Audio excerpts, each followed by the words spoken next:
I know I'm dope. Going hard on the beat, sound unique. Going ape shit with the flow. Ain't tryna compete with a fool in the street. I'm out tryna make this dough. This game ain't sweet, better move your feet if you not what you came here for. I'm around the elite, y'all worry about tweets. That shit sounds so loco. Like a top athlete, my skills concrete, moving up your head, honcho. To a high ride suite on the throne, have a seat back, feeding me mango. Being obsolete, you don't grind, you don't eat, y'all already know the motto. My life upbeat, never on deplete, but it don't repeat. My life upbeat, never on deplete, but it don't repeat. What's the dealio? Snapping like this for a minute though. Poet they know with no Angelo. Looky no wiki, I let him know. Gotta get my dough. No other reason I came for. Shoot for the stars up the cosmos. Slick greasy flow, call it soul glow. This ain't no game, we ain't throwing darts. Names never change, so it all in the same. They slipping like they at a water park. It's all in my veins, I studied the game. Then I got hot from a little spark.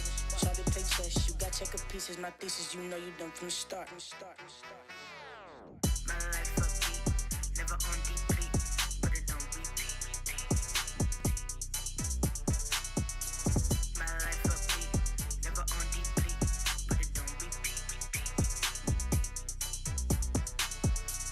My life upbeat, never on deplete, but it don't repeat. My life upbeat, never on deplete, but it don't repeat.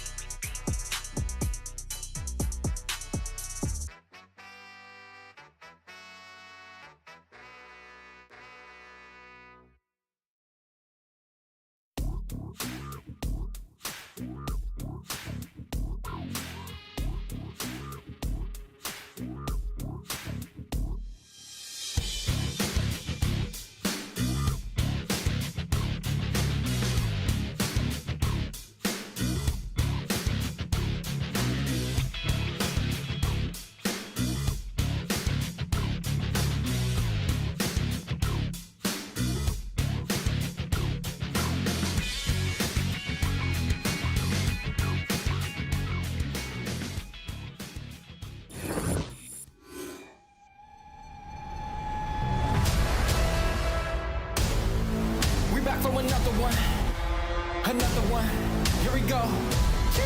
How I like that? We back from another one. Here we go.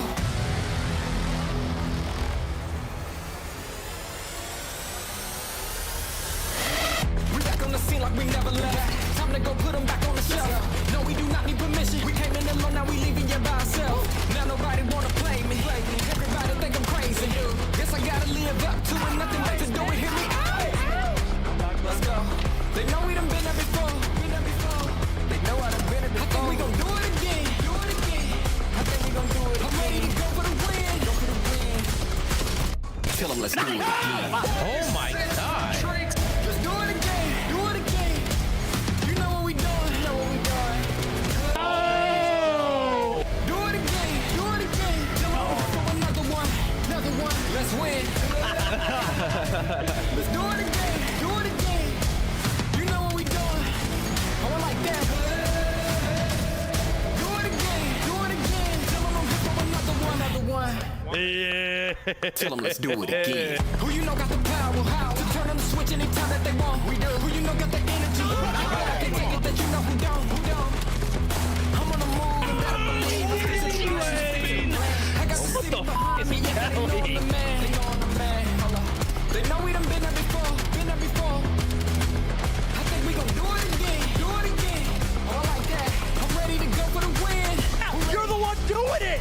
Tell them let's do it again. Let's do it again. You know what we doing. Oh, I like that. Do it again. Tell them I'm here for another one. Tell them let's do it again. Who you know got the power? How? To turn on the switch anytime that they want. We do. Who you know got the energy? I bet I can take it that you know who don't. I'm on the move and better believe I stick to the plan.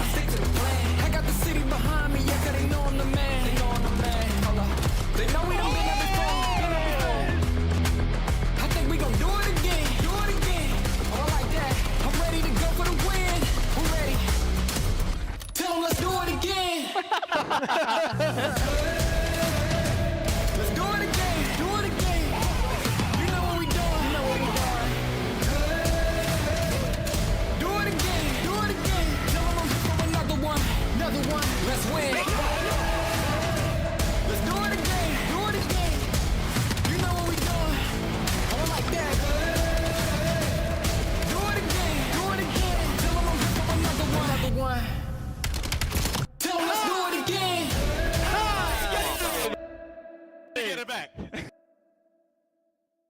Dos guardias, dos A mí conmigo. me hace falta, ¿eh?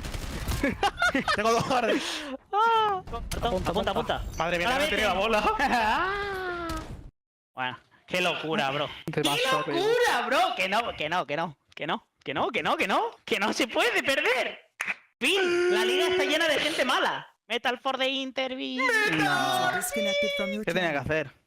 Conectar. Welcome to Call of Duty. Miami get another one on the board, and Falcons can't breathe off the respawn. Yeah, 23, 24, 25, and 26 for Drake's 9 in a row. He wants to continue it. Measure up, popping a 360. Lux is going for it. Lux! Oh my good gloves! Filth. Welcome back to the Call of Duty League, and just when you thought that Des couldn't get more gorgeous, we add Joey D, the original, to the group. How we feeling today, Joe? I'm doing great. Yeah, Maeve's very sick, so I'm just gonna be hanging out here today. All right, send some chicken noodle soups to Maven. In the meantime, we got to celebrate here because this is the final week of our qualifier. It's been a 6-week grind, and at the end of all this, Nameless, 2 teams are not making it to Birmingham. Yeah, 2 teams are not making it in, but there's also other storylines. You want to avoid that play-in, and we have a lot of teams on the bubble trying to vie for top 6, so they aren't in a one and done in Birmingham. All right, Rosalie, catch us up. If you've missed any of the recent action, where are we at in our standings? Are we still looking like we're paying Optic money? Yes, it still looks like we are going to be paying Optic money. They are 9-0 right now, and to be honest, our best shot is going to be that last matchup today versus Toronto Koi. In that interview, Max was like, look, we want to be the one that takes that win, but another shocking one, Miami Heretics joining them in that 6-3. They have been unbelievable this split. Trake's really making a case for Rookie of the Year. I remember week 2, Heretics were down in the 9 slot. Now they're all the way up to the number 2. That is incredible. What's crazy, though, is FaZe is number 7 and Gentlemates are number 8. If they finish in these positions, they're playing in a play-in. So let's start with the pair of Gentlemates. How do you go from winning Major 1 to now having just 4 wins to your name? Yeah, I mean, listen, obviously there's a lot going on with this squad, right? They've sort of been talking about it, and we hope everything works out well. But fact is I think the biggest thing is their hard point, right? It's really dropped off from stage 1 to stage 2. And, well, they don't really have that many big wins, but they're starting, it feels like they're starting to turn it around. Josie's really back in a form that we saw in stage 1. So you're just hoping now to finish off this weekend strong as you head into Major 2. Yeah, I agree with Joe. I mean, I think Ghostie's been the bright light for them in the last couple series. I will say, where they're coming off of a 5-series loss streak, where 3 of those they won 1 map.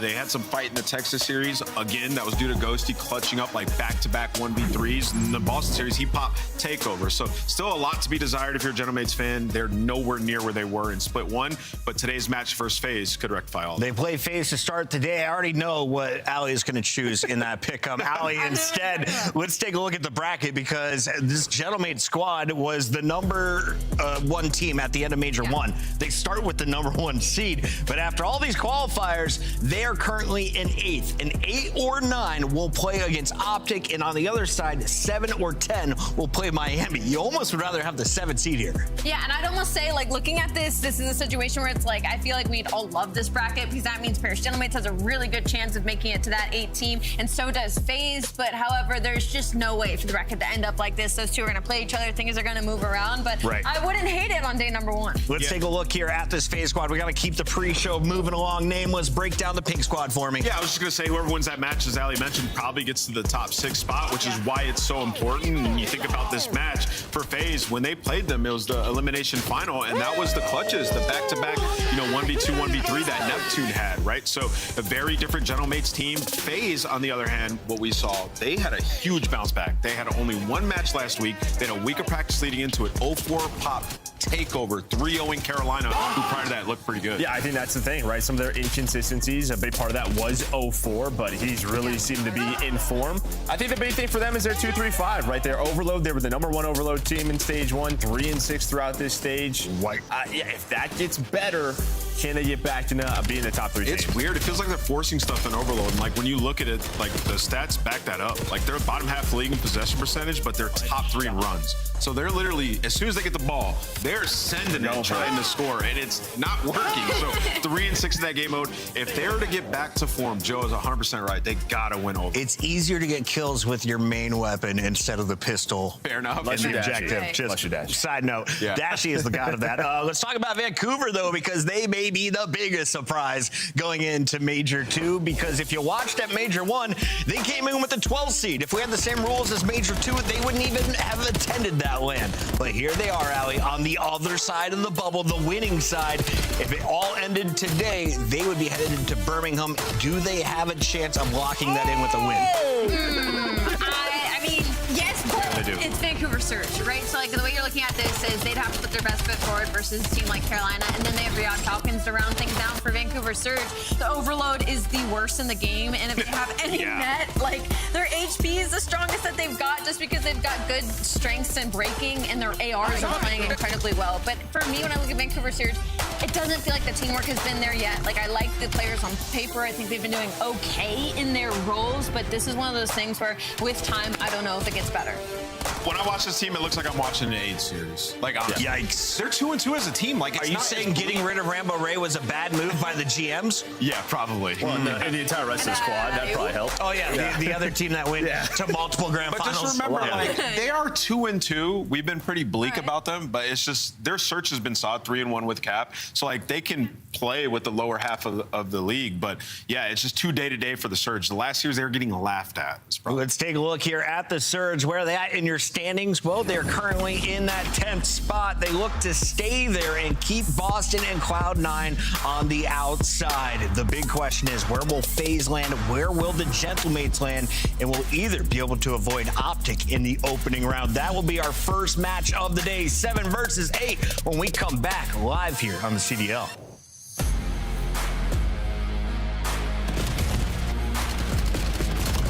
Oh my god.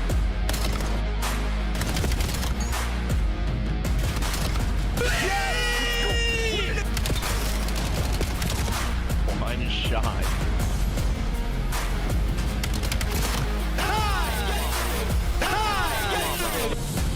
Get it back. COD Champs tickets are on sale now. Come see the best teams lock in for this season's grand finale in fabulous Las Vegas. All 4-day passes come with early venue access. Head to FazeVegas.com or scan the QR code to get your tickets now. Look like the pros to play like the pros. The CDL team skins are available now. Scan the QR code or check out the in-game store now. Scuff, official controller of the CDL.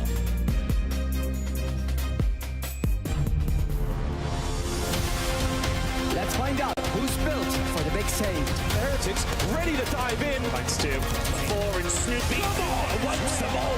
But Hydra with the switch impossible. He's making top room. So damn happy. It's Sykes. Down a bruiser. Dominance on the grandest stage. Oh, great. This again.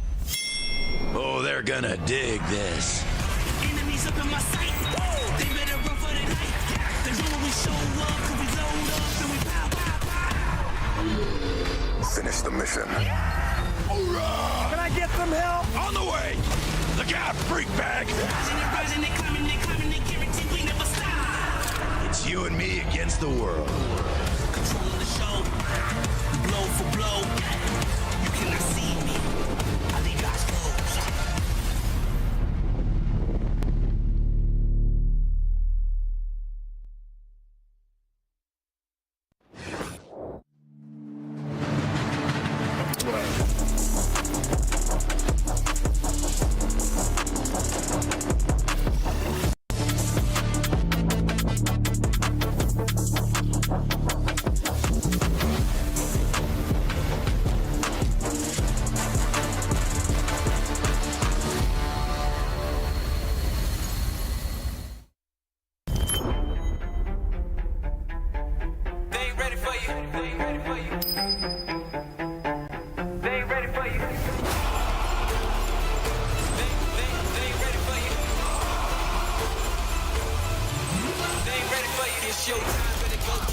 No slow with it, move like you're so in it. Knock it out the park, yeah, show in it. They ain't think you had the guts, now they know really, man, you better go with it. You ain't playing no games with him. Your homeboy gave up, you ain't changed with him. Do it right, cause you never switch lanes with him. You gotta fight for the goal, just hang with it, hang with it. Not down, no shame in it. But you gotta raise up with a flame in you. Put your fist in the air, let's push till we there to the victory, yeah. We can picture it, yeah, let's go. They ain't ready for you. They ain't ready for you.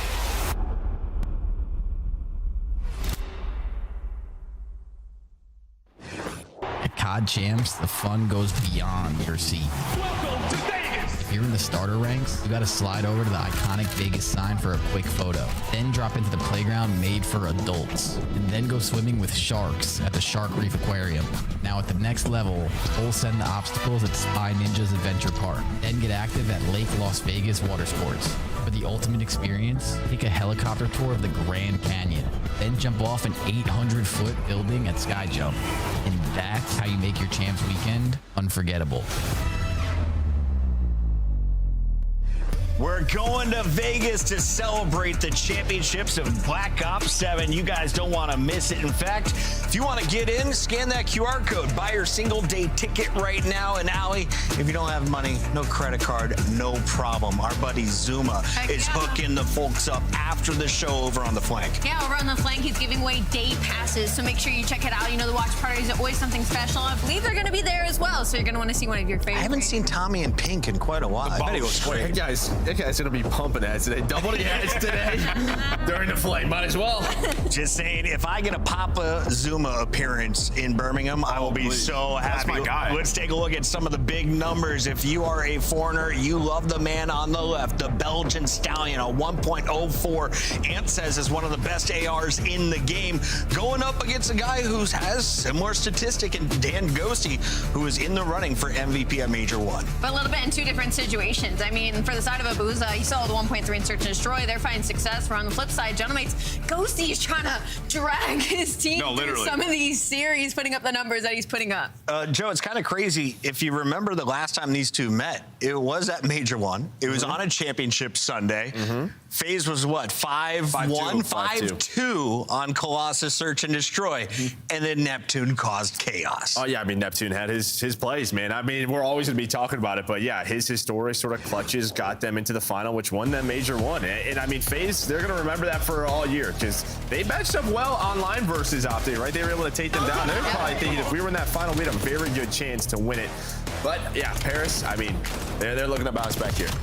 Paris, go ahead, Allie. Sorry, I just want to say on the side of Paris, gentlemen, it's like my biggest stat right now is their map ones having a huge dip during this stage. They were the best at map 1 going into Major 1. Best map 1 team coming into Major. I mean, they were 9-3 before this split, and then you come in now they're 12-9, and it feels like it's just infected some of these series. They can't win a Denner Scar hard point for the past 2 weeks, and Search and Destroy already wasn't that strong for them. They were winning off of clutches, off of the talent of this roster. So I will say, with the interviews, they said, you know, with a week off and the things going on, like we're heading to the right direction. That win with Boston was a big mental reset, and also playing Optic so close, we should have our hopes higher for the Paris Gentlemates. Joe, true or false? You always keep it real with me. Envoy's in trouble. There's been a lot of people online saying his KD ain't it. It's not enough that he's under the microscope. False. He's just won.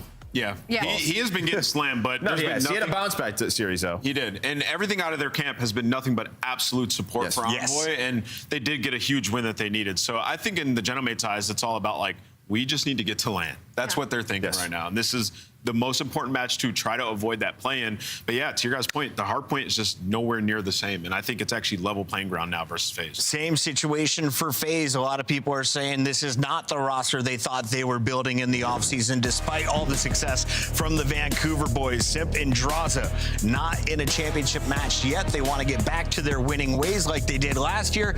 Allie, what do you need to see improvement-wise? Improvement-wise, just a little bit better when it comes to Search and destroy. I mean, they have the worst first blood win percentage in the entire league, which is super unironic, but the top 4 are converting it. So if you do give it to them, you're basically signing your map 2s and 5s away. But I will say, on the positive side of things for FaZe Vegas, their hardpoint has looked so much better, and I think that would be good to see where Perish Gentleman's really is at in that game mode, because they are 6-3 in map 1s. It's top 3 overall in the league. So FaZe Vegas should be looking at this and being like, if we're able to beat Perish Gentleman's in hardpoint, we're going to feel great about it heading into Birmingham. Joe, where you saw the Gentlemen succeeding going into Major 1 was those hard points.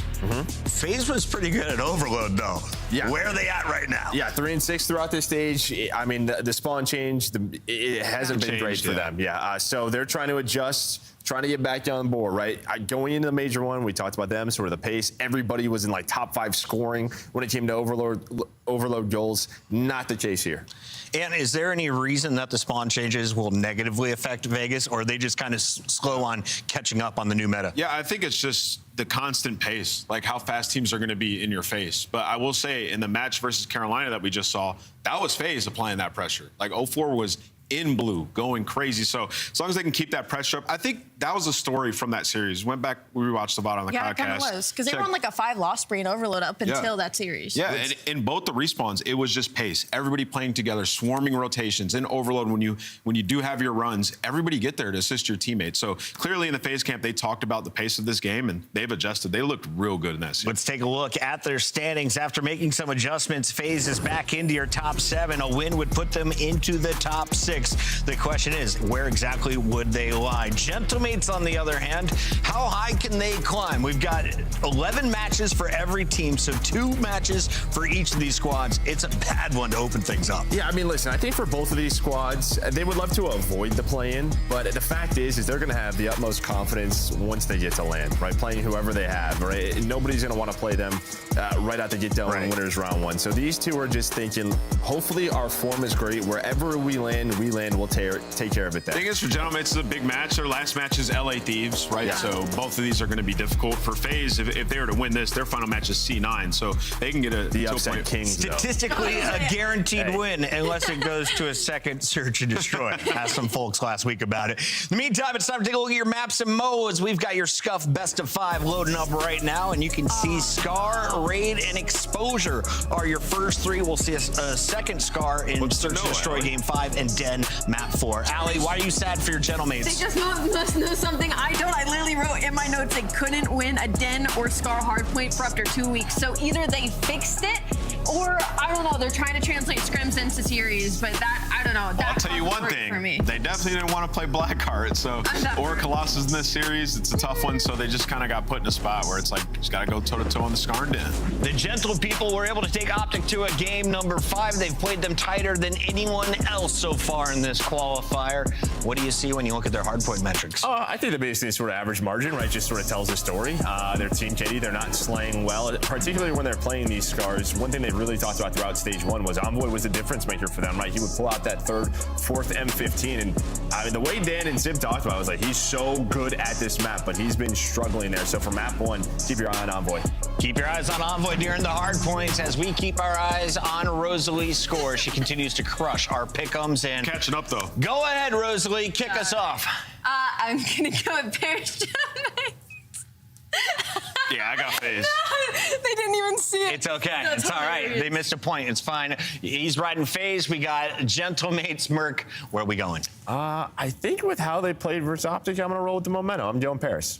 No, it's valid. Paris. Let's go 2-2. Ant's on the comeback tour. I'm jumping on board with them. Let's get to 500, baby. We got 2 Vegas, 2 Gentlemates. The fans, the producers, do we have their answer? Well, I'm the 4th now, so I guess I'm your answer. Yeah. Maybe just make the big one. The fans are also going Gentlemates, Allie. Really? There we have it. On the mic tonight, we've got 2 incredible casters. They go by the names of Miles and Chance, and both deserve esports awards. So please go vote for Chance this time. Yay! I also, Maven, we hope you're feeling better, man. I've been texting him and he's hurting. He's hurting deep down because there's a lot going on this weekend and next week, and there's a lot going on in his library that he can't touch, and I know he knows what I'm talking about. Anyway, boys and girls, get your minds out of the gutter and get your minds in what should be a very, very, very spicy series. Vegas taking on Paris. Miles and Chance, how you doing, mate? How you feeling? Are you jazzed for this one?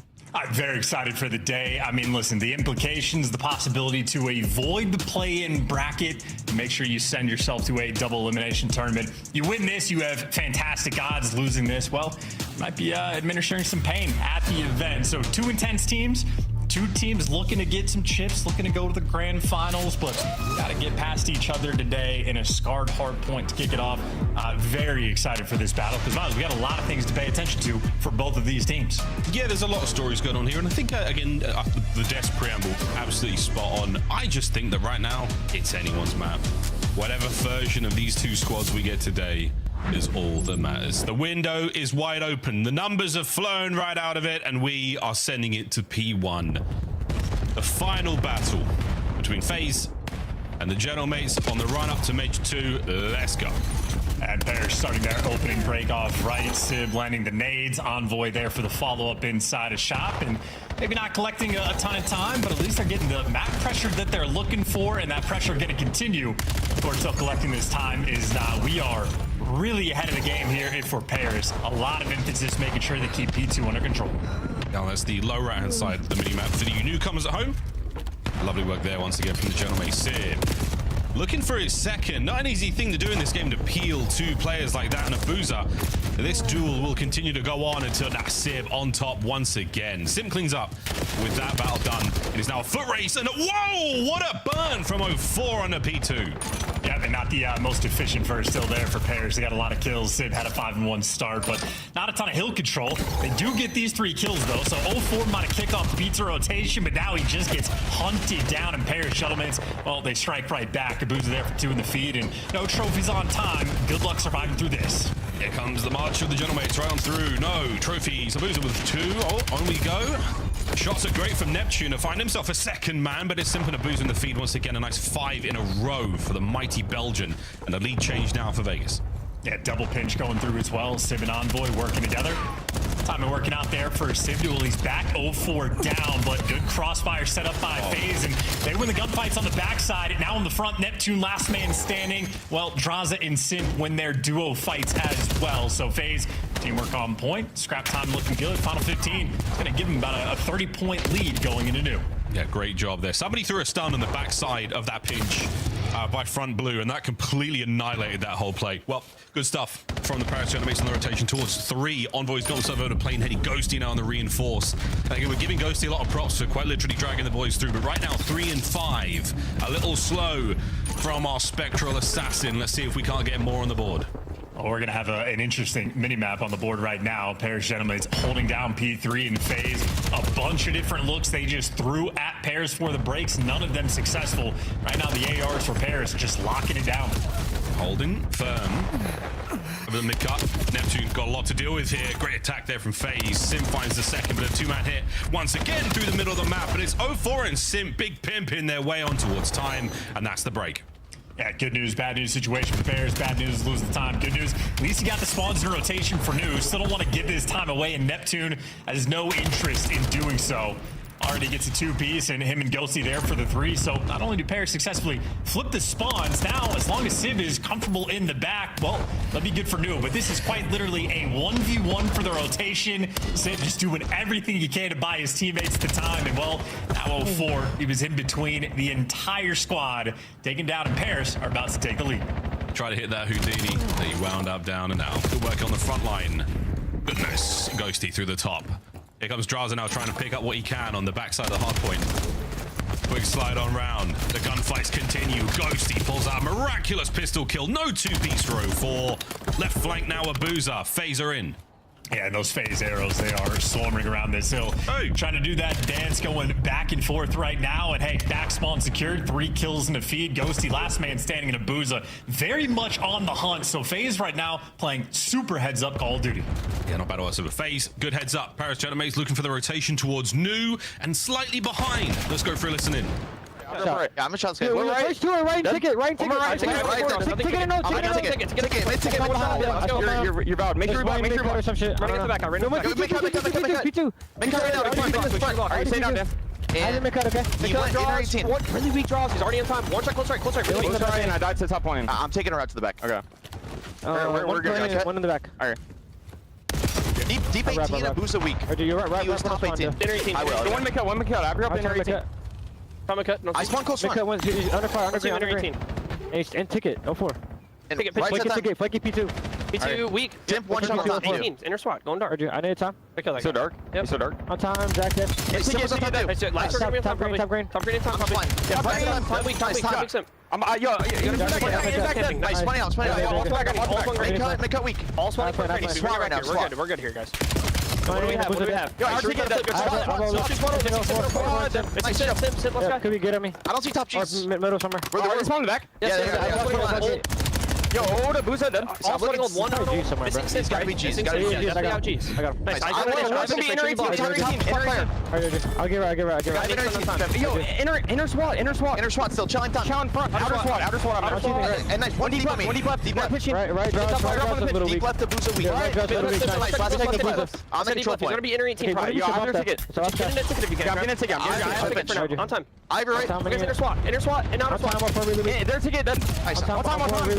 Inner SWAT. Last guy in ticket. There's ticket. Last guy. Ticket. Might spawn back. They're gonna spawn back. One of them. I'm gonna pitch right. I pitch right. Watch out, inner 18 and one outer 18. Outer 18 weak. Stay down on time. I pitch right. I am. I ticket. Three. All cross on time. down. We're good here, guys. They can't pinch. I'm absolutely top really weak. Our shot, bro. Well, lead change and some choice words after a gunfight or two. Yeah, trying to get the vibe going. I mean, they were in a very difficult spot. Neptune, incredibly patient, plays, pops a 3, and Bears have been in control ever since. And, well, that is going to continue. Abuza trying to take as many people to the grave as possible, but he is between virtually the entire Gentleman's squad. Does a great job of buying time, but now his teammates trying to break through the front. Gentlemen's, they're just on form.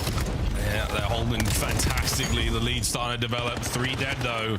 Off the back of all dead. Off the back of a big hit from FaZe. Guns up at the ready now from 04. Next wave of Genomate's players trapped to the right-hand side of the minimap. Look at the fan out now from FaZe. Trying to slow this down. Trying to take the lead back. And so far, not bad. Good damage. Up close and personal, though. Sim, wrong gun for the job right now. And Dra's pinched out. And that's a clean break for the mates. Yeah, perfectly timed play as well from Sib through the middle of the map. So now you're just working to try to keep these FaZe players pinned. Sib has no interest in being a part of that. Able to pick up 2 and maybe even gonna fight for the final 10. Maybe scrap time worth trying to strip away, but FaZe, you can already see on the minimap, set up for the new time. Got a player pushed out boat, 2 players up top green, and even a guy cutting through mid. So at least at the start of this, FaZe are gonna be chipping away at that 20-point deficit. Holding it all so far. Got FaZe back in. Happy to give up the B2 on the B3 road. Another big one there from Draz. Finds 2 old. Now guns to the ready, and that is going to be it. Abuza in time, and FaZe, dig your feet in, boys. This is it. They're doing a great job of playing sort of a pressure game. Gentleman's off spawn, not a ton of room to breathe, but now they can work through the middle of the map. 04. Too many things to look at, and just like that, one factor of the FaZe setup crumbles, and the entire setup falls 3 seconds later. For Pairs, couldn't be happier than that. House of cards there from FaZe comes tumbling down. Mace now in. Another hit for the boys of FaZe. Unfortunate timing from Sib to let that player through. Envoy, though, still alive on time, finding kills. Ice towards blue as well. Genomate's on the reinforce. Anyone able to cross over? The battle is going to be right on the front door any second now, and here comes Net from the top window. The old in and out, not enough damage into the next man, and it all comes down to Envoy on time. Sib by boat, wins his fight, guns now to mid, damaging the Draz, and the backline still holding for the Gentlemates. Yep, Jaws and Sib the first 2 in line there for FaZe. They're going to win the race, but into the clutches of Neptune. Envoy has the back on lock, but the Trade Fest is going to kick off, and FaZe ends up coming out on top. So P4 always a delicate one. FaZe, this is our opportunity. This might be another lead exchange. This could be a very big lead exchange. A back and forth hard point here on Scar. Let's go for a listening with FaZe. Neptune's on the back. Back it up. Yeah, I found out. I'm right in the back. I'm calling this guy. Take it, right? 20 get that twice. He's the other. I'm on absolutely stay in their car. It's top blue. Two right. Push up, stay in absolute. Hey, what was that?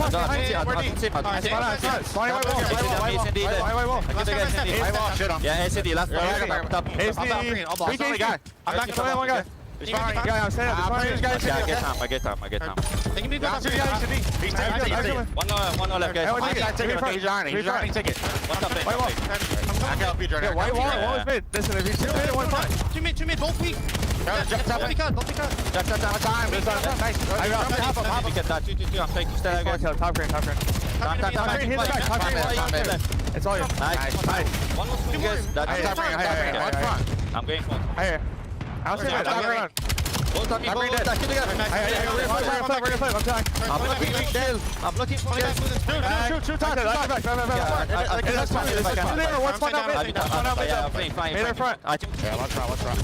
Let's run. I have right. Alright, Dan was on time. Try to get aside. Right, yep. I'm deep. Watch out. Two goal right now. 2 goal. Yeah, that's watch out. 2 goal. Yeah, that's any ticket. Top red. Good play. Right. Top red. White ball and shit. You're gonna go again. I'll take hard shot. I'm gonna pick it 1 second. A little bit messy from FaZe. Mates are still maintaining the lead, and they are winning some big ones. Yeah, very close game, though. The first 2 kills in the feed for the P1 going towards FaZe, and that is going to be 4 in a row. Ghosty trying to play keep away on time, but now Simp looking to be the soaker. Yeah, looking at 150 on the game clock as well. What a foul this has been. Neptune from P2 develops the pinch. Ghosty, one hand on the water, the other hand on the stick as he's letting this one fly. No connection so far. Keeps FaZe on the inside of green. Spawns now towards the backside of red, and they will be right back on towards time. But again, a not favorable position right now going into P2. Well, still 20 seconds worth of fighting for as well, so they can actually build a pretty sizable lead here. Neptune, 2 players over towards Plain Heady, shreds them both, and that is going to be actually a huge chunk of time coming through on this P1 before this rotation. FaZe officially in extremely difficult position. Gentlemen, it is now their game to lose. And they've got themselves in a very winnable spot. Can they do it? Sim, tip of the spear for FaZe, keeping the dance alive. Neptune 37 and 26. Le Planet is back, ladies and gentlemen.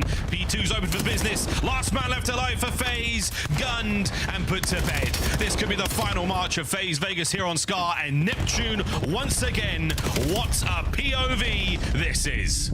And this man is a farmer. 40 kills he just collected, ends the game on a 6 spree as well. And Neptune quite literally was the man that was making the plays to turn his team's game around.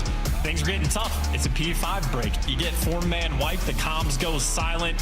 15 seconds later, Neptune pops 3, you get the break, and I think Paris never looked back. Oh, looking back, eyes forward. Now eyes right on towards the search and destroy. See how things fare there, but hey, not a bad start for Paris. Happy to see that map 1 looks like a major 1 all over again. Chance, strong effort from FaZe. Sadly, not enough there in the 2nd or 3rd set. So great start to this series. FaZe will see how they bounce back in the S&D, but yeah, Neptune, oh good lordy, look at the damage from the Gentlemates. Well, yeah, I mean, Envoy making sure his teammates have a little bit of extra work to do in that category, I suppose. But 3 players beyond 4K means for him, nothing to shoot. Neptune, Sim, and Ghosty absolutely farming. And credit to Ghosty's hill time as well. Almost certainly the reason he was able to get that Hellstorm, which, as it turns out, had a massive impact there on that P1. It delivered Paris Gentlemates a pretty big lead, or at least the biggest in the game, and made sure that rotation nice and secure as well. So a battle for 90% of this game. Paris, well, the icing on the cake there, that final 10%, it was all them and all Neptune. Yeah, this Neptune, you call that his patience here. Very impressive work by that back green spawn, dancing around that overload goal. We'll see a bit more overload a little bit later in the series, but until then, huge work, man. Some insane 1v1s. And Ghosty starting to pull things out. Slow start from him, but really starting to pull out all the stops towards the end. And again, that Hellstorm, the slow burn, keeping those guys of FaZe out of the equation, allowing the Gentlemates to roam the map freely and uncontested. Little moments like that, buying your boys a few extra seconds to get in position. The Paris Gentlemates execute very well. Congratulations to them. They're on that map 1. We'll see what happens in the search and destroy. Just any other sort of final parts or any other little pieces of this puzzle that made it so nice for Paris? Well, I just think, from the FaZe perspective, it seems like on Scar Hardpoint, they're really upping the ante on how much pressure they're trying to apply on the map. In your face, in your spawn, crawling around constantly. Not always the most structured setups in the world, but it is just a very difficult thing to play against. I think Paris just handled the pressure perfectly. Again, back and forth battle for the first 90% of that game, and that means your comms have to be on point, the resets have to be on point, and any hill where there's a call, the response always has to be in. So literally neck and neck, nearly start to finish. But I think it's what, that P5 is where Neptune popped that the 3-piece towards the back, goes on the 5 spree, and that is exactly when pairs start to take over. That's a bad, I mean, a flatline, and not for the first time they died in that series. No coming back whatsoever, folks. What? No going back towards Scar until the end of the series if we have to. That search and destroy. Coming up next, though, raid. We've been doing this one for a while now. Chance, how do you think these two teams, how do you think it's all going to play out? We've touched upon, the first bloods Ali talks about on the desk. FaZe, not exactly all that in the opening duels.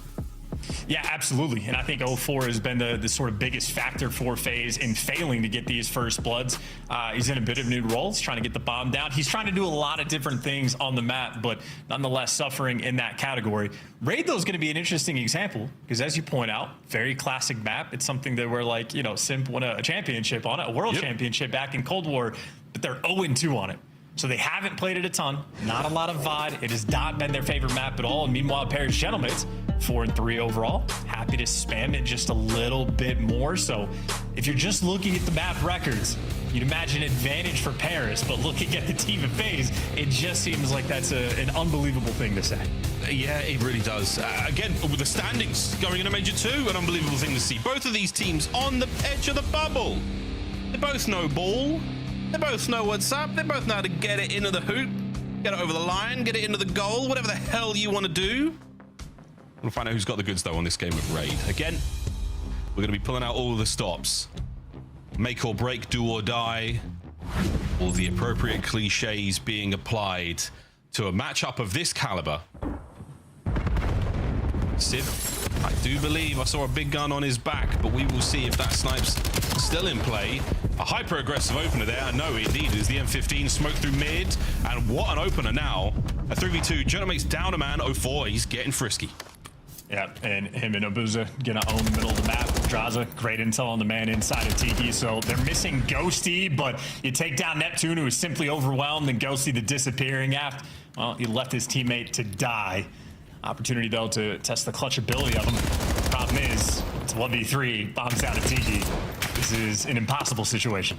He got a fantastic damage and a couple of headshots. That very distinct dink sound. He also just fell to, but not enough to close that one now. A ruthless onslaught there from FaZe. Mid-map was all theirs early on, and 0-4 hounding those players who have taken damage. It's one of those games where you get the call out, you just go for it. You just find that window, you absolutely send it. The Neptune kill on Tiki was a perfect example of that.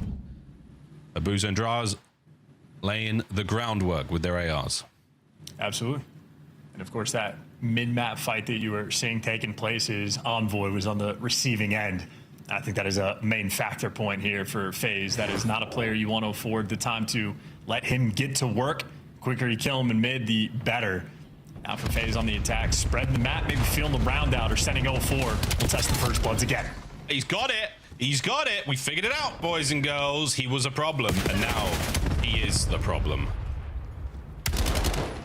Sending it on to the next man as well. Like 0-4 is like, you know what? I'm unkillable, and I will continue to be just that. Coverage now from Draza looking over him, and Sib on that far pull side. It's all a distraction. Get the bomb at A. Yeah, Abuza, by the way, the guy planting the bomb. So novel look in a standoff battle. Sib, the loudest reload you're ever gonna have. A 4v2 now for FaZe. Oh, Sim, tons of intel. Great overwatch there from Abuza. Now Nep, the dance is on, the stun connects, and this man is complete. FaZe, back-to-back rounds. Yeah, making very aggressive plays. Again, through the middle of the map is where 0-4 is being sent, at least in the long term, and that is a 5-0 start in 2 rounds. And he is getting active. I mean, first blood flying through pillars. The next kill he gets on Sib back rock, where he is absolutely hounding and running it down while his teammates are planting the bomb on the opposite side of the map.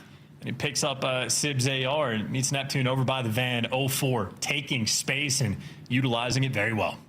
Yeah, he's sort of going a little wild, and he's off leash entirely. Sometimes you have those instinctual sort of tactic games where you just know, I've got a window to work with here, I'm taking it. Genomate's now playing very, very close to the inside of the kitchen. No way you hit a mid-map play now. Yeah, worried about that one. Sib backs up. FaZe hyper-aggressive through mid once again. And that means Paris are going to be extremely uncomfortable. Envoy, though, gets a little bit of time to work with, so he is the island player. He's taken over Laundry. Might have 2 players to beat, and 04 might have 2 players to beat of his own towards mid. You'd see Paris, that slow trickle based on Envoy's information, is going to be the call.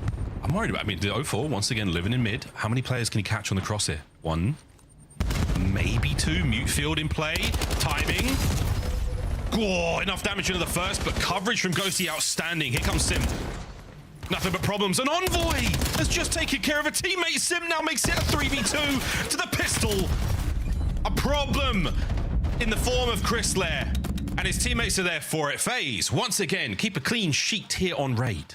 Yeah, and maybe a cheeky smile out of the SMG duo of Paris, but Envoy lights up his friend for seemingly no reason on the minimap. Or if there was a good one, I missed it, and doesn't win the gunfights after the fact. So finally, Paris have some good opportunities to win a round. 04 drops the ball on the first blood. You get the man advantage and a very quick collapse. And FaZe is going to be very happy for it. They are currently up 3-0 on Raid. And I feel like this game has been passing by very quickly. Yeah. The Scar dragged because it was very back and forth. So far, all FaZe spawn towards B. So Abuza's going to join as well. No snipes whatsoever. We're playing this very fleet-footed. 2-2 here from the Paris Genomates on the split. And they're going to run into quite a bit of trouble. And 04, they've just held hands in money and he's mugged and blind. A lovely 2 to start the round. Yeah, this is looking tough. You lose the mid-map battle if you're Paris, and you're just getting punished round after round. Finally, 04 overwhelmed, but Neptune and Envoy looking for the 2v4 clutch, and only 30 seconds left. A lot of space to work with now, and a lot of time to cover, you name it. It's not going to be easy. Envoy now in the 1v2, 20 seconds to go. Smoke is going to dissipate. Gets a little closer, unable to take care of the fight against Abuza. Overwatching the stairs there once again. FaZe on Raid, another day in the office. I mean, for 04, at the very least, we could give FaZe all the credit, but he's getting all the first bloods, getting the 2 pieces through the middle of the map. Maybe this is a sort of a chess battle of these early rounds being hyper impactful, because now if it's just being given up for free, I mean, 04, we've seen it. Consistent playmakers. He'd have every single first blood if he didn't drop the ball the previous round, but outside of one single mistake, he is 7-1. 04 truly pop and take. Yeah, this is gonna change the stats quite a lot with this whole first blood conversation. Good stuff, bro. Turn your weaknesses into strengths. A little bit of gunfire there, a lot of explosions out by Ring. A-bomb site absolutely jumping. Bomb is still keeping its way forward here. We are not slowing down. Sim winning the opening damage. Pinch is there from Ghosty as well, but 04 is still alive. 04 is a problem no more. We are not afraid to push Ring, push mid, take control. Paris Genomates, this is your round. Yeah, Ghosty finally cracked the code. Bomb planted 4v2. Paris finally putting in some good work. And we go 2-man hit through kitchen. FaZe trying to retake mid. There's the cross coverage. Lovely stuff. Abuza, though, with a snipe. Again, maybe this is the reason why FaZe have been a little slower this round. Pinch is on a static FaZe, punished by the Genomates.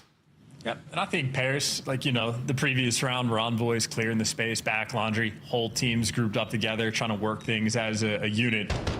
Been a bit of a problem. But if 04 has been running the middle of the map, Ghosty just plays the late pinch, able to catch a player towards mid, and Paris now starting to make those adjustments.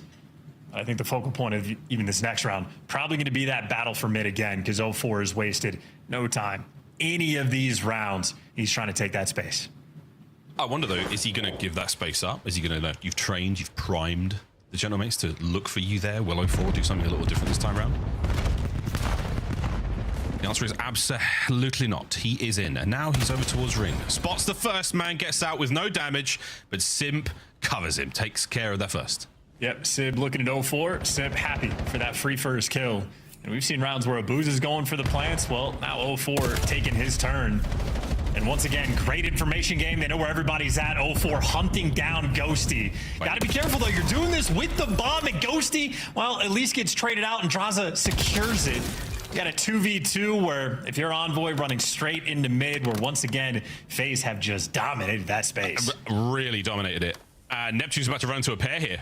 I do believe he was spotted. ID guns up. That is the round. FaZe Vegas, bomb in hand, running the kills from start to finish. And great teamwork as well. Draza making sure that he is with 04 as he is hounding Ghosty through that kitchen. Nonetheless, I mean, again, middle of the map has just been the ultimate focal point on every single one of these rounds. The amount of space that you can take or the different routes that you can hit. Clearly the main access point, anytime pairs step inside, they just get picked apart. I had to Google this one because it's not something that's in my verbiage, but this is a la ceinture sur les fesses, which I think means belt to the buttocks in French so far. FaZe don't walk in to the sniper of Sib. How do they know? That is a brilliant play call. And not even taking the risk as well. And we're digging deep for these strats. In the meantime, Ghosty just got sniped cross map by a pistol. Shout out to the team fire. Now Neptune, his final resting place is in the water. Oh no, swimming with the fishes. And Sib, wow, shot on a Draz. Mid-map, no good. Pistol absolutely fine though, and Sib keeps this run going. Envoy now with a bit of free reign to make a move, recover bomb.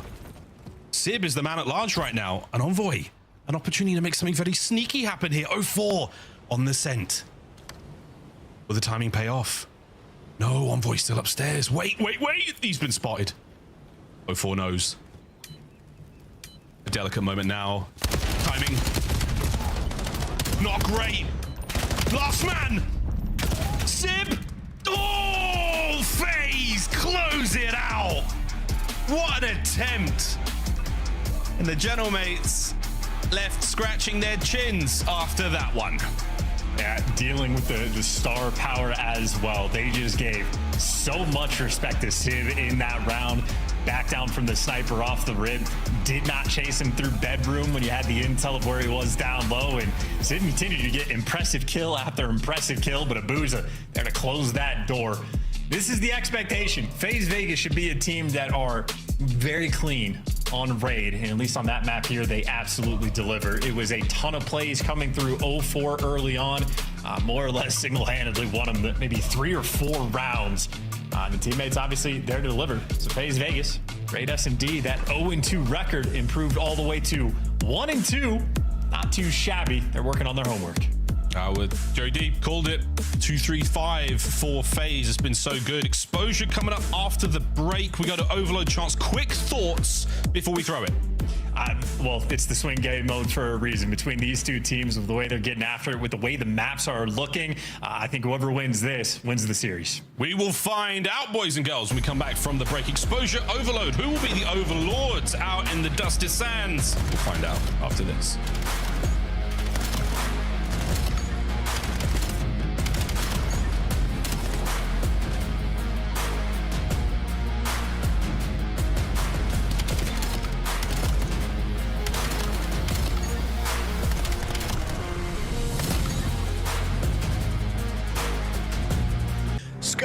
Official controller of the CDL. Monster Energy, the official energy drink of the CDL. COD Champs tickets are on sale now. Come see the best teams lock in for this season's grand finale in fabulous Las Vegas. All 4-day passes come with early venue access. Head to FazeVegas.com or scan the QR code to get your tickets now.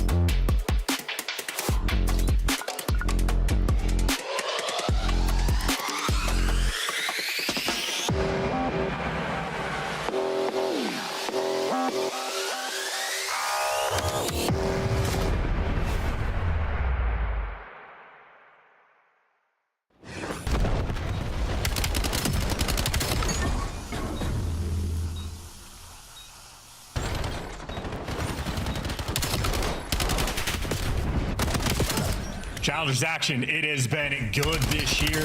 I mean, hey, listen, this is where some of the best Call of Duty you're going to see, quite literally. Challengers at an all-time high. Great wins there in the round 11 to close this one out. Project 7 on point. I'm telling you, man, this has been one of the best year for Challengers we have ever had. Worth paying attention to. A ton of talent that some names you're familiar with, some names you're not, but a lot of these guys I think we're going to be expecting to see here in the CDL. Maybe right after stage 2. Hey, maybe after stage 2, maybe even sooner. No, I've got nothing, absolutely nothing. Just thought I'd throw a sort of a mess into the leakers there. But yeah, welcome back, ladies and germs. Chance, do you back the bush? I was once asked if I back the bush, and I said, look at me, what do you think? Look at this hair. Do you think I mean, you certainly do. Yeah, I absolutely back the bush. It's been a fun time. One of the main factor points in why Challengers has been so exciting this year. There you go. There you go. Well done. The PR answer, well played, sir. Okay, back into the Overlord, the Overlords of Overload. Sorry, that was a tongue twister indeed. We go the swing mode, the old 2-3-5, the hump map. We're going to see just how this goes down. FaZe with a nice hot hand in the mode as of recent. Mates, you never know what you're going to get. This could be very, very good. It could be a mess. You never know. We're going to find out, folks. Both squads have shown some goods thus far in the series. Again, an important one. And Mr. Game 3 himself, Chance. Stage 2, not so much. Well, I mean, listen, the damage output is basically the exact same. So that just is a factor of, I think, teamwork overall, but to go from 5th overall to 39th in KD. Unexpected. Obviously, the main factor. The deaths touched quite a bit on the overload there for FaZe. How stage 1, one of the best, if not the best team on it. Well, got to start to turn things around here in stage 2 as we ramp up for Birmingham. Absolutely, Simp. Always the player to watch.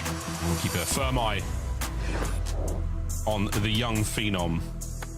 A moment of calm and a moment of zen right now for the Irish Gentlemates, who are wiped out comfortably there on the raid. It was a 6-1. It was very fast. If you have just joined us, you can probably scarcely believe that it is that fast and it's over and done with already. But yeah, almost ready to get ourselves into the Overload. And again, both squads have shown us that they're more than capable to walk over with a big win here in this mode. They've got absolute control of it. They know exactly how they want to play it. Everyone's got spawns down now. They've got timings. They know how their opening breaks are going to look. I feel like Exposure is the one map that I think we see less. Scar gets a lot of love here in the COD League. FaZe in stage 2, not perfect. 10th ain't all that, Chance. No, not great, but maybe Exposure will be one of their paths to improvement. Certainly a map they've seen a decent bit on compared to the majority of the competition, and a decent 5-3 record overall.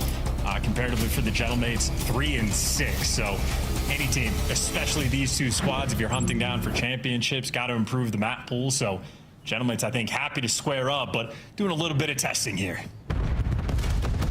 3 through mid, 1 down low for FaZe. They're going to be technically outnumbered down low, but the nades and the shot over the top there from Draz helps. And now 0-4. An opportunity for the pinch, but Neptune crosses him up. A disgusting play. Can they maintain mid? That's a good little man to kill. And they lose track of him as well. So yeah, Sim trying to make moves to the middle of the map, but all the AR players there to lock it down. No one touching the device just yet. It is literally just a standoff through the middle of the map. Pairs finally get 2 kills in the feed. Ghosty hitting the go button. Yeah, this is something right now. That's the wide open B goal. Get over there, boys, as fast as you can. Sib, lead block, wins his fight. That should be enough to get it in. Ghosty, first man on the board for the Gentlemates, maintaining position now on FaZe side of the map. Yeah, and how quickly, by the way, Exposure can crumble. Now you're still trying to take care of Sid. Can't deal with him. And right now, he's just trying to buy his teammates as much time as possible. They're going to be controlling the device. Envoy, well, letting his teammates take the run. It'll be Ghosty with it in hand. He's got 2 blockers. 2 blockers so far. They both find their kills. Now the next man.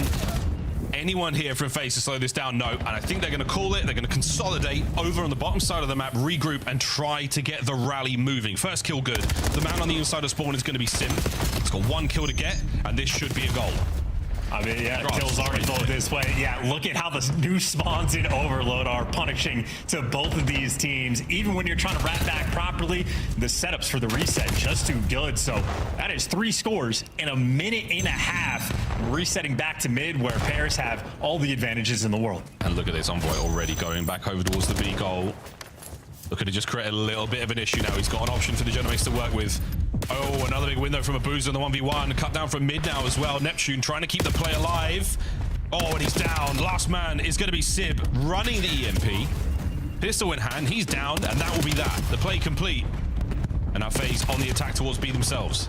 Yeah, huge win by Ghosty as well, getting vertical to make sure Sim can't do anything too squirrely on the backside of your base.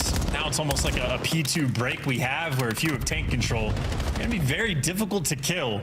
And it's going to be a standoff battle, a little game of tug of war here, where Sim makes the first move. He's going to fall, kicks off the series of trades, and by the looks of it, Paris coming out on top again, but Abuza, well, maybe bailing his team out there. Now he gets to be the front man. Yeah, front man up, trying to take care of the spawners. Heavy pockets as well. Will he get to use them? No, we won't. That's going to be a shame. 0-4 now trying to push his way up. Reset back to mid.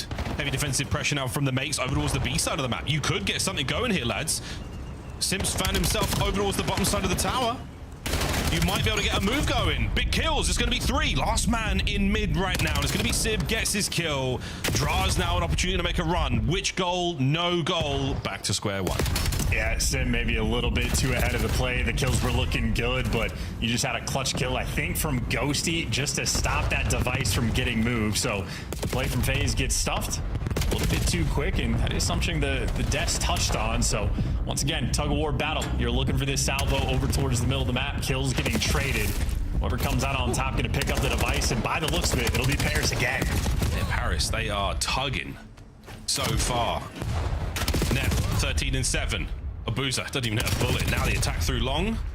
FaZe with mid-map pressure. FaZe with possession. We could be going away. The run is on. The damage is good. Oh, but we've pumped the brakes. We're going back over towards B now. Quick rotate from 0-4. I emphasize the quick part of that because Envoy is taking care of your blocker. 0-4 is rotating all the way around the backside of this map. So it is a pure reset. Trying to make things weird and let his teammates get to work. So a slow approach now, 50 seconds for the next cap, and this might be a cut over towards A. Yeah, at first it was 0-4 miles per hour, but it might be Mach 4 if we can get things going. Can we get the fight? A slide from Sib. Oh my god, he finds 2. Oh my goodness, 3 dead. Last man Abuza. What a save from the Genomates with 35 seconds to go.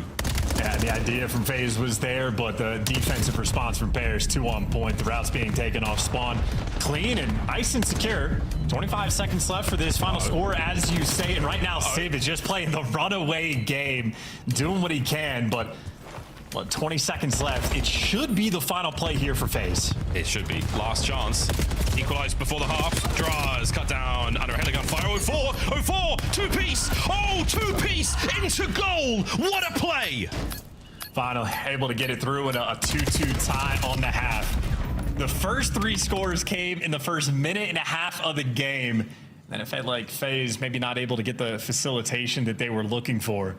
This is something, again, Nameless on the desk was talking about it, how for FaZe, their possession time isn't fantastic in Overload throughout stage 2, but when they touch the device, they just hit the go button. Well, I think there for the routes that 0-4 was taking, they're trying to switch things up just a little bit. And hey, for the first round, not too shabby. Maybe some of those scores for Paris a little bit painful just because they got that chain going so efficiently, but FaZe set up for a nice response, and then we played the game. Lovely. Look, this was one of the routes so far. Look how close we got. This is the final capture. Obviously, the 2-piece. Glorious.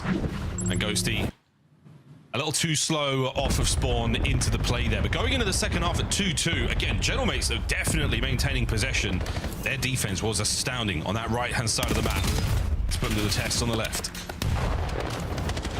These 2 window players for FaZe just playing keep away from the device. They lose the opening break, and well, now you've lost the window. Envoy taking the space, and freebie kills for him to shoot in the back, and now he's the one that gets the comp. Hey, 2 players deep right, maybe try to swing the device left, but Drazen wins another key gunfight. And this is the power of the AR player on this map. So many positions where if the device is in the middle of the map, you just have to be the overseer. Yeah, and that is it. Sim, what a run. Neptune joining with the feed as well. Draza finds the next, so possession out of FaZe. Options are on. They can cut across the A if they want. Oh, it's a team kill, and it's a quick recovery now. Paris on the attack. 3 players on the top side right now, but 04 has the tank, so he's going to slow this one down. His teammates have all the time in the world to get in the right spots. Yeah, this is as slow as you like. Right, all that matters are the kills. Over the top, 04 tries to thread the needle. Oh, and he gets stitched up indeed. Envoy and Sid with 2. Now you run it. All dead. As FaZe back to spawn. Oh, Boost is doing what he can to keep these players back, and there's a goal to be had here. Envoy looking for another. The next man plays it safe for the capture. What a save, 04. Yeah, 04 and Abuja making the plays, but Neptune trying to do you one better. It's the foot race, it's the fancy moves. Never actually picked up the device, but he's still getting the kills, and what a play call that was. Neptune doing a little bit extra, and Paris forcing that goal in. Neptune trying to keep the Dravik in play in order to secure goal number 3. Set up for the rally. Sim ruins that play. Sib desperately tries to push the scales back in favor of the Gentlemates. Losing that one. 4 of these pink arrows crawling around the device, and maybe just an open lane. Paris maybe a little bit out of position. Now it's going to be just target practice on the way through. Envoy good for the damage, bought his teammates enough time, and one more guy to beat. It's going to be Sim to pip beat Ghosty, and not in time. Sim able to do a little bit extra. That is a snappy capture there. 1 push is all they needed. Oh my goodness. Oh my. Well, bottom side of the map once again. Envoy already finds himself up by the A goal. Can he get Ghosty his 4th? Envoy and Neptune get their kills. Pick up once again now in the hands of Sib. Envoy still in your spawn, still dancing. Superb work onto the second man. Is it going to be enough for goal? No. Stoppage. Neptune picks it up this time, gets it through. It's 4-3. Yeah, it's still 2 of those players in your spawn. Neptune, the next man that they need to clear out, but FaZe trying to set up for new. You got Draza underneath the spiral. The trade's going through, and now Neptune might just be out of the play. Got the device rolling through if you're Simp, and well, he had 1 man for the help, but the numbers just simply there. It is Simp versus the world. Got to back down from that one. Here come the boys off a spawn, cutting across mid-map. Good rotation here from the Gentlemates. They've just oscillated over towards the B side. They've got the numbers. They've got a cut-off man as well. So the options now are on. Gentlemates covering all bases. FaZe, can they find a hole? There's a lot of pressure here. 04 gonna make it of his own. Now you're running down the odds. Too many players and just overwhelming. And look at that capture. The pressure cooker turned up. Sim does enough to stay alive, and his teammates deliver. And now he gets to call in a hellstorm from in this spot. So when he comes out of this, he gets to spawn kill. This might be a huge moment. He's setting up a boozer for the assist on the other side of the map. Not a problem. He's called the boys out, both of them on the inside of that P4. No kill, no good on the connect. Can't send in a boozer for it, but he does have presence by the A goal. What a cross from FaZe this would be. They've sent it low. Envoy scrambling on the defense. Sim now trying to save it. Fighting their way forward. The kills are good. The pistol, and it's 5-4. Yeah, look at that from 04, and again, Sim the play call on point. Get that P4 control, wrap it all the way back. You're doing a little bit extra. Now there's 45 seconds left to play with. Paris applying the pressure. I mean, soaring out of spawn to get near the device. And well, you got the frontline man, Ghosty, leading the charge. Sim for the follow-up. Can we get a nade over the top? No point. There's a trophy. 5-5 with 30 seconds to go here on Exposure. Mid-map, an absolute brawl taking place. Sib stays alive in the spawns of FaZe, but it might be a detriment. They've got mid-map, they've got possession, and the run is now on towards A. Draza, the lead man, cut to pieces. Abuza trying to slow this play down. 04 finds 2. 04 finds 2. Abuza down. What a 2-piece for 3. Envoy saves the moment for the mates. And it's going to be final play for Paris. It'll be a sudden death overtime. And you got FaZe turtle up in your spawn. What a delicate moment. And they might just be able to get the capture as well. If you're FaZe, this is a scary situation, but they get that first blood. They get the first. Envoy, the pistol's good. Will he go for the desperation? No one there. Sends it. Oh my good God, FaZe. What a closeout in sudden death. Oh my God. And they can tell. Boys, I would check the pants. There's a stain or 2 after a map like that.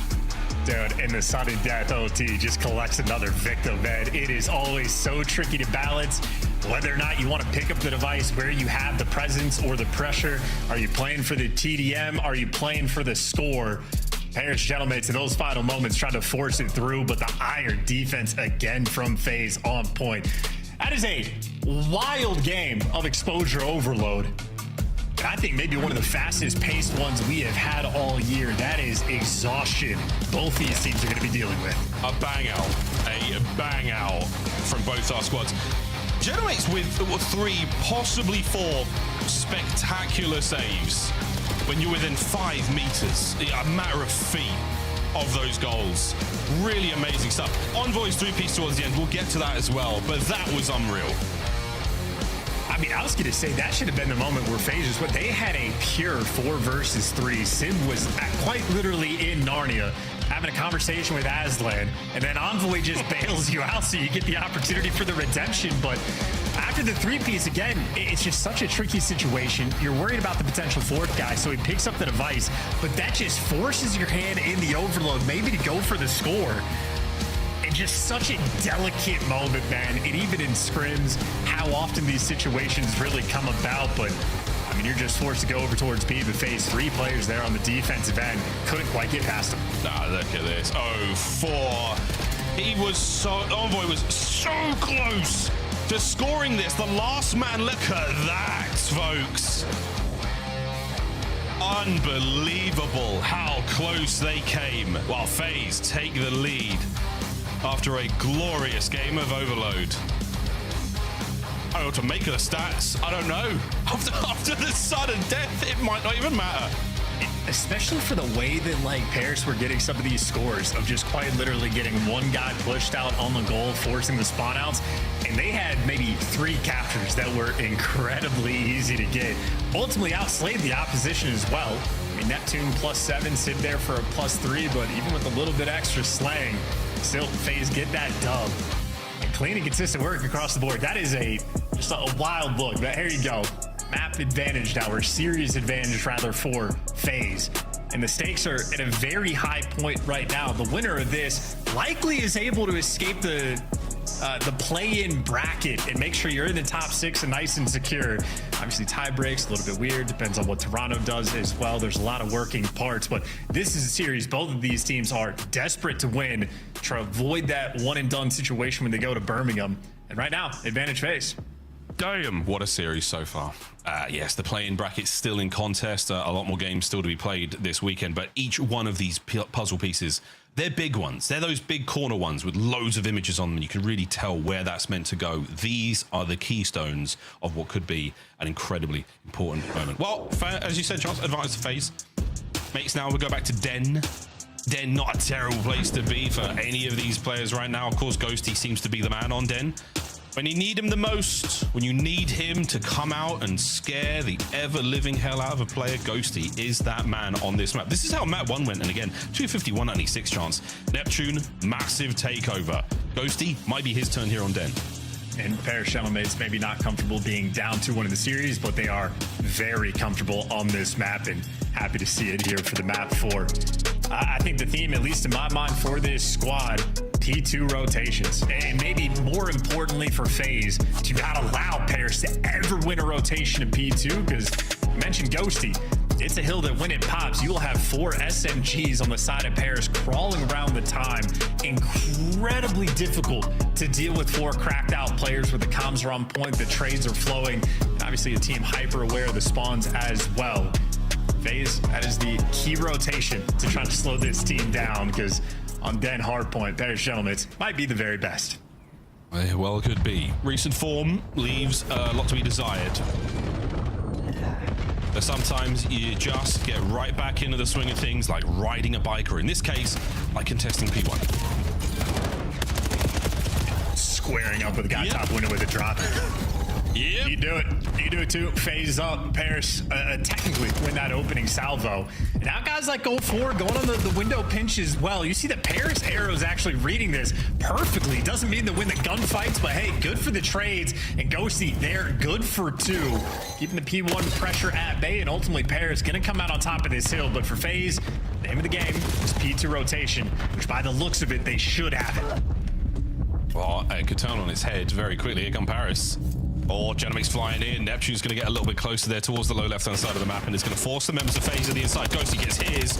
Neptune goes toe-to-toe with the Belgian, and he takes 8. Ton of lead. Here comes his Jaeger towards the back line. Not good enough, and that should be it. FaZe might be in the front line, but Paris, they've got the numbers in the back.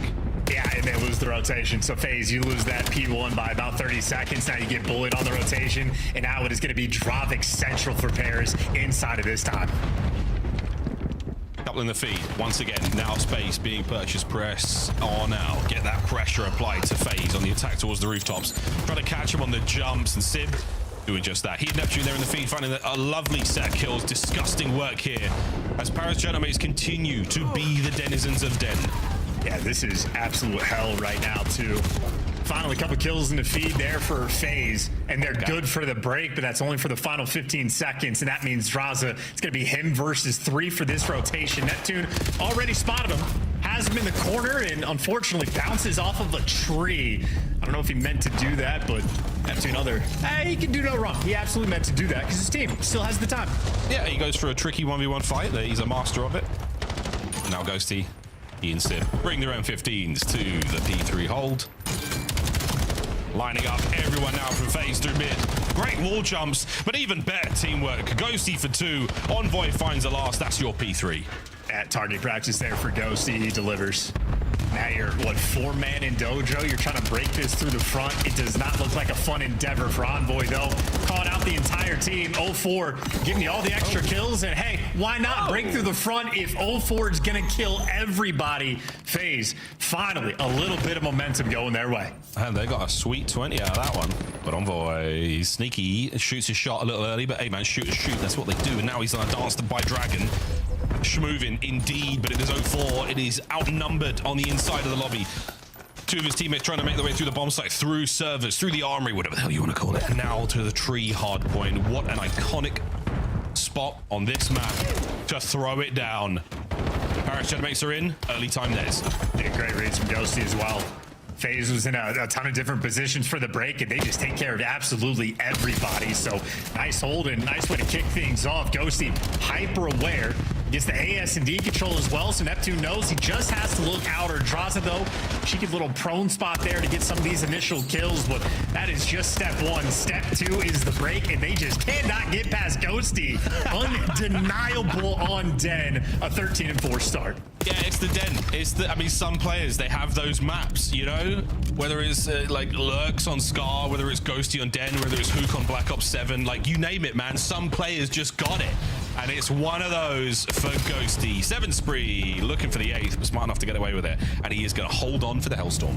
And sometimes you get Simp the Pimp, sometimes you get Simp the Limp. A 3-11 start, and really from start to finish, been a painful one. 100-point gap. And I mean, hey, Paris are just quite literally showing you why they might be the best end team in the game.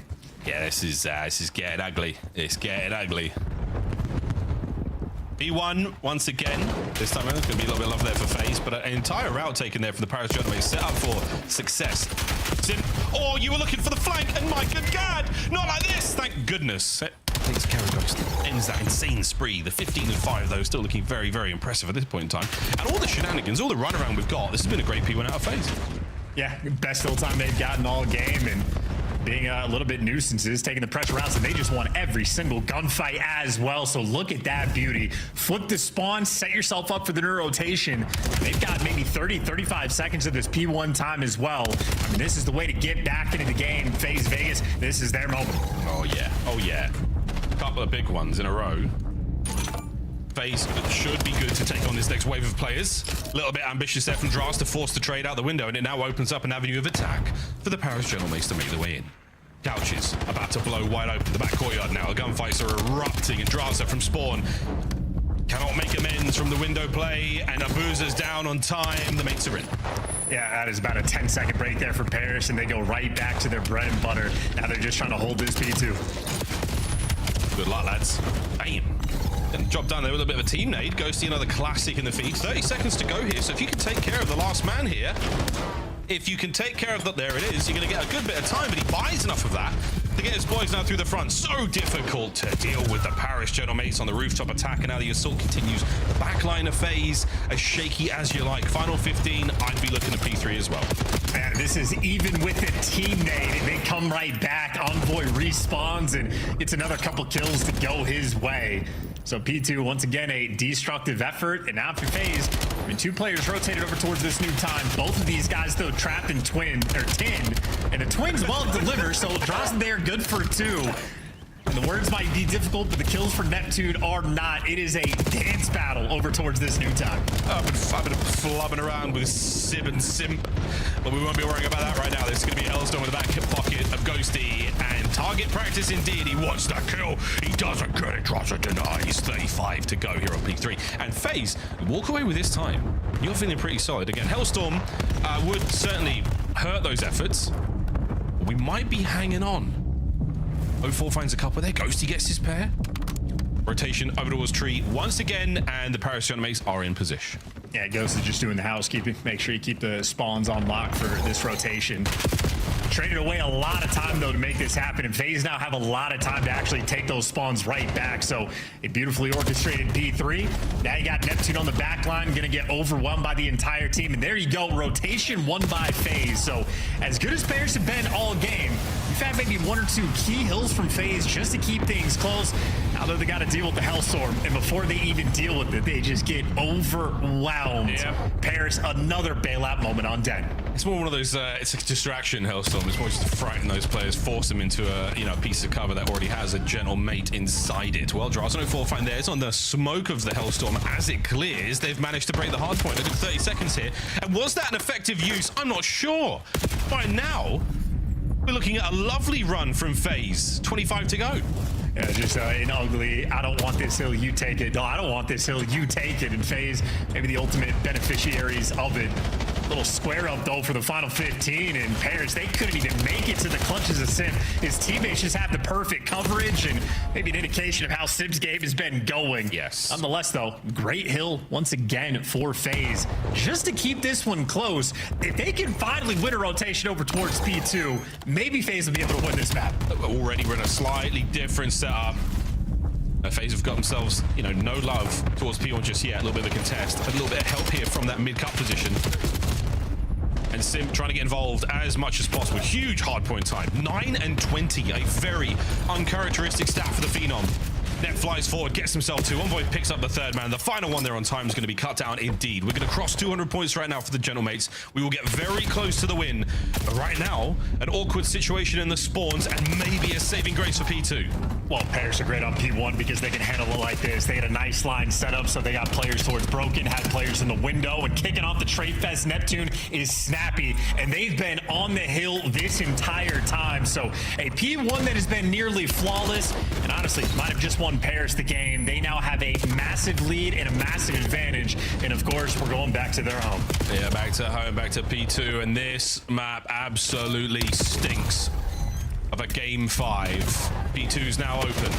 Sib on his way in. FaZe are trying to hold this. It's going to be a cleanup on the back line. Towards the front we go, and Abuza gets his.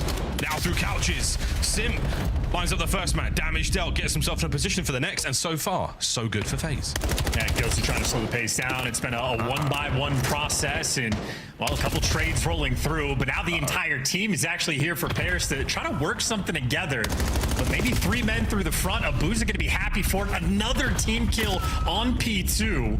So FaZe getting the good fight going. They have done it just enough to stave off this pressure. They're still holding. Good stuff. Simp on the dance. Back and forth we go. No friendly fire incidents as well. And what a rotation we have got set up for the Gentlemates. They're looking for the win right here and now. And from Dojo, yeah, those towels sweaty indeed on this game again. And Ghosty gets the intel. 2 players going to be going through Dojo. So Neptune pinching it out. Envoy just wants to slow him down. Right, slow. Neptune on the flank. Here we go. Here we go. Nep. Big turn. Only gets himself 1. FaZe managed to get himself in. FaZe managed to get in on time. Crashing out on Neptune. Force him back. The next few members line up for Simp and a massive amount of damage, but no kill on the next man. Here comes Abuza. They've got to watch the mid cut as well. An opportunity for the break. Wonderful team fight. Abuza. Back and forth. Damage dealt. Simp through mid. Is this enough for the break? Last man. Not done yet. FaZe are holding. It's a delicate game, man. There's always one guy extra, and it is Dan Ghosty that gives you 2 and a little bit extra. The bailout man on P3 might just be the guy to call game. Might be it. 1 kill there from Envoy. 1 break attempt now. Abusa catches 2. Doesn't read the flank. Somebody get on time quickly. Not enough to get the win here. You have to rotate towards Nu. His Sib is already on the way. 0-4 in quick pursuit. Final seconds. Over to the new time we go, and they have dealt with it. Game 5 on a deadly, deadly duel on Den. Damn it, Bobby, we're going to 5. And shout out Dan Ghosty as well. He's going to take a little break and move away from the setup, but a risky thing to do because that setup had the hot hand. That is a 2-piece through mid-cut. Ghosty on a solo mission to go and break that time towards the end. And I mean, a nail-biter of a finish. And Paris Gentlemen's happy to come out on top. He's finally dealt with that P2 pressure. And I think ultimately FaZe on the P3 is looking pretty good. But as good as the fight was, not good enough for the dub. Yep, a game 5 indeed. But just a brief look at the stats. 0-4 certainly came to play today. 4,100 damage, 33 kills, led the lobby. But ultimately Paris on Den. Very clean team there in the hardpoint game. That is a well-orchestrated effort straight down the line. Yeah, you've figured it out a little too late for FaZe. Generates are just far too strong in the mode. They're so good on the map. We'll see that in the game flow as well. Strong start, maintaining it for so long, and it only in the final set did we really see that, how close it could get. The second set, that was fantastic. That was, what, 55? We've just received confirmation on that last P2, a nearly perfect P2 in the home of the Gentlemates. Great signs there for FaZe, and none of that matters anymore. We go to a game 5. Back to Scar, back to where it all began here. Now, if the raid was anything to sort of set the tone or set the taste of what this series could be like, the Gentlemates, I don't think they want this, but we'll see how Scar goes. Game 5, final map of the series, an exciting one at that. We'll be right back after this break. Don't go too far, folks. We'll get right back into this one as quick as we can. Paris Gentlemates, FaZe Vegas, Game 5.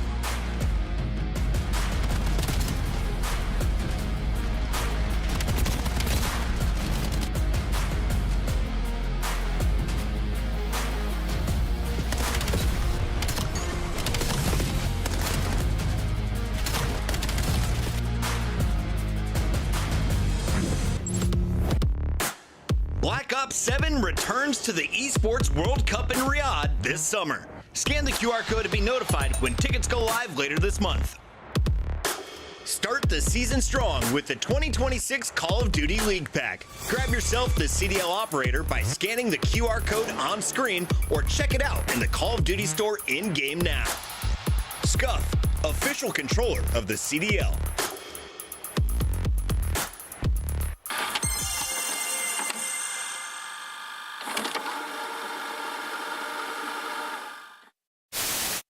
Listen, where am I looking here? It's Mother's Day, all right? Call your moms, all right? And maybe I'll call them too. I have the cross. Crossing Joe dead. I had 65. So you have 60 for the outcome. Yo, Joe.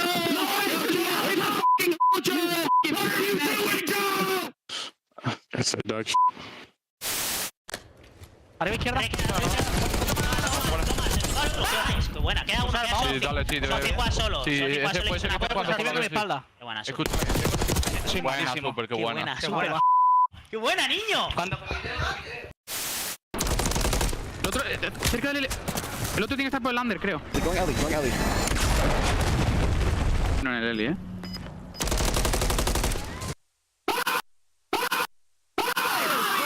Go, eso es, joder. Bueno, Javi, coño. Madre mía. Nice try, man. Oh. I calmed it, dude. I said, like, wait for that. I know what you meant. I know what you... What do they have to give yourself a fighting chance here in the series? Real, ruthless aggression. Another on stairs, can't get it. It's Krent with 2. It's now down to Lucky. And will he be that in this 1v2 situation? Here they come. Finds the first. Oh my God! Lucky! Dios mío, how has he done that? We may never know how he's done that. Congratulations to all of the heretics in all of those CDLG clips there. That was a lot of fun to relive. Folks, Game 5.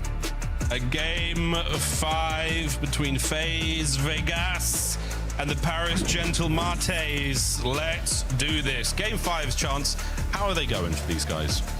Ultimately better there on the side of FaZe throughout this season. But of course, if you're thinking about clutch in Search and Destroy, it's not like Gentlemates fear or lack that capability on this map. Of course, even specifically, well, championships have been won. So not fearing the Scar S&D, not fearing the stats. Of course, FaZe, though, just want to keep this steady thing going. A 1.35 is a little bit bonkers.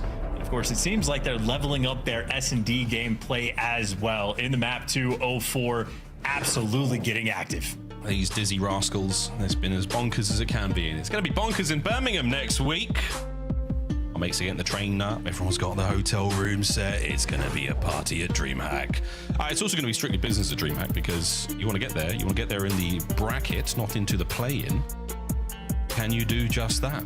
Tension, nerves absolutely here. Play call from the boys of FaZe was so effective and so ruthless on that raid S&D to start things off. 0-4, truly unleashed. Will he do it again? Hopefully he doesn't have to. And Scar, a very, very different map. We don't nearly have the years of practice upon it. We'll see who ages the fastest through this tense and nervy Game 5 to start off this match. Heavy implications in Abuza. He has been the big man in these situations.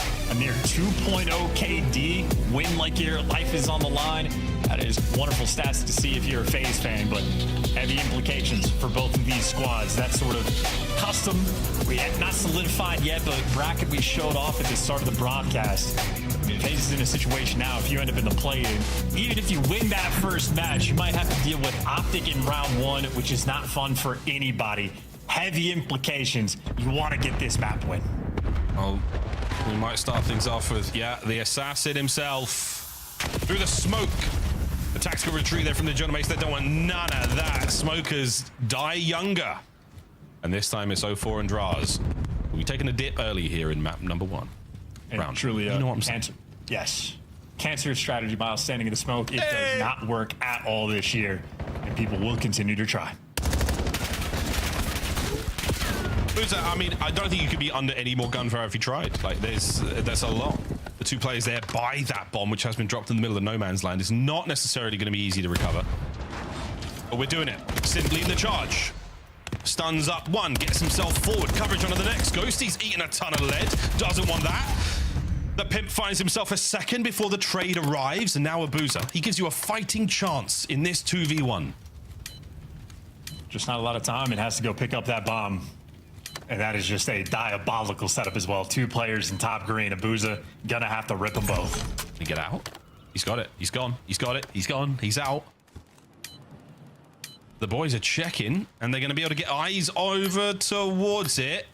The gunfight. Oh, Abuza chows it. Goes back for the bomb. It's a classy 1v1 from the Belgium. Neptune now to the ground floor. Neptune. The first hop, he manages to stay alive. A quick reset now. Through shop, can Abuza? Can he clutch this up? He sure can. And that was filth. I don't know how on God's green earth he had the intel to kill that first guy to top green.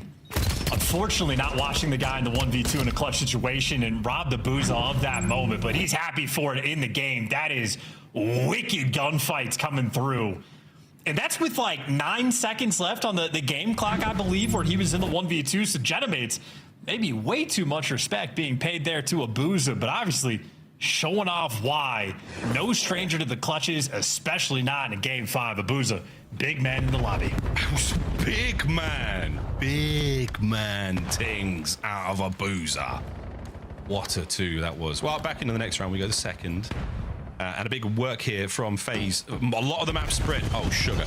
Yeah, that's going to pop the shot. But also, what a nade that nearly was. So 4 and Draza not deterred. They were the first 2 to fall in the first round, and they find their first kills here in the second. Dude, feeling the heat right now. Ghosty and Envoy trying to bail you out to hyper-objective-minded players. see if they could pull off. But keep in mind, the 2v4 that FaZe pulled off, Bomb was down on the other side of plane. This is technically an easier 2v4 to clutch. And right now, not even working together. Yeah, Sim had to crawl his way through hell to get those 2 kills. And right now, Ghosty, get out. He still can, mate. Envoy. That's a lot of intel. Yeah, Smoke, get the hell out of there, man. He definitely saw at least 2 red dots. Whether he saw the 3rd or not, I simply do not know. Will it matter? Massive advantage right now for FaZe, but yet Envoy is down, as is the bomb. Ghosty makes it a 2v1. There's 16 seconds to play here, and Sim shuts the round down with a flank. Yeah, and there's just no way. And I almost just want to talk about the 2v4 from FaZe. Even like the perfectly placed stun from Abuza over the plane to get the timing and coordination there for Sim, just to go to crawl through hell to collect those plays. And those are just the types of things of like, you're seeing that 1% play in FaZe is at least going for it. I think Gentlemade's there in that 2v4 more or less stunned out. They were playing Hope Call of Duty, hoping the other team makes a mistake. I almost want to watch the nade back from Neptune. Did he mean to bank it off of the door frame? Are you psychotic? And blow it up. He played a lot of Halo. I'm just saying. Is that new tech? Check this out. Over towards the A bomb site. That is all yours, FaZe. You do lose a man over towards back blue, but we'll see if that matters not. The Paris Gentlemates, there is a human centipede roaming its way towards green. Sib right now. Oh, good God. Okay, dokie. Diligent coverage. Sim. Damage into the first and the second, and he's doing it all, boys and girls. Well, that's that. Great work for the Paris Gentlemates. They don't let this game of Search and Destroy get away from them too much. What a snipe from Sib. We'll be picking up the defuse in a moment. They are making sure that they are ready with their trophies for round 4. Goodness gracious, what a map so far. Yeah, round of Jeopardy here, Miles. Things Sib is good with for 2000. I'll take what is a sniper rifle. Yeah, absolutely. You get the money, you get the double Jeopardy, and the shots, by the way, ridiculous. Look at these angles. Hey! That was a big one on 04. And the hop. Damn, that guy. The red stairs. It's not safe anymore, boys and girls. Delightful stuff. Into the next round we go. And the mates starting to get warmed up a little bit here. Starting to get a little bit creative. 4th round. The snipe still for Sib. Barely used on raid, mostly ineffective. And FaZe, you're going to learn real quick how dangerous this thing can be. Well, no one's showing face. They come out and they were ready for the square up on A, but not repositioned towards the middle of the map. Once again, pairs maybe hoping someone for FaZe overcommits, makes a mistake, or maybe they just want to give Sib a little bit of time to work, but so far FaZe have shown them nothing. Everyone else making their way through shot. A lot of damage. No one's going to peek it. Again, Sib's positioning is fantastic. He's really trying to play for those players picking up the damaged teammates, but no. We play incredibly patiently, FaZe. Well done to maintain the man advantage. 04 might get caught, though. Before he got the first blood, but now he's stuck in between Neptune and a hard place, and there you go, overwhelmed. So Bears were hoping FaZe made a mistake, and there you go, mistake after mistake, and now a 2v3 rolling through. Walks right into trouble. Neptune on a perfect trade. 1v1 for the round. Seconds are on. FaZe, if you can stay alive. Draza spots it. Oh! Travis McLeod guns him down. Yeah, Traza channeling his inner Purge there, trying to jump off red steps for the kill cam, and Neptune delivers him to hell. Great snap, great gunfight win, and nice round for Paris. They get first blooded. That is ultimately a 3v4 clutch that they pull off. All of the picks going their way. Shout out Sib again with the snipes. They work out. As the Draza Neptune 1v1 could have gone either way, but it didn't. All square for both our teams here in this 5th map. Nobody by B. Honestly, boys, if you see what we see, plant it. Gentlemates have given it all up. And they are now oscillating over towards the B side of the map. The nades and the stuns are done. And here come FaZe. and it's Abuza with the Dravik camping under playing Heady. So FaZe clearly working on some strats. They're digging deep. Yeah, this is a set piece. Draws a bomb carrier. I think Nip knows what's up. Oh, this is 0-4. Okay, sorry, I got baited. I got absolutely baited. That makes so much more sense. The player count. That makes so much more sense. My bad. Wait. Abuza. Wait. Oh, it's good. Draws is going to be there on the hit. Man advantage. Sim, 1v4. Good night. Lead change FaZe. Yeah, I also got baited by the player cam. Oh, that's crazy. Yeah, the most confusing thing I've seen, I was like, there ain't no way. And then he's pushing up towards P5, and I was like, he's never done this before. I feel like now's not the time. And then I saw the number 304, he gets the first blood, and I said, no, that's exactly how they wrote it down. So FaZe, very calculated round. Abuza with the right gun in the right spot there towards the end. And maybe Paris Gentleman's as confused as I am this map, because they are been obliterated so far in S&D. FaZe right now, they've just been bringing the goods. Clearly have a game plan for the day. You can't really account for the moment-to-moment plays from Sib and his snipe, though. That's been a bit of an Achilles heel for them in this S&D. Sim trying now and find that forward position on the inside of shop. Checkable position, a very bangable position. Okay. Battle on the bomb site is getting messy. And this was the play. Get Sib in a position, try to lure FaZe into the kill box. Still nothing shown. And the stuns and nades coming through from FaZe stop that entire play in its tracks. So this is plan B right now coming through for Paris. And if plan B is the B site, well, Abuza's got the read, so that play gets shut down. Now we're on plan C. I think Paris Gentleman is trying to figure this one out on the fly. I think, yeah, at this point in time, you're trying to count players. Somebody bangs something. Uh-oh. There it is. Envoy catches an Aaron 04 just running out and about. Simp pumps the brakes. Are we making this happen here by A? Are we throwing hands or not, boys? Patience. Patience. Oh, it doesn't matter. Envoy. 200 IQ. Ghosty now through the middle of the map, but the time is ticking. You've got to get the plant down. Is Abuza going to check this? He sure does. Doesn't get the kill, though. The bomb's still up at large. Is Sib. He's got to kill everything. The final seconds, and Abuza is gone. Abuza will run. The bomb will not be planted. 4.5. FaZe. Great round. Yeah, you could say that. I'm not going to say that. We are playing some criminal Call of Duty. Abuza and Simp had no right to win a 2v4. Abuza had no right to win that 1v2. 04 is getting caught left and right for some of these first bloods.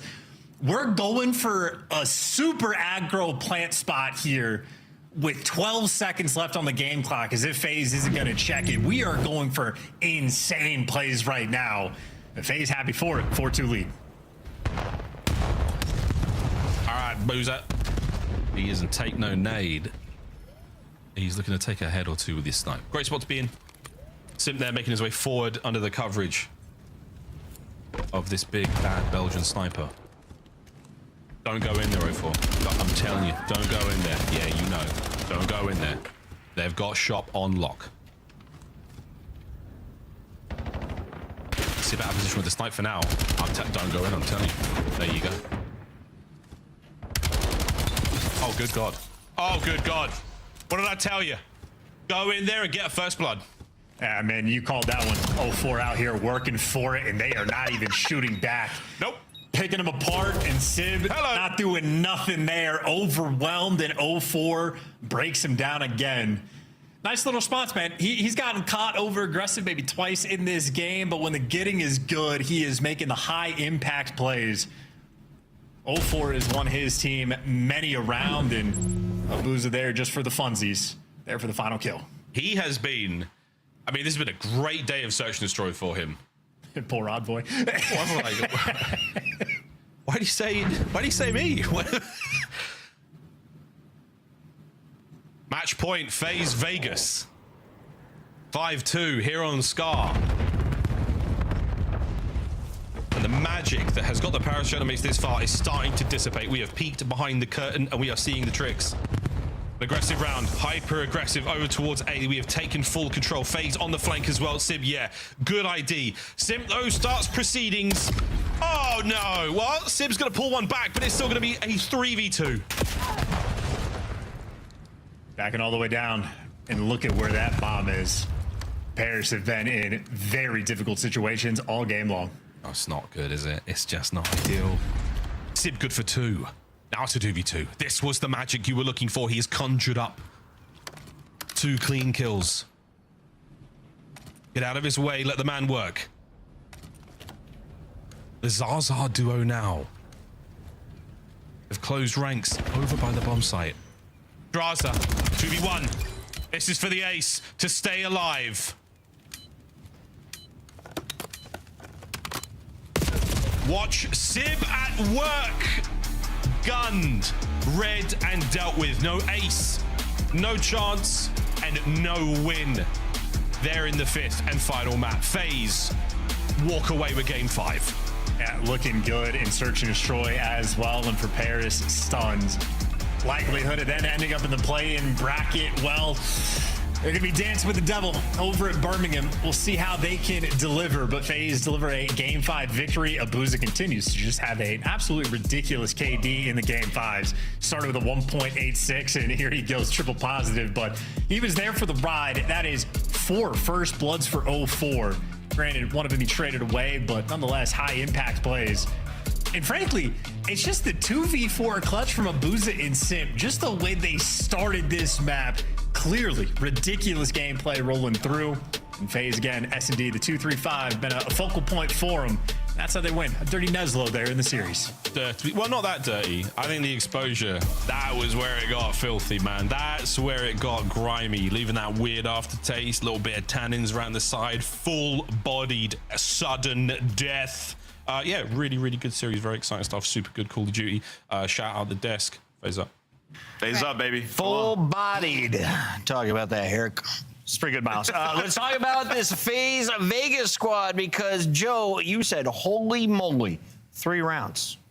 Yeah, pretty darn good couple of surge maps for them, but I think the key was they won Overload. Obviously, 2-3-5, a big discussion for them coming into this stage was to work on the hard point, but the tried and true still works.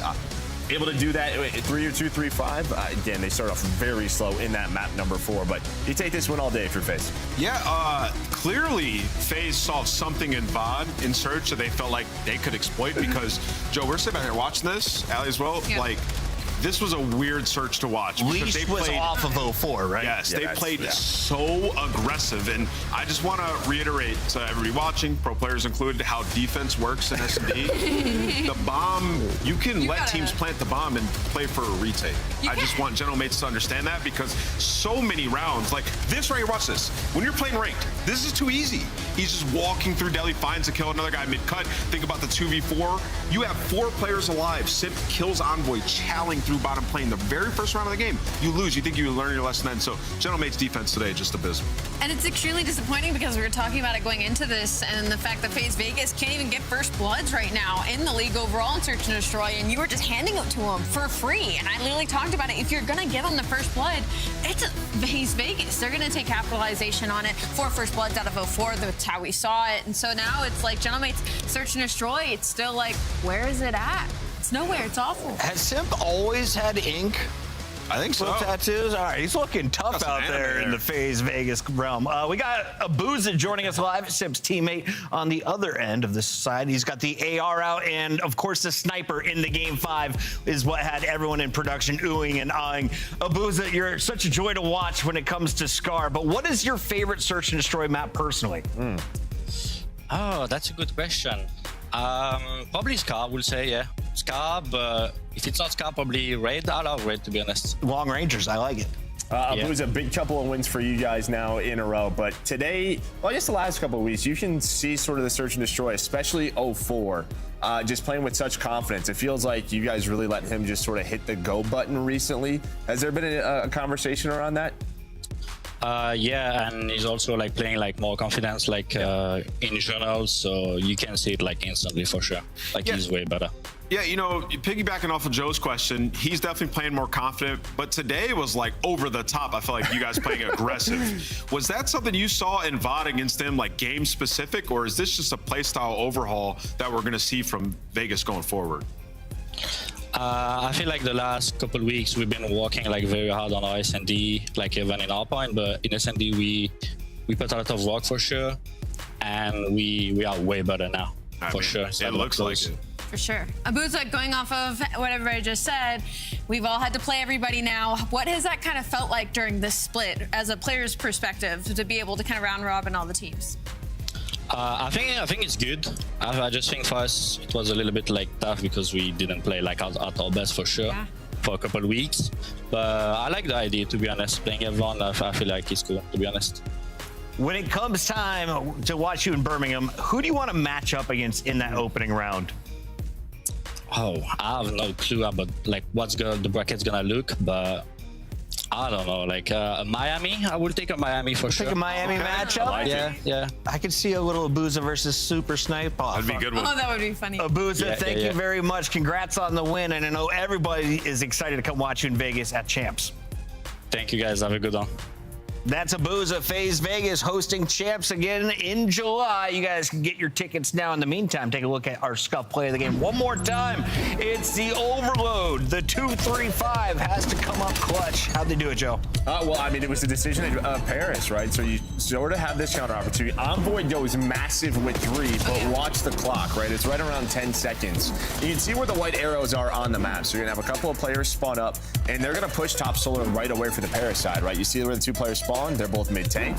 So now you have this decision with 9 seconds. But I think with those forward spawns, you're hoping that you can just go fast enough across the map on this rotation to catch them, to put this in. But it is just, I don't know, a foot away from going into the goal. So you never really want to have the MP at the start of Overload, right? Because you're at a disadvantage. But they just went. They had to go for it. They felt the timings were good off the spawns. But FaZe, the defense so clutch. Goal line defense is the difference maker in this best of 5. FaZe now improves to 5-5. Paris 4-6 will probably be in that play-in. When we come back, we've got a battle of some blue squads. We've got Cloud9 New York taking on Carolina Royal Ravens. Do we get another game 5? Low-key. See? Nah.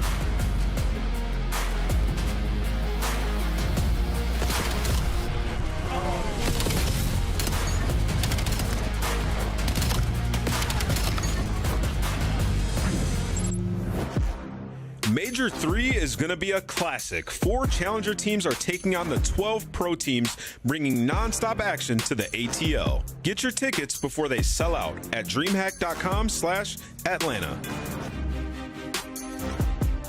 Dominate the competition on main stage with the CDL Major Hunter Tracer Pack. Collect your chip by scanning the QR code or heading to the in-game store now. Scuff, official controller of the CDL.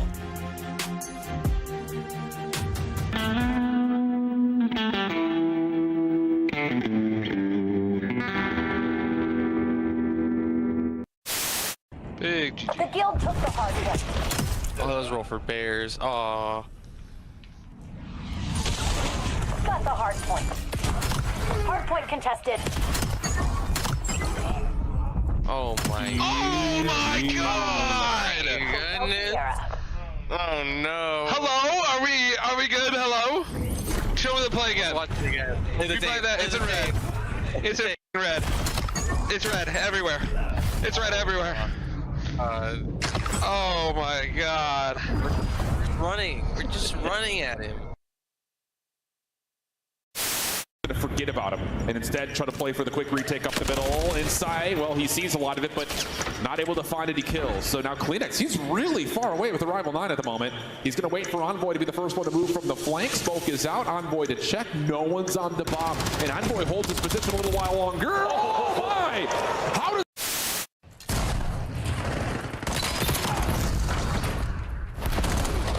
Sur deux. Encore, il est mort. Yes. Statue, ça spawn statue.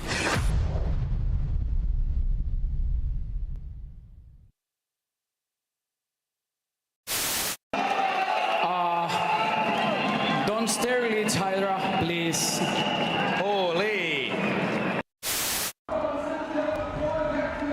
Breakers! What the on? You're my son! Breakers! You're my son! You're my son! You guys suck! Get out of here! Get out of here!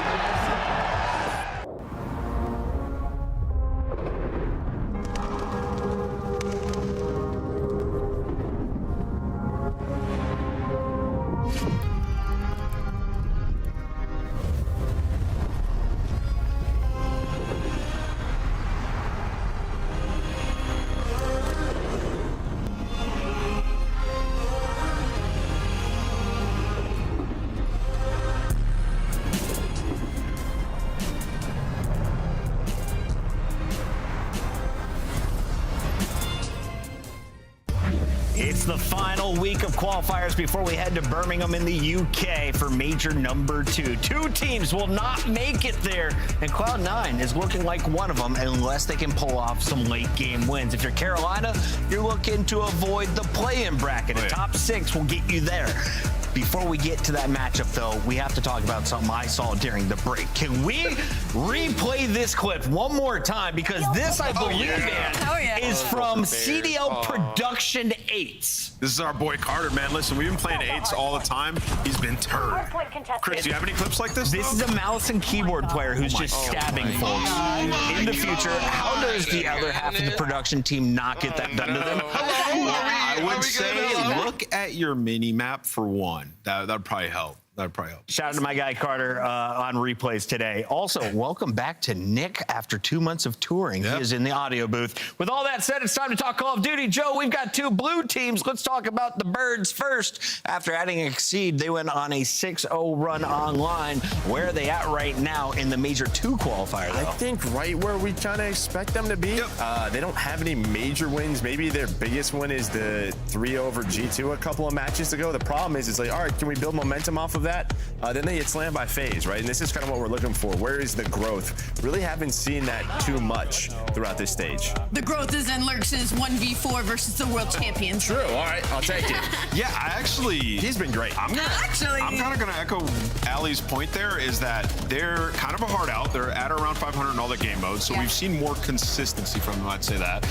Is that true, though? Because they were awesome online in stage 1. But you remember wins. You run into some... I just assume that is like the honeymoon stage, right? You add an Exceed, you have a couple of wins, and then you kind of have your dip, and now you're kind of back to trying to find that baseline. And remember, they ran into some roadblocks. They were finding a ton of kills. They weren't able to win their HPs. Started to figure that out a bit. And for them, though, really, the players have had a ton of growth. Craze is having a good stage. Lurks looks like one of the better SMGs that we have in the world. So things are coming together for the players individually, and they're still 4 and 5, so in a good spot. On the other side of this fight, we've got a Cloud9 team that no one thought would pick up any match wins with this roster. None of the players having success in challengers. They have had it in other titles, at least in the case of Ocus. But we were surprised by the strength of Hide and Search and Destroy, who was averaging 13 kills in their first upset. Allie, they pulled off another upset last week. They hand Koi a loss with another Search and Destroy dominant win. It's just so funny because it's like, okay, so you're going to beat like some of our better teams heading into Birmingham, and then you're just going to get handed all these insane losses by everybody else. That's fine. I mean, regardless, this is 2 of the worst hardpoint teams going at it, and so like the biggest strengths, I guess, is going to be the Search and Destroys, especially for the side of Cloud9. Problem is there's really only one map that feels good in that situation for them, which is Scar, Search and Destroy. On the flip side, though, I mean, they're really good at tag team, you know, so they have some net here in this series versus Carolina, but the respawns, they need some help. The points came out at the end of that match. I'm just cracking up because like their wins are so quality. They have 2 quality wins. Like, but yeah, it's just the way it goes. And then a -90 differential on hardpoint. Now, when you look at this Carolina squad, they look good online. They came into land, and it was Vancouver, our worst team in the league, that beat them. So I feel like Carolina has been susceptible to those losses when they should not be. Let's take a look at our standings one more time and show you what is on the line for both of these teams. You're going to need at least 3 wins if you want to break into our bracket in Birmingham. They're sitting at 2 and 7, so you have to win today, and then you got to think you got to win in your last match as well. No, I think so. Yeah, I mean, if you're Carolina, this is like a must-win game, right? You're playing C9, huge opportunity. They have 2 matches left, so theoretically you could still get top 6. And map counts are going to play a factor, like you said, for tiebreakers at the end. So this is a series you just want to come in and quick work. 3-0 is the goal. Can you get it done on these maps and modes? Alley Cat, walk me through our scuff pick'ems. I mean, I'm looking at this black card and already you're like, okay, Cloud9 got a respawn in the series that they're going to like. So opening that up, that's the big one. The hardpoint they've won. The one hardpoint they won the series, and the exposure. I don't hate for Cloud9 if they're able to move off that momentum, smaller map, more one-dimensional, and give them some opportunity. Was it 1 and 17 in hardpoint? 1 and 14 in HP, -90 differential. But the one time they got a black heart, Nedra was unstoppable.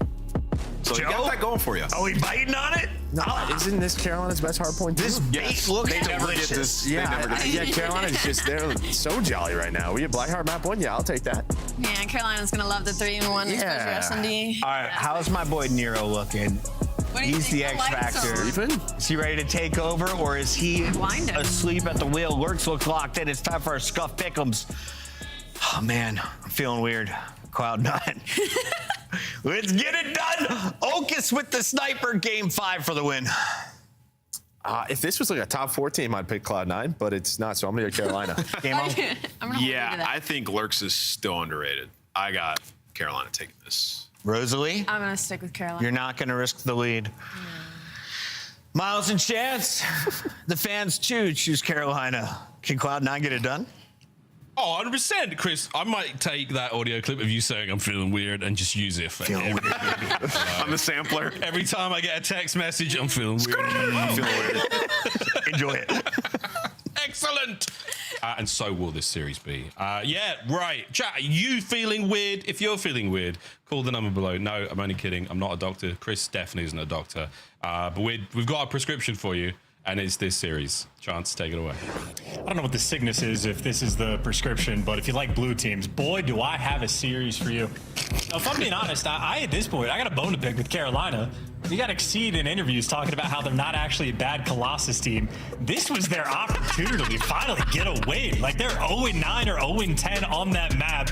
Instead, they're squaring up on Blackheart, which is the only place C9 have a hard point win at all.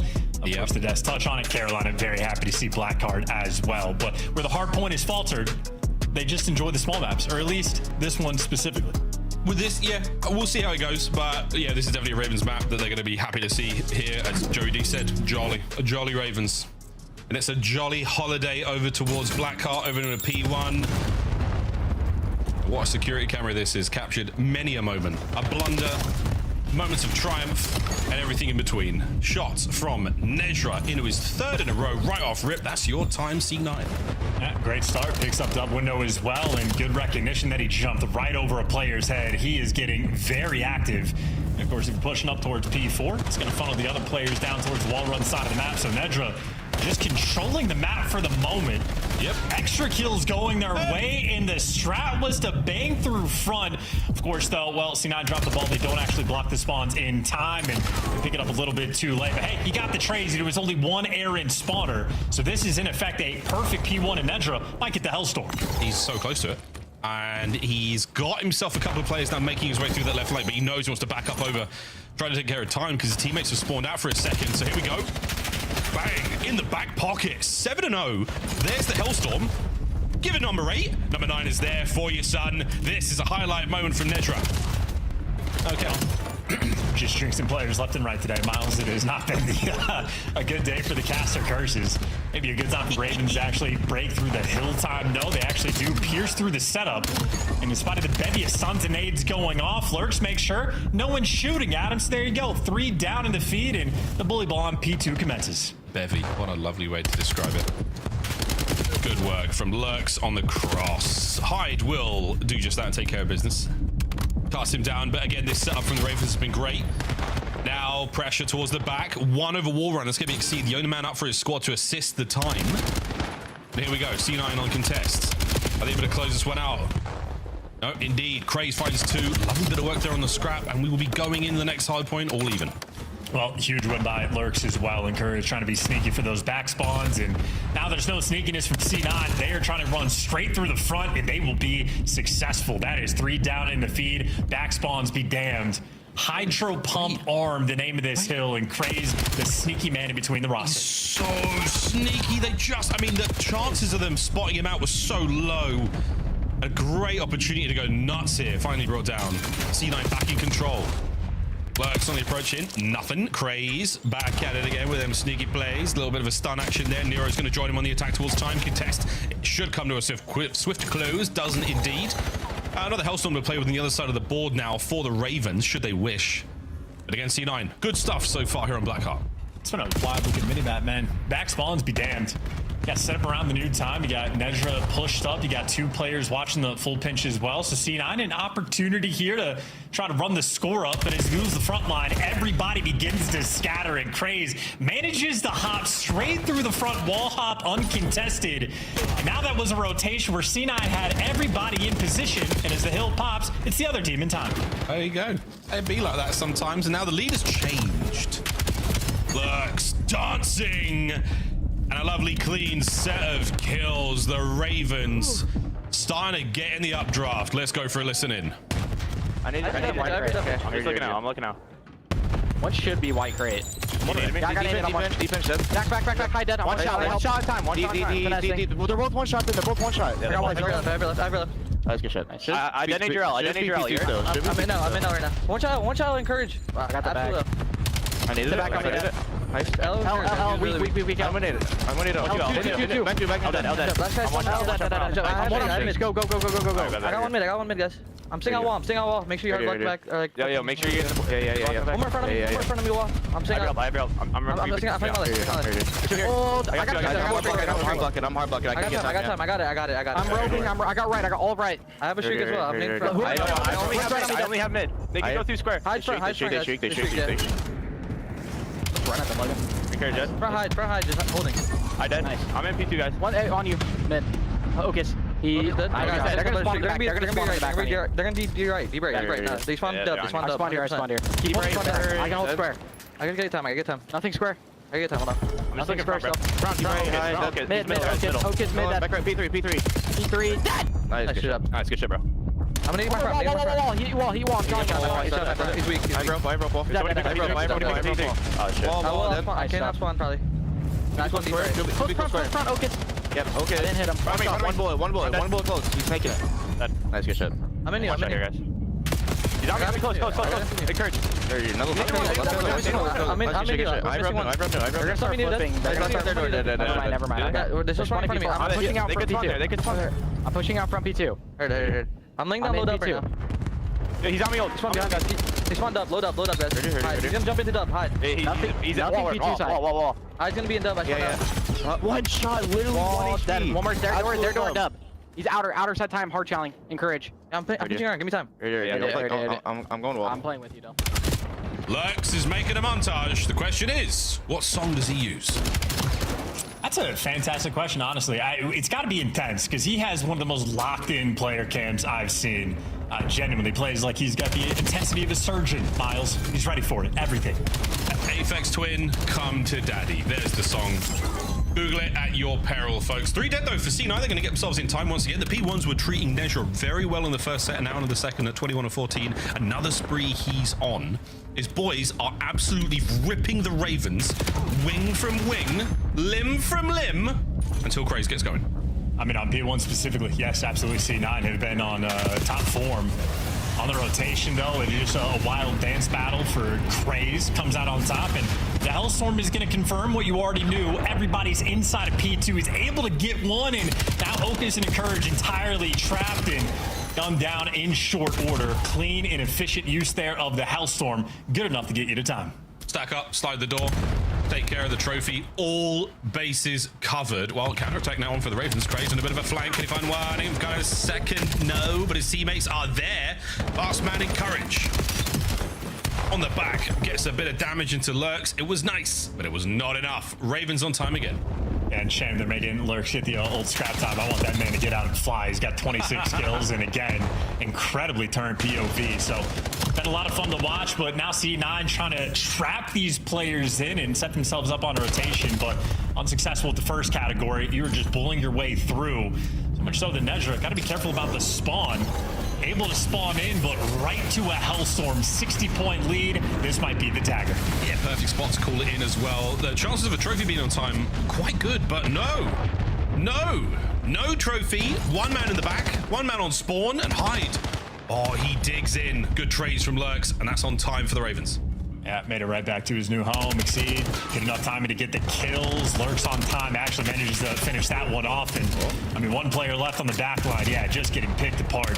Blackheart right now versus Carolina is seeming like that is an overwhelming task as Lurks basically impossible to trade. Untradeable. Absolutely not. Look at him go. Look at him soar. Look at him fly. Yes, another couple of big ones there. 32 and 18 with the most hardpoint time in the entire lobby as well. So he's put in a shift. We're going to see this hardpoint come to a close, and once again, the Ravens will be on for the rotation. C9 forced to now battle their way through time. Oh my, Exceed takes one with him. The battle on the front line all good as well. Nero in the dance. The stun doesn't connect. Oh, notice the kills. So now, all down to Lurks. Yeah, and he's so tart that he makes Nero's POV look normal. So maybe watch this man fry. Tagged up and weak, but the nades are good. It takes 2 to take him down, but he sets his team up there for the kills. Teamwork on point there for Carolina. Craze, well, food for fodder. The trade's always in. Carolina Royal Ravens, they can win the game on this hill. That's right. Snapper Ruski, son. 36. Streaks off respawn, possibly just to make sure you seal it, but his boys are slowly starting to fall. Here comes the next hit from C9. Looking at getting on time, no good from the hit. Lurks once again, back into it we go. As his Dravik cut down by Nezra this time. Exceed. For the final few seconds, you might not win it here. The tick might go in. This has to be a contest. And there it is. We will go to another hard point. Hey, Carolina. Gonna have to break this one down. No more Hellstorms to work with. Gonna have to do this with the pure gunny. Nezra, though, able to pick up a nice 2 kills for the entrance, but all of a sudden you look at the minimap and they're just so close to the time, and just like that, they get it. Blink and you miss it on Blackheart. The game is over. GG, go new. Ravens strike first, and once again, Lurks with a big show out. His form in the run to Major 2 has been very impressive to watch indeed. Craze getting his lick back in there a few times there. Wonderful stuff. Nero, chill. Very chill, Chance. Uncharacteristically chill. He's saving himself. Saving it all for the LAN. Dude, I think you might be right. Because in stage 1, he was remarkably consistent. Like, very good slaying numbers, even though, again, Nero traditionally an SMG player. Now he's the, sort of prototypical slower AR role. And Nero's stats not fantastic, but it's not like he needed to do anything that map. His team down the line feasted. Lurks got 37 kills, 4,500 damage, and the most hill time as well. So Lurks for MVP, at least a map number 1. But I'm with you. Land Nero. Yeah. He's going to be a sight to see. But with Major 1, at Major 1 they weren't. They just weren't. The Ravens were not Major 1 players. But this is a spicy new take on the team. They're really pulling together. This has been a good online look. They've had their licks. They've had their bad times on LAN, and I'm excited to see what they do at Major 2. Still going to get there though. Still going to get there in the way that they really want to. And yeah, in the listening, we saw Lurks pick up some pieces. Yeah, they were very good. The assault on the hard point at P2 was great. Nezra outside of the P1, I think C9 struggled quite a lot to find a tremendous amount of success. See if that opening breaks and stay as strong in the remainder of their hard point games. But hey, Blackheart, it was always a good look for the Ravens. No Colossus, still a chance. Yeah, no, they look for it, man. A bunch of twisted. Again, Nero has one of the slower point of views on this team, which is only a signal of how turnt everybody else is. It looks like Lurks probably holds his breath when he plays, but hey, teammates doing so good, you're making Nero happy, and if Nero's happy, I'm happy. Hey, the science backs up the breath maxing, I think they call it. I don't know. Honestly, just game flow. Into the game flow. Very good start there from C9, but not enough to keep things running. The Ravens walking away with it. Massive separation after P3. No looking back whatsoever. C9 back to the drawing board when it comes to Blackheart, but again, a fun rep for them indeed. Again, I'm still with you though, Charles. I do want to see the Ravens play more Colossus. In the back of our heads, collectively, we have Exceed saying, we're a really good team on it. Let us play it. Every opportunity since then has either been a loss or they've vetoed against it. I mean, what did we veto here? Charles, what did the Ravens not want to play in this series? Cowards. They're absolute cowards. No, get rid of the Colossus. Only because they're 0-9 on it. What do they know? They know what's up. Maybe Exceed went completely off rails. Completely off the rails. And everyone else is like, brother, stop. We're not a Colossus team. Well, we'll find out another day. For now, though, we're going to go to Exposure. We're going to play this S&D and Overload. Will it be just 3 for the Ravens that are royal? We're going to find out. But in the meantime, just S&D. This has been C9, baby. They've got dubs. They've got their upsets. They've got it done. But for a team outside the top 4, Joey D said, is it going to be the same? Is it going to be different? Tough sell, but if there's any opportunity to win, this is definitely a team where the threat that they possess is going to be that 2-3-5. So fucking pointed out, be fearful of Okus with the sniper, but of course Exceed, especially so on this map, lethal in his own right. Maybe a square up battle, and I know Hyde, certainly a player going to be digging deep for some of these S&D strats as well. This is where Carolina, at the very least, are really going to be forced to make some good plays. some highlight plays, some real spotlight moments for them. Let's see how it goes for C9. Again, these boys have had 6 and 5 overall in search and destroy. In the green, absolutely in the green. We've checked the forecast, and it is not a clear day for the Ravens to go flying here on exposure. You have to be mindful.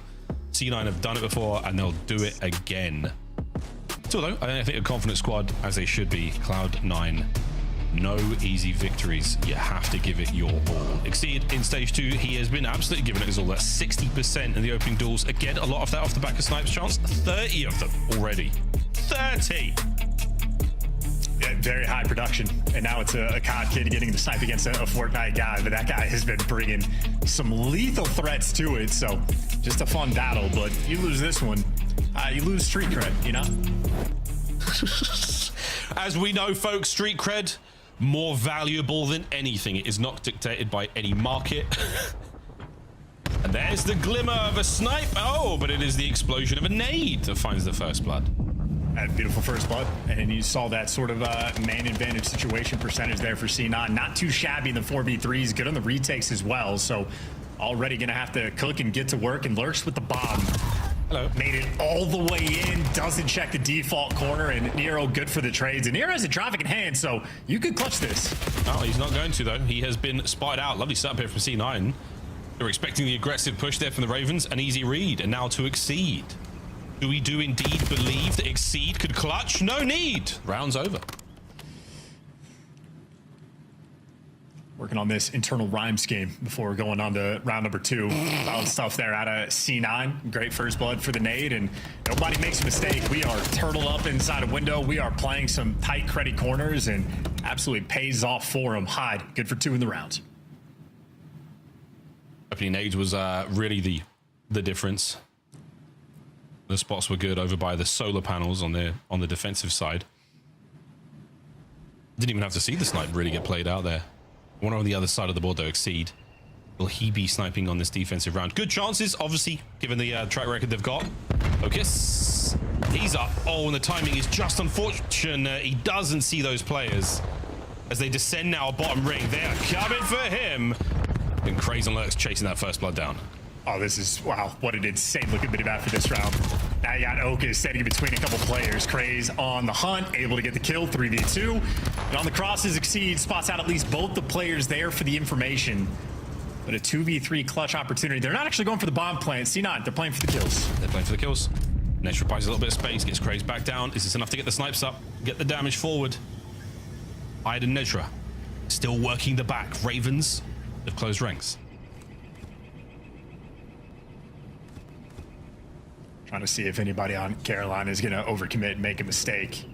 So far, no one's shown face, no contact by any players in this lobby for the past 20 seconds. And it looks like the play call is going to be over towards this B site. Exceed there on the cross, and there goes your friends. That is not a fun situation to be in. There goes friend number 2. And will join hands in death, and Exceed delivering it to them. Now up to 32 snipes in the stage. Oh, my friends dead. In that round anyway. Lovely work, Exceed. Flinch didn't seem to matter too much. My goodness, a near collat. He got eyes on the next man, and Nezra, if not for that very, very slight bit of skin showing as he hits the prone, Exceed may not have known that he'd gone that way through the back once again. Either way though, very aggressive work from the Ravens. And Exceed, a very expressive player as well in the player cams. We just watched Paris Gentleman, so Civ usually iron face. Now anytime Exceed sees somebody, his eyes just light up. He gets so excited. Love it when someone loves their job. Oh, Lux, you got intel, baby. You got intel. Yep. Good luck. Get that bomb down. You've eaten a fair share of nades over here. Yep, here comes it towards the back. Good luck, mate. Have fun. Great damage into the first man. Nero over the left-hand side. Hyde making his way towards time, and it's going to be clean 3. Exceed. It makes it a 1v2. Now it's over. And that will be a smooth defuse. Hyde on the retake. What an effort. Yep, 4th best retake team in the game, at least in stage 2 are the stats that we just saw, and C9 showing off the goods there.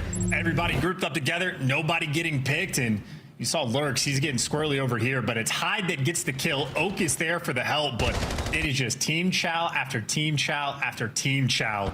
Those C9 players swarming around this bomb site. That is efficient work on the defensive end. Great work again from Hyde. Those first 2 kills were superb. Nice advantage right now for Cloud9. And Lurks, you're about to see it all, my friend. Here they come. An ace upstairs will possibly connect. You thought we were going to B. Oh, no. We're going back to A. our spawn. No, we're going back to our spawn. They called me a madman. I went back to spawn. It's 1. No good for the second. But Hyde, so cheeky with it. They called me a madman. Now I'm an A. That's not what Nedra sounds like. Actually, maybe he does. I'll have to listen out on the listen-ins. They called me a madman. We're going back to B. No, we're not. I would love it, though, if they did wrap through spawn and plant B. No kills, because C9 will be planting at A. Here we go, folks. 3v3. They've left the Ravens guessing. Exceed. Exceed. Right trigger, pull it. Does he have a controller malfunction? We will find out in a moment. He's going for it. He's going to jump on this and check. Oh, damage. Encourage is going to stay alive. Nero's going to get the first in this 3v3 and a swing and a miss. Lurk's playing close bomb. He's heavily damaged as well, but you've managed to keep C9 out of the play. And Nero, it will not end pretty for Cloud9. Exceed, the last man left alive, hits the defuse at, I believe, about 12 seconds. A slow and steady retake. Not an explosive one by any stretch, but they get the job done. Yeah, good work by Nero down low, and ultimately good teamwork towards the end as well. Okus eventually just ends up in a 1 versus 3, but Exceed there for the follow-up kills, and yeah, better with the pistol there. That trigger working off now. This is the slide across. Nope. Intel on the first. The first one I get. The second one, unbelievable. I think he was looking at his minimap, but watching that back in slow motion, I think he looked away to his minimap at that exact moment. That's unbelievably unfortunate. Well, we called them madmen. 2-2 here on game 2. It's going to be a 3-1 split right now for your boys, the Ravens. And Exceed, will he catch something here? Absolutely not. He doesn't catch a thing. He just watches Craze get turned to dust. Uh-oh, and the pressure now on C9 applying it. Yeah, Hyde just squared up basically against 3 different players and came out on top and gets away. I got an SMG player playing top ring, though, for the 2 versus 3. Exceed maybe going to have to pull out something wicked here with the snipe. He's got Lurks as the front man. On the map, off the map, doesn't matter. You got 2 players on the pinch. C9 are on the pinch. I mean, this is one hell of a pinch. Here we go. Hyde, are you going to get him? Yeah, you are. Good stuff. Alongside Encourage, they get it. The man on the bomb site, absolutely toasted. C9, New York. That was a delightful round. Yeah, good confident play calls. Consistently making them. So the in-game vocal leader there to sort of guide the troops, putting in some serious work in Search and Destroy. A 3-map win spree they are on for S&D. Certainly the mode where they have had the most success. And Okus, the man there for the final kill once again. 4-2 start for him. Okus holding it down. Nice 4-2 on a little bit of a spree. The entire team there of C9 really pulling their weight. And again, it has been a bit of a back and forth game of exposure so far. Expo, no Himmelmat. This time we're going down low. Craze has put Okus to seriously weak. And I love this. Netra, he's getting nothing. Damn it, he shot his gun a little too soon, and now, yeah, we're on. You see the kills, Miles. I see the guy with the bomb in his hands.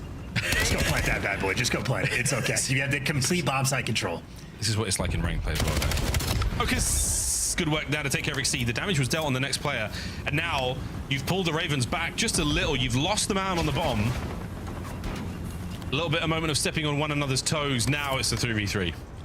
And they're swinging it, leaving Okus on an island, and they're running right into the clutches of Carolina. They line up. Yes, they do. The trades in favor of the Ravens. Miles, that's why you plant the bomb. I know, you're absolutely right, my friend. When I listen, I hear you. Clock goes red. Okus needs to make these 2 players dead. Checks them all. slide in, and those two guns ringing hot as the Ravens bounce back as we do go back and forth on a bit of a rally here. Yeah, good timing for Craze as well. And the rat back Lurks is the man in position there for the trades. And once they got bombed down, they're going to be ironed up all on top of it. Carolina clean and confident in that round. Nonetheless, though, a good try out of C9. Maybe if they get the bomb down, could have gotten something done. But if a player is top or bottom window, dangerous on the cross. Much easier for a commentator to say you can do something. In game against these guys, much more difficult. I'll keep my mouth shut. Just kidding. I get paid. I know I need you. I need you to keep talking. And Exceed, the timing just a little off. Does allow Encourage to cross to the right-hand side of the window. And look at that. Encourage walks it off. Still a lot of information to gain there. That player upstairs. Oh, what a gun. That man's got on him. Keeps Exceed out of the play. No movement from the bomb as of yet. Yeah, Encourage earned his purple heart here in this round. And the B approach going to be slow. They don't have the full team here just yet. So I don't know if this is going to be the immediate play call, but with 44 seconds on it, a hope and a prayer grenade to connect on Okus does not do so. And now you're working towards A. 35 seconds left. If you're C9, you should be able to respond to this pressure. They're going to hit the man down low. Nero's going to be alone. Oh, it was a bit of a gunfight, but he doesn't account for the 2v1 down there. Now the Ravens on the shuffle around. Are we going to catch somebody here in the bit of a transition? Exceed could go massive. He's brought the snipe down low. Doesn't hit. First shot unsuccessful. We will be able to watch the bomb from down there, so you have to pay mind. And what are we doing? We're on the bomb. We're hitting the defuse. Is anyone for the Ravens going to check this? We're going to go for Craze. Get in there, Craze. You got to get in there, son. They're defusing your bomb. C9. Get it done. That's crazy. I mean, the smoke there in that moment is just a giant signal of, hey, we're defusing this. Come check it. And just a terrible setup coming through. At least blocks off the sniper line of sight. If Exceed try to make anything happen down low, but I mean, that is just the perfect play call in the moment. Now, if they don't smoke, by the way, they win the round even cleaner. Because you can see all of those gunfights. Craze doesn't make it out of the bottom side of the tower. And that's that. Well, C9, you take it. Great coordination there with the smoke from down low. A lot of love towards the B-bomb site defensively here for the Ravens. Okus and Nezra. Oh, baby, I love that opening hit. Gets the first instantly, traded out fast. That spot looked insane for a second. Either way, two players on the pinch. Dealt with. Encourage gets the win. Hasn't read Craze just yet, so Craze looking to get two. There's number one. Doing a good job of staying alive. We got a 2v2, and on the flip side of the map, you got what? Hyde versus, well, ends that one sooner than you can say it. Craze now has to kill everybody in this round. 1v2 and bomb down right on top of that A site. Oh no, right on top of A. Now Craze again on defense here. Is he going to check for Hyde? Hyde's in your spawn. He's crossed the entire map. He's gone as far as he possibly could go. He's definitely out of the Shire. He can't remember the taste of strawberries, Mr. Frodo, but what he can do is double back, grab that bomb, and we'll see Craze attempt this, possibly with the bomb planted at A. They're not at B. Where could they be? Oh, it's A. That's right. Why we go 2v1? Craze jump it. I swear to God. I'd flip the table. Right back here from C9. That's damage. That's a stun. Is that two players? Is he going for it? Yeah, he is. Can't get away with the trade. C9. A nervy round, but a lovely recovery. That's good work. You say nervy. I say Okus to get the final kill in the round. It's felt like a guarantee here. 6-4, but he has been responsible for many a final kill cam.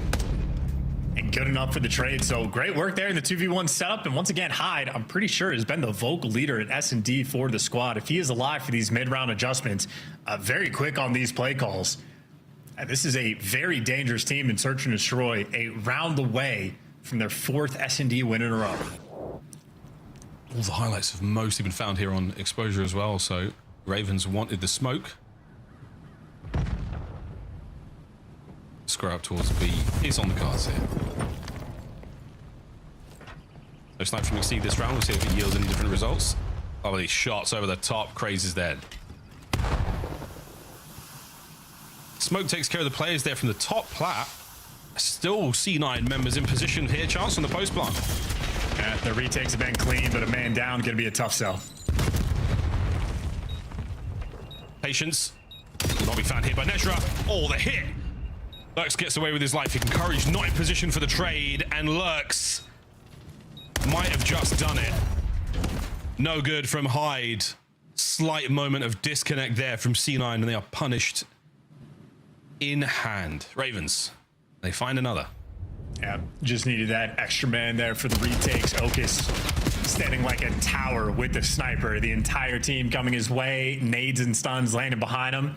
He squares up and dies because, yeah, that's just never going to work with the snipe. That's a tough one. Carolina on point, still alive. Down 5-4 and still just waking up, man. Still stretching. The dust out of your eyes. Nero is going to be evolving over the course of this series. What are we evolved into? Nero dude. Just a gigantic Nero with rocky arms.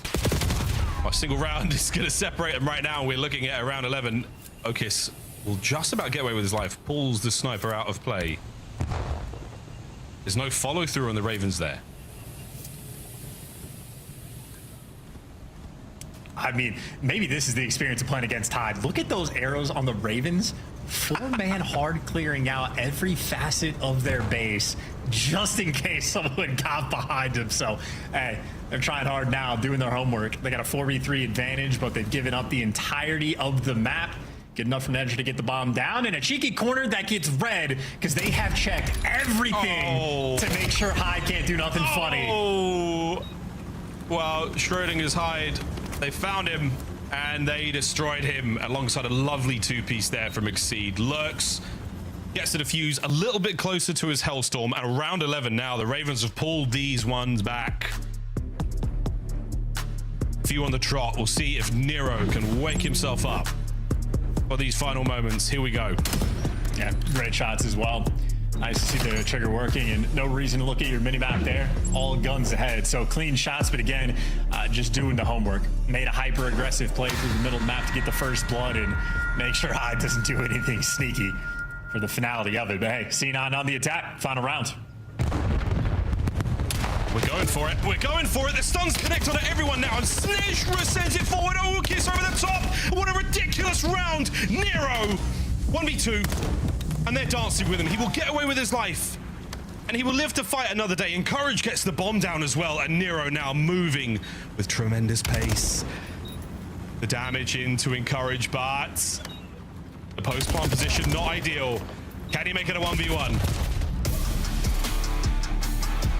No need to go him to bed. He's still there. C9 taking care of business in the search and destroy.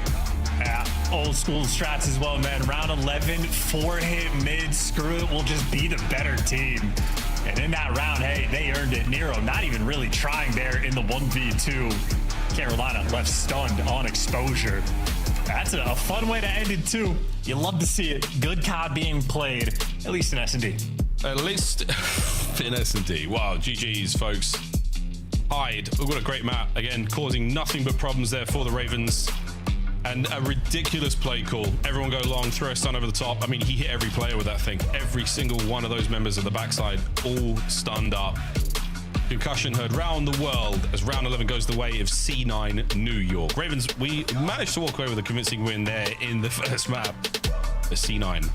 This blue-on-blue matchup, staying on exposure. Overload just around the corner chance, and once again, C9, not a bad team when it comes to the mode. How are you feeling about this before we go to the break?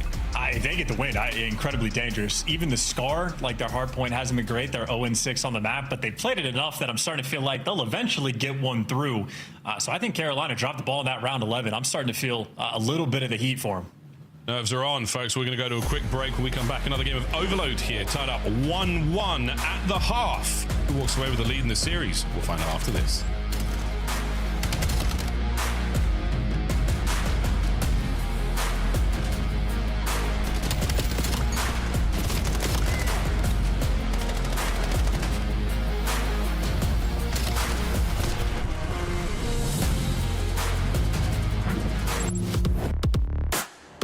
Black Ops 7 returns to the Esports World Cup in Riyadh this summer. Scan the QR code to be notified when tickets go live later this month.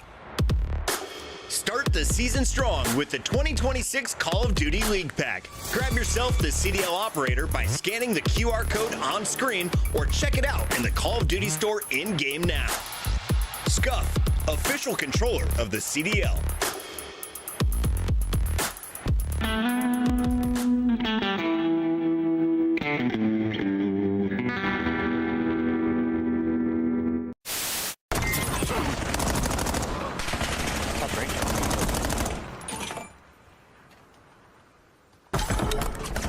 I'm watching mid-cut. Just watch me. We have the enemy exactly where we want them. 3 down. Hostiles have the hard point. System was eliminated. Oh my goodness. Control the hard point.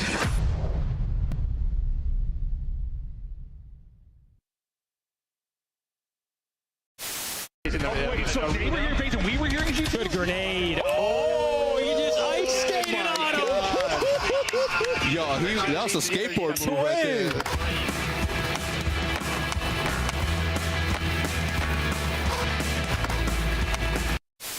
Impossible situation. They've done it. They've done it. The first points of the season for the Vegas Falcons. Series win. Vindication. We got effects and everything. We got effects and everything. This guy discarded unloved first series win for the Vegas Falcons.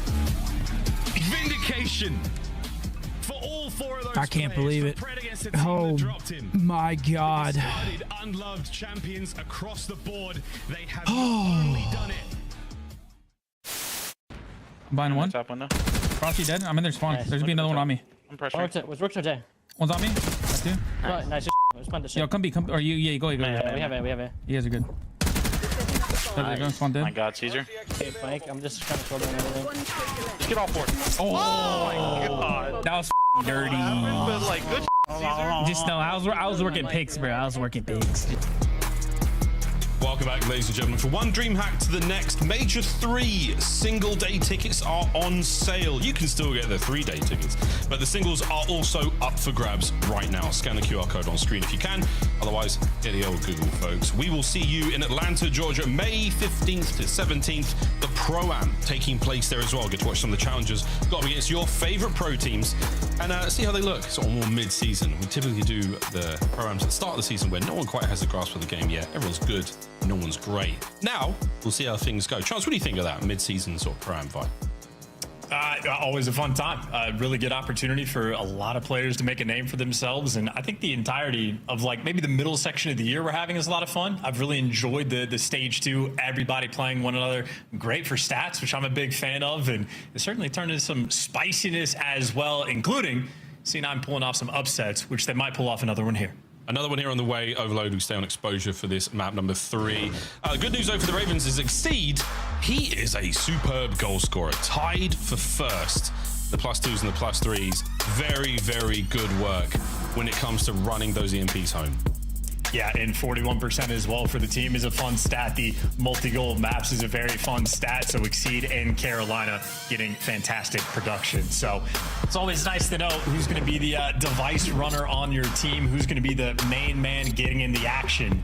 Carolina certainly have the game plan figured out, and Exposure going to be a fun one as well. This is what we saw earlier, if you're here for the FaZe versus Paris series. I don't know if the minimap's going to be looking the same for this one, but I'm very excited for it.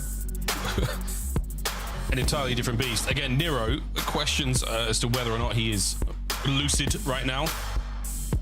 He might be more tired than he was a minute ago, Chance.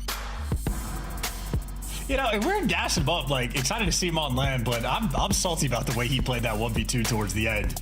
So maybe he does need to indeed wake up, because his teammates shooting their guns. Like the kids he's playing with right now, Lurks and Craze, they have been on one throughout the course of this year. Gotta start facilitating yourself into that veteran style role. Where of course C9 gonna, well, not have that presence here for the overload. Stats a little bit better than they have been. 3-6 record overall. I mean, considering 9th, 11th, that is not too shabby. I wonder if he's already getting himself set time zone wise for Birmingham. A little bit premature, but I I'm running out of reasons. I'm running out. Find if we can find a few more here on Exposure. But in we go, folks. Middle of the map, first half underway. And we are going to bash heads and try and set up for that rally. Here we go. Encourage our first man on the feed. Didn't mean to do that. And dies immediately. 3 in the feed there for Carolina. Make it all 4. See if they can turn this into a score. It lurks on the run. Exceed will be the front man. Oh, front man absolutely knocked. Quick crossover now towards B. EMP's making it there fast. Craze on the cut-off kills. Oh, he's not going to catch a single soul. Keeping the play towards A alive, though, just in case that is going to be on the cards. Craze moves. Should be good to send it. Encourage. Oh, gun down. And lurks on the slide. Gets the detonation and the pistol kill. And he's looking at a Hellstorm. There you go. 45-second capture. And yep, opportunity to get some streaks on a map like this. Devastating. They also just all spawn in the middle of the map. Insane to see. And maybe that's why I can't respawn when I play ranked and Overload. That's crazy. And it gets them another score. The chain on point. The chain for C9 right now, I mean, they've got 2 players up in spawn. They're sending the guns. They've got no one on device, though. Craze will be the first player to touch it, or at least a chance to touch it. Keep away, keep away, keep away. Courage. Oh, good heads up moment. Now the battle through spawn. Nezra working on a bit of a pinch and a delightful nade from Nero. Oh, huge. Yep, and a freebie kill as well. Not too shabby. Yeah, Craze wanted to play keep away. There were 2 C9 players setting up for that rally, but maybe that is 1 player too many. Need to watch the back line, but hey, just losing track of players. Got to count to 4. Yeah, we're losing them. Track of the plot right now. Crazy code. Still hitting this bottom side, but it's encouraged with the 2. Opportunity now to get going. Nezra. Oh, nice 2-piece. Someone should pick that up and get moving, but Craze from spawn right back into it he goes. Picks up the defensive kill and encouraged. Not enough there with a pistol. Can we get a trade onto the next man? No. Craze takes it in hand and makes the run. Yeah, how about that nade from Lurks as well earlier on? Really stops that push in its tracks, and now maybe gets to lead the charge. That's 3 in the feed. You got the blocker in Exceed. Nero should be good for a score, or maybe Nedra can stop it in its tracks, pick it up, hit the go button, but no 2 is delivered. The defense remains strong. End-to-end defensive masterclasses on the A golds. B looking wide open. Ravens wrapping back to defend.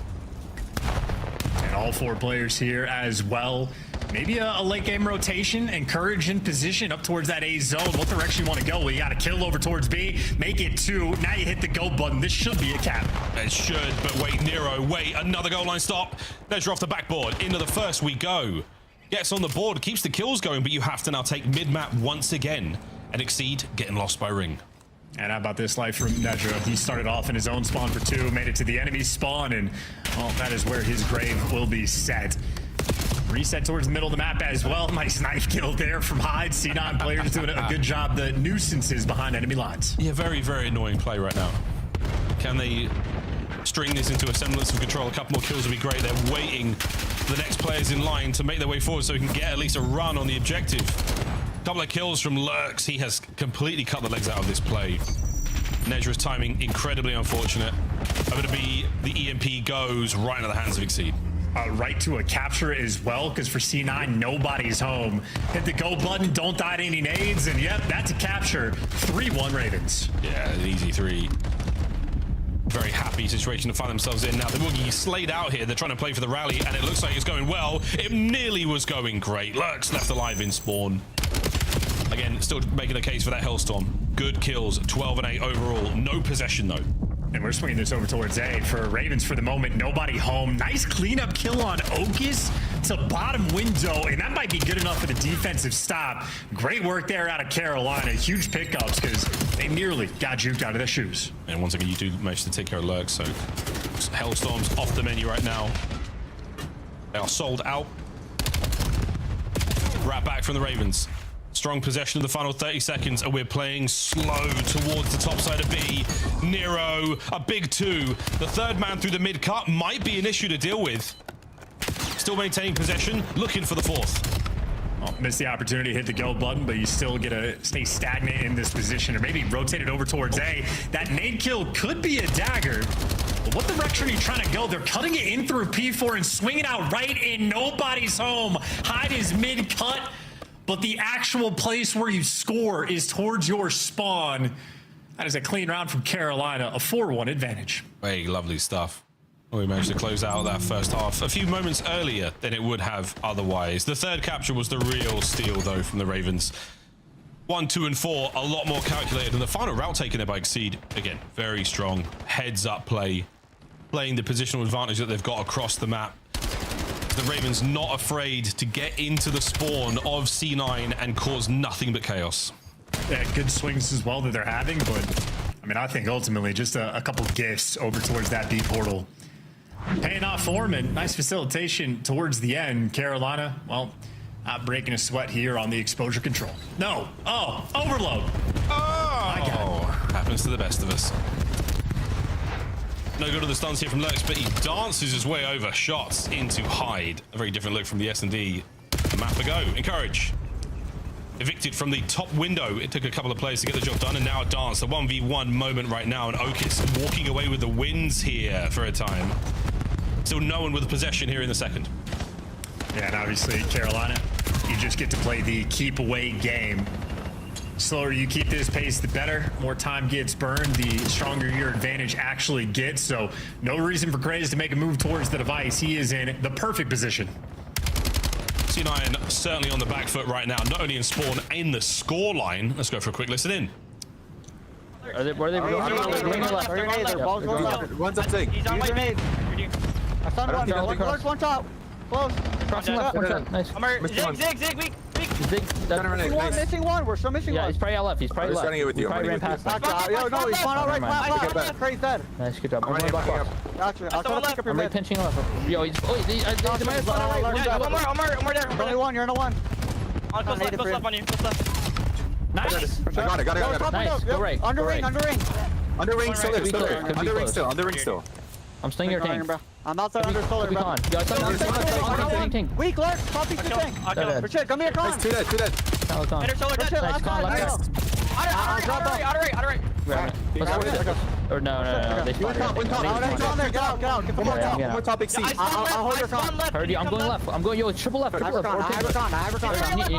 left. He's in charge. Another one con. Lurk fed. One more con. I'm studying for you. Kills get con.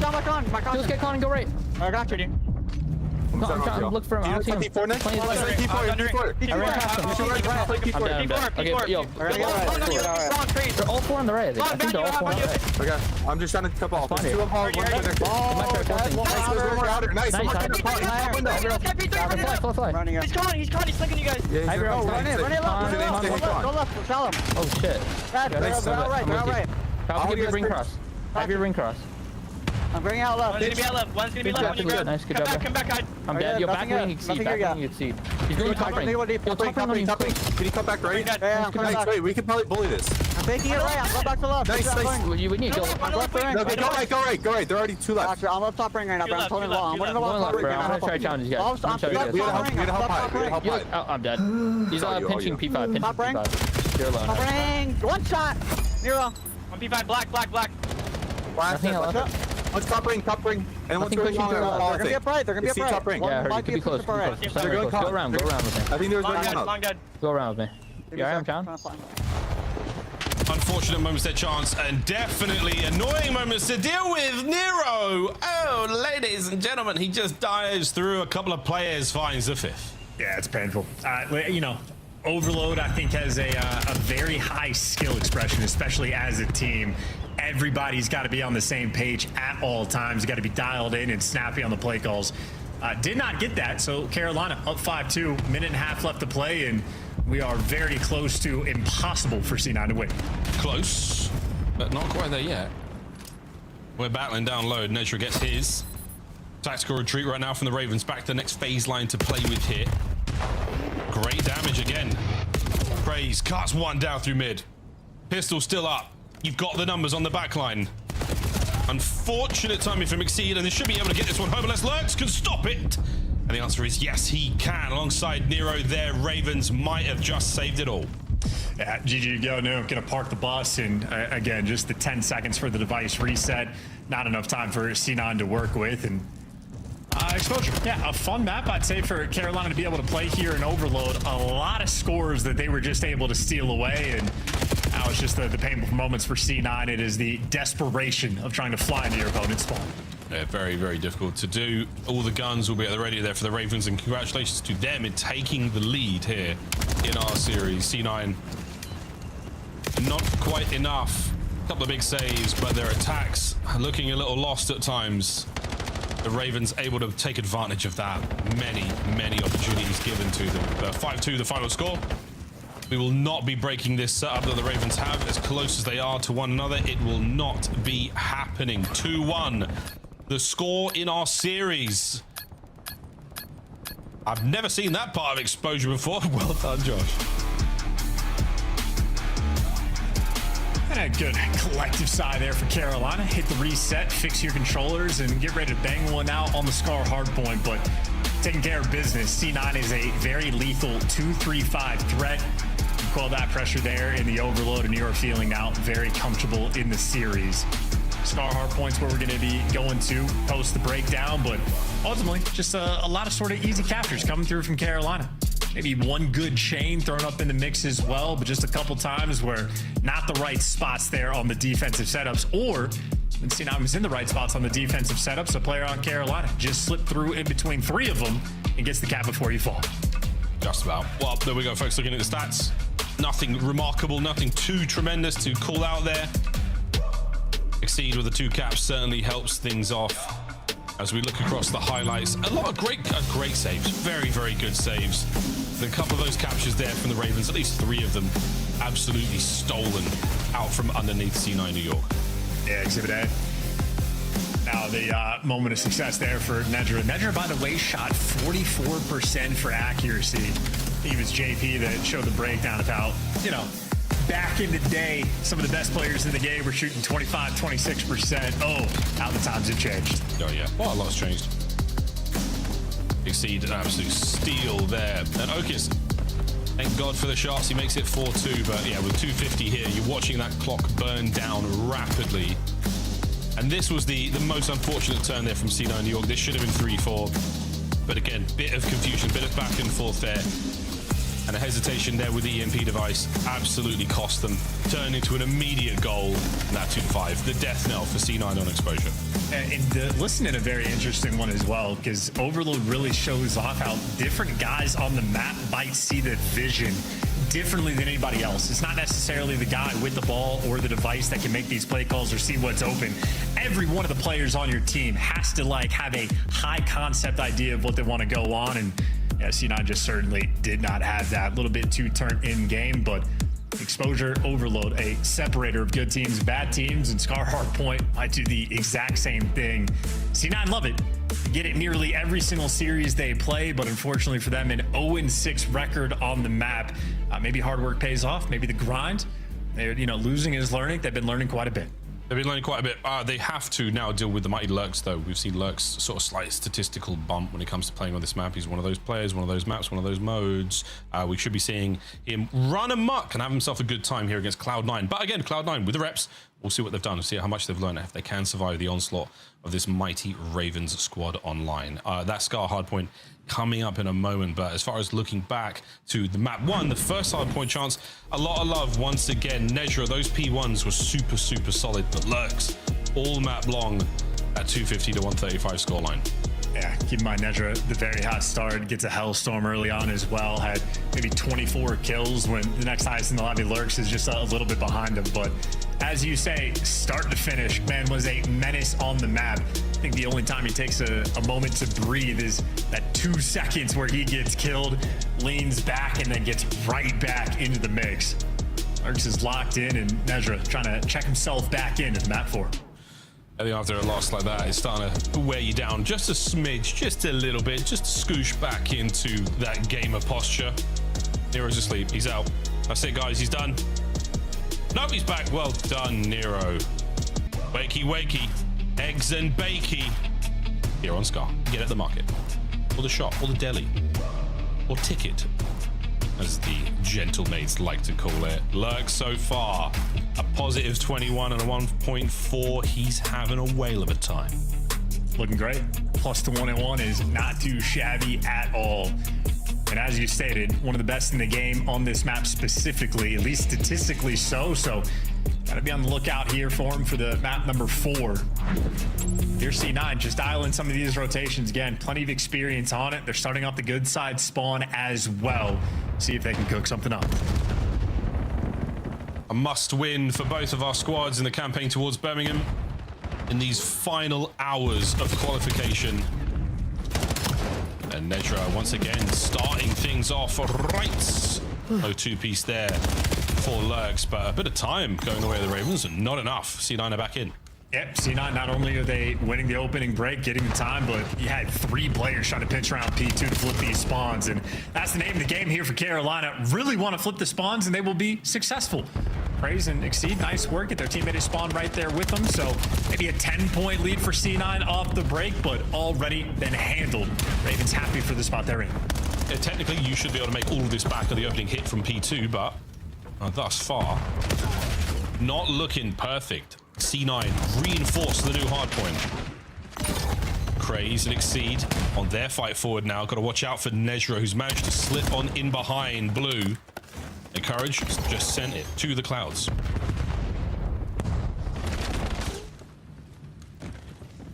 Still no slow approach. It's been slow enough, even after getting the free first kill, that we're just not making moves. But hey, it's all about the patience, all about the timing. And that is a clean 4-man wipe in favor of Carolina.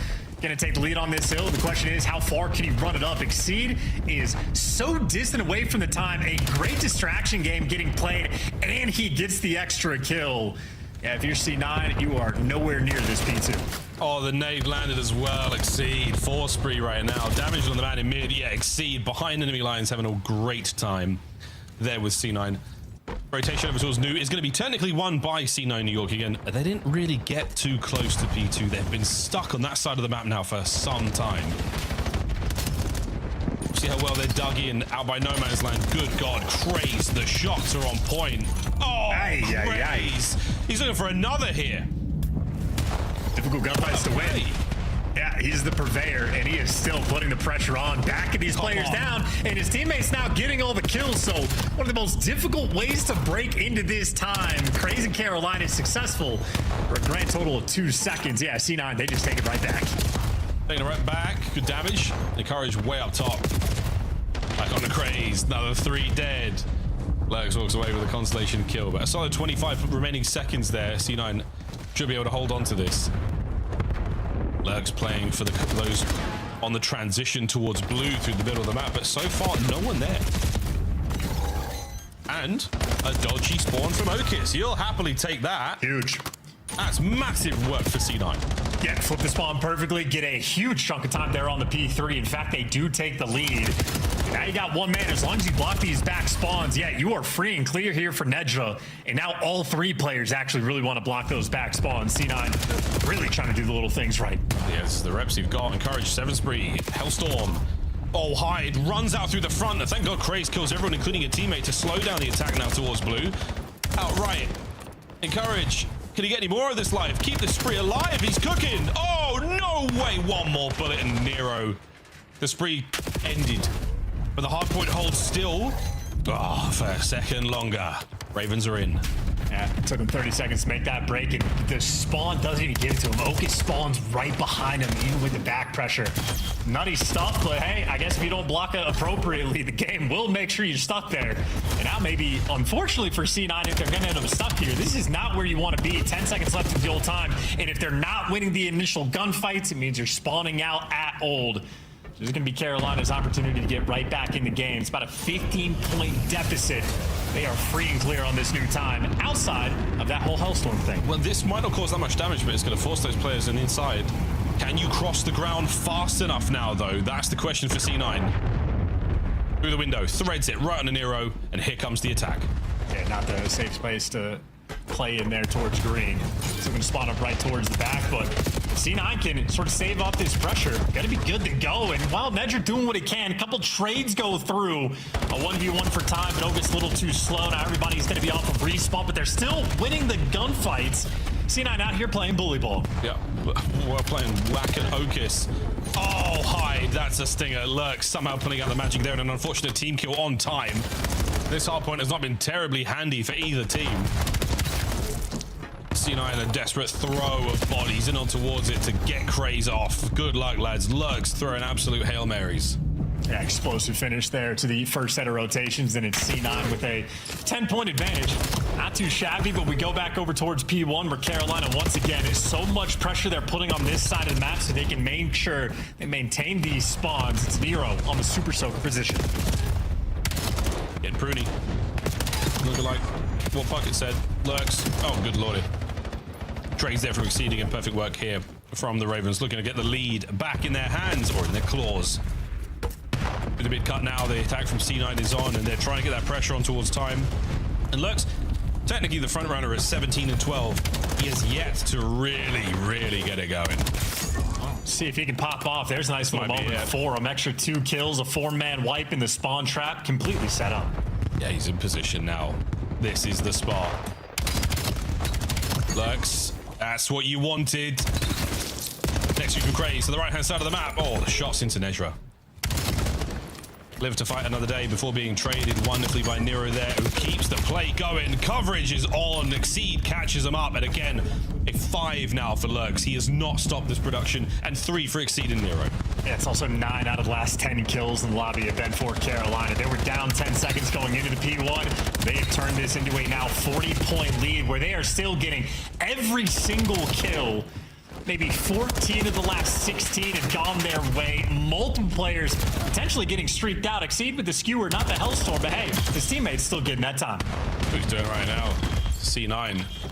That trophy system, my goodness, worth its weight in gold at this point.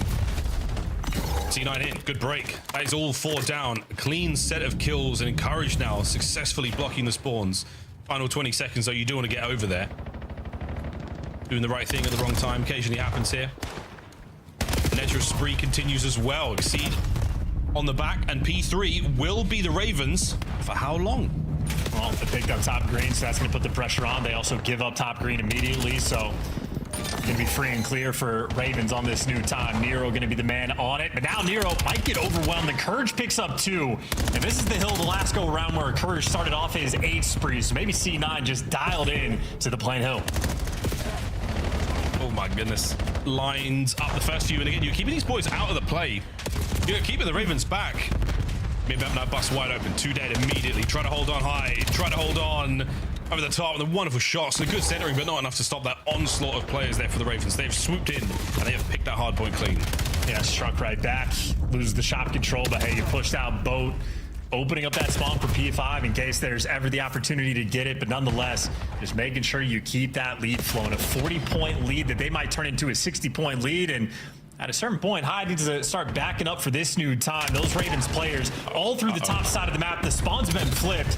And for C9, this is a delicate game. You cannot afford to lose these spawns. Nedra doing what he can to hold on to him. Yeah, because he's been picked up on that far side.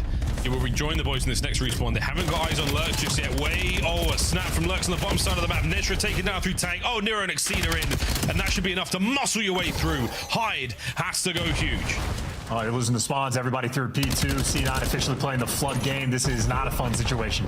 Through the front door we go. The C9 are there. The back door's now very much open and clear. Craze from upstairs. An awkward red dot to deal with for Hyde. Doesn't deal with the thing. His teammate help out. Encourage. Finds 1. And you're back on time. C9 surviving. Survival game. Living for it, clearing up the back spawns, and the most stable this P4 had been. Finally, 3 kills in the feed in their favor. This is where you can sort of move forward and look to Slayer. Maybe even break those spawns. 15 seconds. Nedra finds the route to get through. He's going to have 2-man to beat, but he does have Encourage here for the follow-up. He goes sneaky. Manages to dodge the defending players upstairs. Oh, it's getting messy. Not a clue where they were fighting from. Encourage now moves in to try to pick up the trade. On time, once again, technically C9 with the numbers, and now making their way through no man's land. Lurks on a massive pinch. He's going to be hitting Plain Heady soon. But these players will be able to get towards time. Well, you're missing a man. You're missing Exceed on the time, and yeah, Exceed finds the route to get through. Does get traded out, though, so we're going to have a bit of a square-up battle here on P5. It's with the initial pressure in favor of the Ravens. They don't have the back spawn. They don't have mid-cut either. Encourage takes it from you with your head on a swivel. You assume C9 should overwhelm, or Lurks is twisted enough that there are no open lanes. This is destruction here on P5. It is twisted indeed from Lurks. Contest.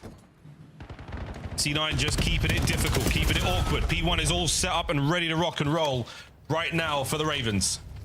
They've put themselves into a winning position here in the series. Yeah, gonna get this one done. Look at those arrows as well, swarming for the setup this time, waiting for the kills to fall into their laps, and indeed they do. 3 in the feed. Last man standing in courage, except not standing prone. We are 12 seconds away from losing this map. You gotta hit the go button. The spawns do flip, so maybe long-term C9 not in a terrible spot. We'll see if they can hold this down on P1 and pull off a miracle. A miracle indeed. Well, it's going to be a P1 hold straight to that P2, where you see the Ravens have already positioned themselves well and truly 30-odd seconds in advance on the wrap here. Trying to force those blue spawns, trying to get in towards the back, and there's a P1 contest that is now complete, so everything the Ravens have set out to do, they have achieved in the final seconds of this Scar hardpoint. The final seconds of this series, a must-win for the Royal Ravens, and they've got it done. 3-1, the final score. And Nero, you can go back to bed now. You've done your job. Maybe start hibernating before Birmingham, but Carolina do indeed take care of business. A must-win series in a sense for them, but making sure they take care of business on those teams towards the bottom side of the league. So plane tickets not set in stone yet, or actually I think plane tickets now officially going to be more than set in stone. Carolina, a good stage 2 thus far coming through. Very chow-heavy map on that Scar as well, but get enough exposure to take care of business. The only map they lost is the map 2 S&D, but C9 have been taking names in that mode, but Lurks has been providing great stats in this series. He was plus 23 in the kills column going into that map, and he's going to walk away with an extra 13 to his name. This time, Nero, though, gets top damage, but of course, that is down the line from Ravens. Everybody having a good game. Great game. Good time there. Everyone except Exceed. Exceed having a little run around the map there, enjoying himself there. 3-1, the final score of our series. The Ravens with the dub. And there was a little bit of back and forth in that game with Scar. Again, once it comes to the end of the first set, C9 unable to sort of adapt, unable to sort of change or keep themselves in the fight. No pace there. Hardpoint comes to a close 3-1 as the Ravens with the dub. Bucket was feeling all sorts of things today. And on the exposure S&D, hell yeah. And everything else, sadly, a no-go. Ravens with the win. I would imagine, Chance, they pre-booked their flights a while ago and they had the option to cancel just in case. Just in case. I would imagine everyone did that. Some teams definitely shouldn't have. Some teams definitely should have. Desk, have you got your flight set? Are you ready to go? Finally, I do. After many failed bookings, I have mine. We're locked in. We'll see you in Birmingham. Let's take a look here at Game 4, aka the Lurk Show. 26 non-traded. Yep. You guys said he's just the best in the lobby. How long have you known the potential of this young man? Stage 1? Yes. When you first saw him? I mean, listen, you don't want to like put too much. He beat up on the worst team in the world. No. I'm going to put a lot of weight into it. No, Sort of him and his play style. I didn't want to like the roast the rest of the team, but I think there should be a lot of GMs for the future writing this guy's name down. I think he deserves a shot at a top team next year. Craze was shooting really well as well for this squad. It seems like the respawns, they outclass Cloud9. What does Cloud9 need to clean up to catch up to the rest of the league? Well, there's a lot in this series. One, Okus did not play well. It's not only a him problem. You know, they're trying to do the right things. I touched on this last week. Like, they're getting to the right decisions just really, really late, and that's just because of reps. Okus individually, I mean, dude, the 15 and 30s, it's not going to cut it. So he needs to hit the lab, improve. Every respawn's just not great for him. But yeah, they're just behind. And when you're playing up against a team like this, and Joe just mentioned it, Lurks looks like a legitimate star SMC player. And we have a sample size through 2 stages now where his POV just looks different. And in that series, he was clearly the best player in the lobby. Well, we know his POV looks different, but his webcam pretty familiar. Welcome to the stream. It's our Monster Winner Spotlight with Lurks. Lurks, congrats on another win. You guys are expected to win your last one as well. If you're asking the fans, if you do so, you'll be coming in with a 5th or 4th seed. Talk to me about the team and how you guys have improved since Major 1. Honestly, we've just been putting a lot of focus on practice and ironing out the mistakes that we always make during the series. So like, practice as hard as you can. Practice turns into the game, and then yeah, from there is good. Lurks, congrats on the win, but I mean, listen, coming up next, you guys have Heretics. They're obviously streaking right now. Feels like they're in a very good flow. I'm sure you've scrimmaged against them, but I guess what do you guys need to do to win that matchup and finish this at 6-5? Honestly, we need to be on top of our game for the S&Ds. I mean, I feel like that's the biggest part. Our respawns are on and off, but I think we're good enough to beat them by like a mile. I love it. I love the confidence, and rightfully so. You've been playing super well. I want to ask you, what needs to change this time around on LAN? If you could identify what the issue was last time, you guys had a ton of momentum, and obviously bow out. What are you going to change? I think just our confidence-wise, like getting the kills, playing with the same pace that we were playing with before, like online before that last LAN. Yeah. And yeah, just the main kills part. Just play with confidence. Lux, I want to zone in a little bit just because you've been kind of on the upward trend as we head into Birmingham. And so I want to focus on your playstyle specifically. What has been kind of an attribute to your confidence as of lately, and how comfortable do you feel on this game compared to other games in the past that you were playing to come into the league? I mean, I feel like this game I just have so much like better practice in general. So just going into the games, knowing the game plan and just absolutely frying, picking up hill when I need to, entry fragging, all those things. Lurks, you guys are guaranteed a trip to Birmingham. So final question for me is, what are you excited about most? Not many people get to travel the world as often as us COD players do. I don't even know what I'm most excited for. Just the traveling? I don't know. The fans, they're going to be nuts. They're going to be nuts. The fans. Lock in, the fans in the UK, rowdier than any place we have ever been. Excited to see you there. Thank you. That is Lurks. Not only does he earn your Monster Winner Spotlight, you can catch him on his stream, and you can also catch more of his highlights. It's your Scuff Play of the Game. Joe, where should we start? The respawns? I feel like you got 3-4 triple kills here. Yeah, probably the respawns is a lost to search. So I think it's going to be somewhere in those respawns. Yes. That is for sure. But I think when you look through this Scuff Play of the Game, I don't know, you're just going to see he passes the eye test. Oh, yeah. Oh, yeah. I mean, Nezra comes out hot in map number 1, but Lurks was right behind him. Always a step ahead. Just has a great map 1. Stops that momentum that Cloud9 was playing with, but yeah, and you just see the multi-kills this guy gets. Yeah, and also I just got to say in the interview, perfect answer to our question. Chris goes, yeah, what are you looking forward to? He didn't even have an answer because all he can think about is COD. That's what I want my teammates to say. He is locked in. Yeah, in the player cams, you could see like kids dialed, some clips that people just aren't able to do. Kid's a monster. Lurks drops a 1.47 today. Allie, how far out of the Rookie of the Year conversation is he? Not far at all, especially if this team keeps playing well. It's difficult because it feels like all the rookies are kind of hitting it at the same time. Trakes have been playing unbelievable. Even Kips might start joining that conversation, but Lurks is certainly up in there. Yeah, Trakes versus Lurks is the last match for Carolina. Let's take a look here at our standings. With this win, Royal Ravens are currently sitting at 5-5. That is in the top 8 alongside FaZe. And we mentioned a 6 win could put them as high as 3rd place as we take a look at the numbers. Some crazy stuff with a lot more matches to go. Nameless, final thoughts as we wrap this one up. We got Gwyneth and Vancouver taking the stage next. I was thinking like if Lurks had Redcorn super. Oh my God. You talk about Rookie of the Year differently, but yeah, it's gonna be an exciting match. G2 got to win this one against Surge, and Surge coming off a tough one. Stay locked, CDL.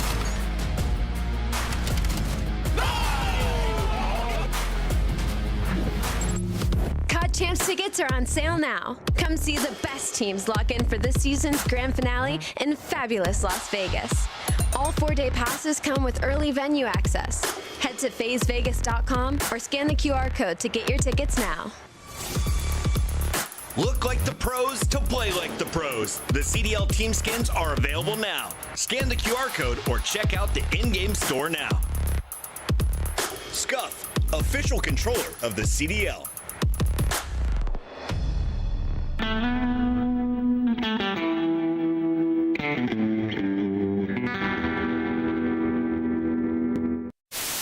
They watched us play Searchlight that? Oh my God, they're shit. I got it so bad. I'm not gonna know till I turn off my stream. I'm not getting off for a minute, so let me know, baby. Hostiles have the hard point. Hard point locked down. Ugh.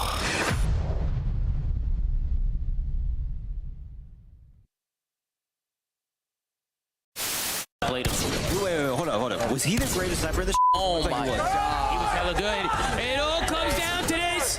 Nation running it down. He's trying to no-scope. Ricky trying to no-scope. Oh my god. Oh no. Oh my god. Didn't even hit him. Oh.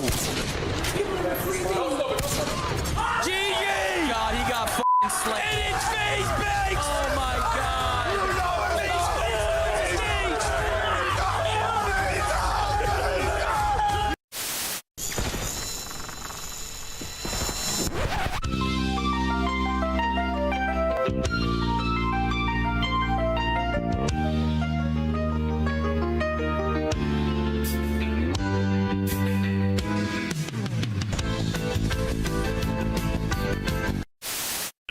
That's true. Well, why are you, bro? Why are you going? Why are you going? Dude, you're gonna get in trouble, bro. But why you You're gonna like get it? fined. All right. What the f is that? Hello. And then actually about looking in the thing. You're an idiot, bro. He's not in here. Join the game. I'm a big stepper when I walk, money maker when I talk. Another boys on a mission, never put them in a box. Clawing to the top, jaws open while they watch. Yeah, I'm getting to the chicken, I ain't never gonna stop. I'm the life of the party, know it's going down. If they wanna talk about me, I'ma tell them how. I'ma tell them, I'ma tell them, I'ma tell them, I'ma tell them, I'ma. Everybody wanna be like me, fast lane, steady whipping 2 doors off speed. Everybody wanna be like me, but that's something that they never gonna be.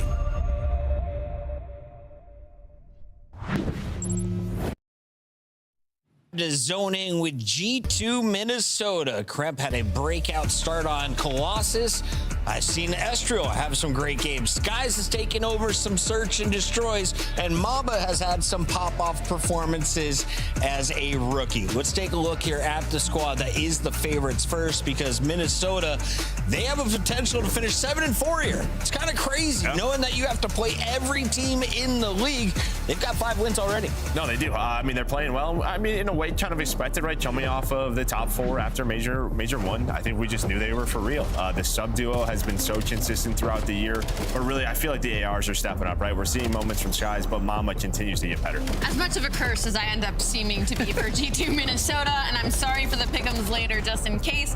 I love the way this team has developed. Personally, I love the consistency we've gotten out of Estriel. I think this is one of the best years that we have gotten from him. I love the dynamic between him and Kremp, because I didn't see that as something working out on paper that ended up working out incredibly well. And their strength right now is now in that search and destroy. So they have a really good net against the rest of the league right now, especially now getting to those game 5s. And what is holding G2 back from winning a major?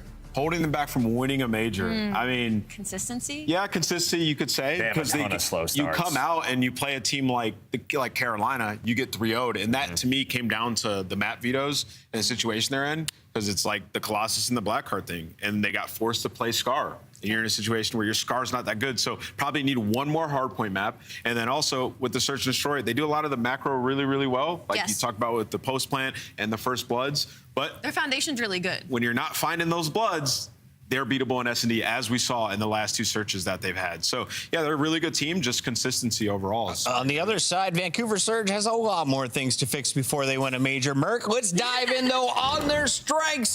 TJ Haley has had some pop-off moments in some search and destroy. I've seen one great takeover series from Lunars. Capsule was supposed to be the missing piece, moving up from Challenge.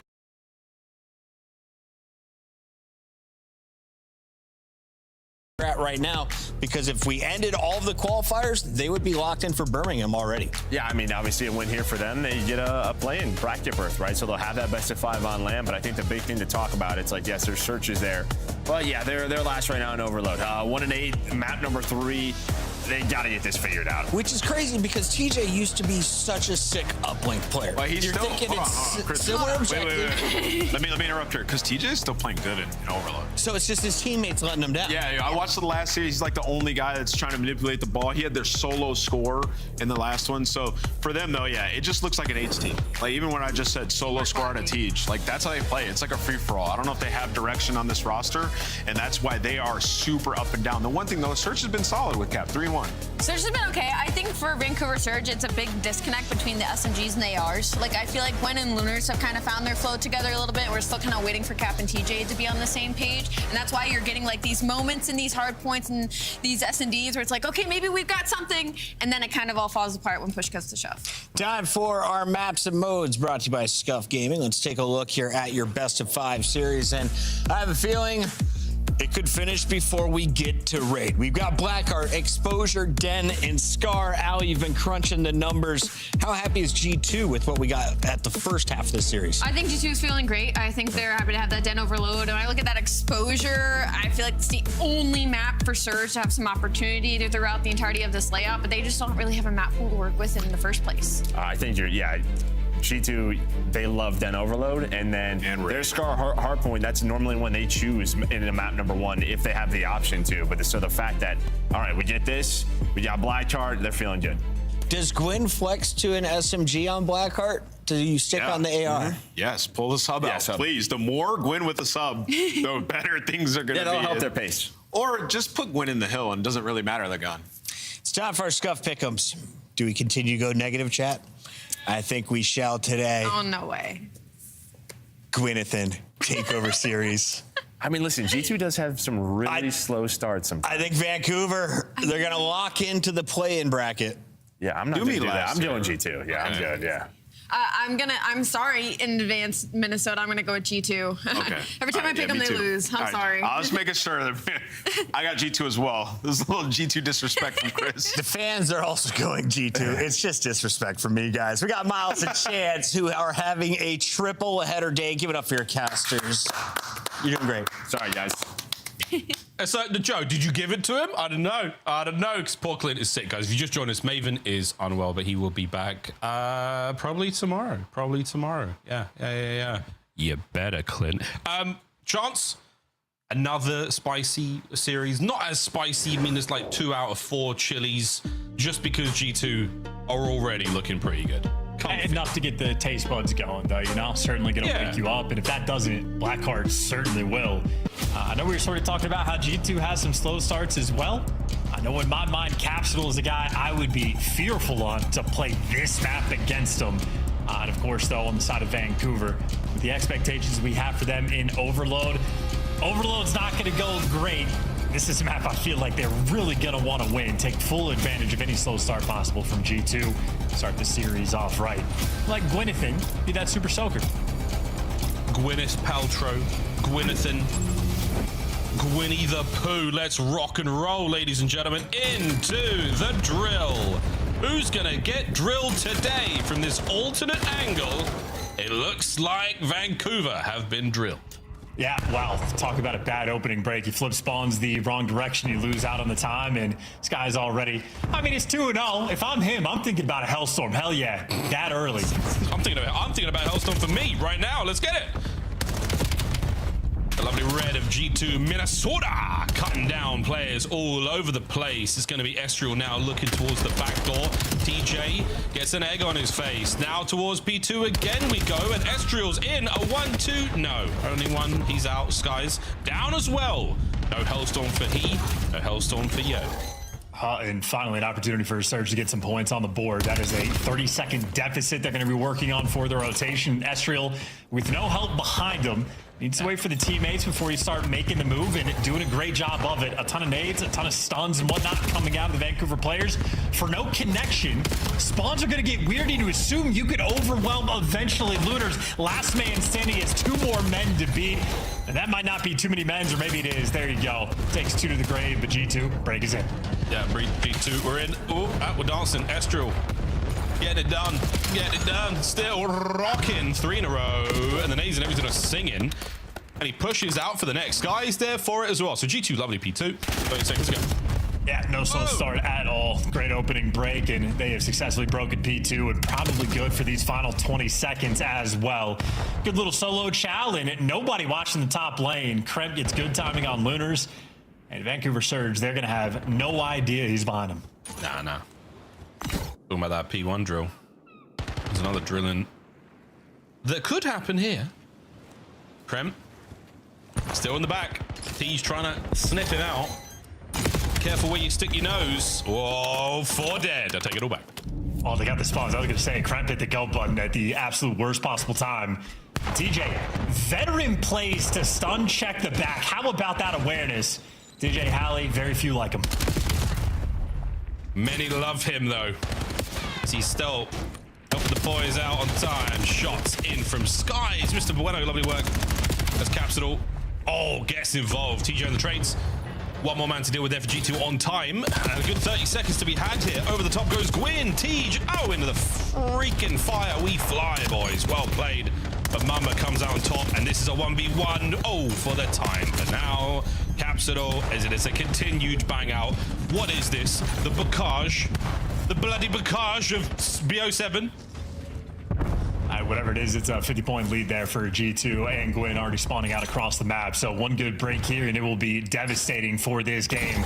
Played it through P2. Esriel through short. The timing good. The coordination better. Esriel setting up his teammate for the kill, and if you're on time, you're overwhelmed. There goes Captain, the next man to follow. Well, can't get anything done. Gwyn back down and pushed away. G2 playing it clean. Yeah, man. The quads on Krem hitting hops like that. He finds himself at his 5th in a row. A lot of that being done from inside time as well. Bear that in mind. Over 100 points now for G2 Minnesota. And another 3 dead in the feed. Last man behind them. Yep, handling the map perfectly as well. Spawning him out over towards P2. Watching the crosses towards the back. 20 seconds worth fighting for. Mama not going to get it from that direction, but Kremp will get it from this one. Nice little 2-piece there for him. And hey, fancy moves there for number 3. 4 in a row there on the time, and a rotation being won by G2. Vancouver Surge have not yet started to play the game. Now, Vancouver Surge are getting picked apart, and G2 Minnesota rocking and rolling. Now that Kremp's off a mad spree, let's not catch him swearing in a listening. I think I rig it. I don't rig it. Two main guy. I think we glitter. Not much. Put there, right. Put there. Two right. I'm on here. I mean, already. He's on the I saw him back to. Watch out, Lunar is dead. Nice. Watch that cap. Keep on. Stay down.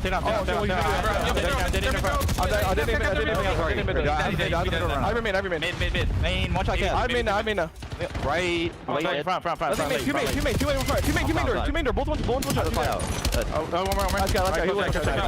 Go left. I'm gonna jump. Or keep going to P1. Take it right if you want. The middle. Outer mid on you. Nice shit. They spawned out. Right. Two that. All them out one shot. Two surrounded. They spawned. I saw P4. Go Caesar. Go. I'm good. I have dub.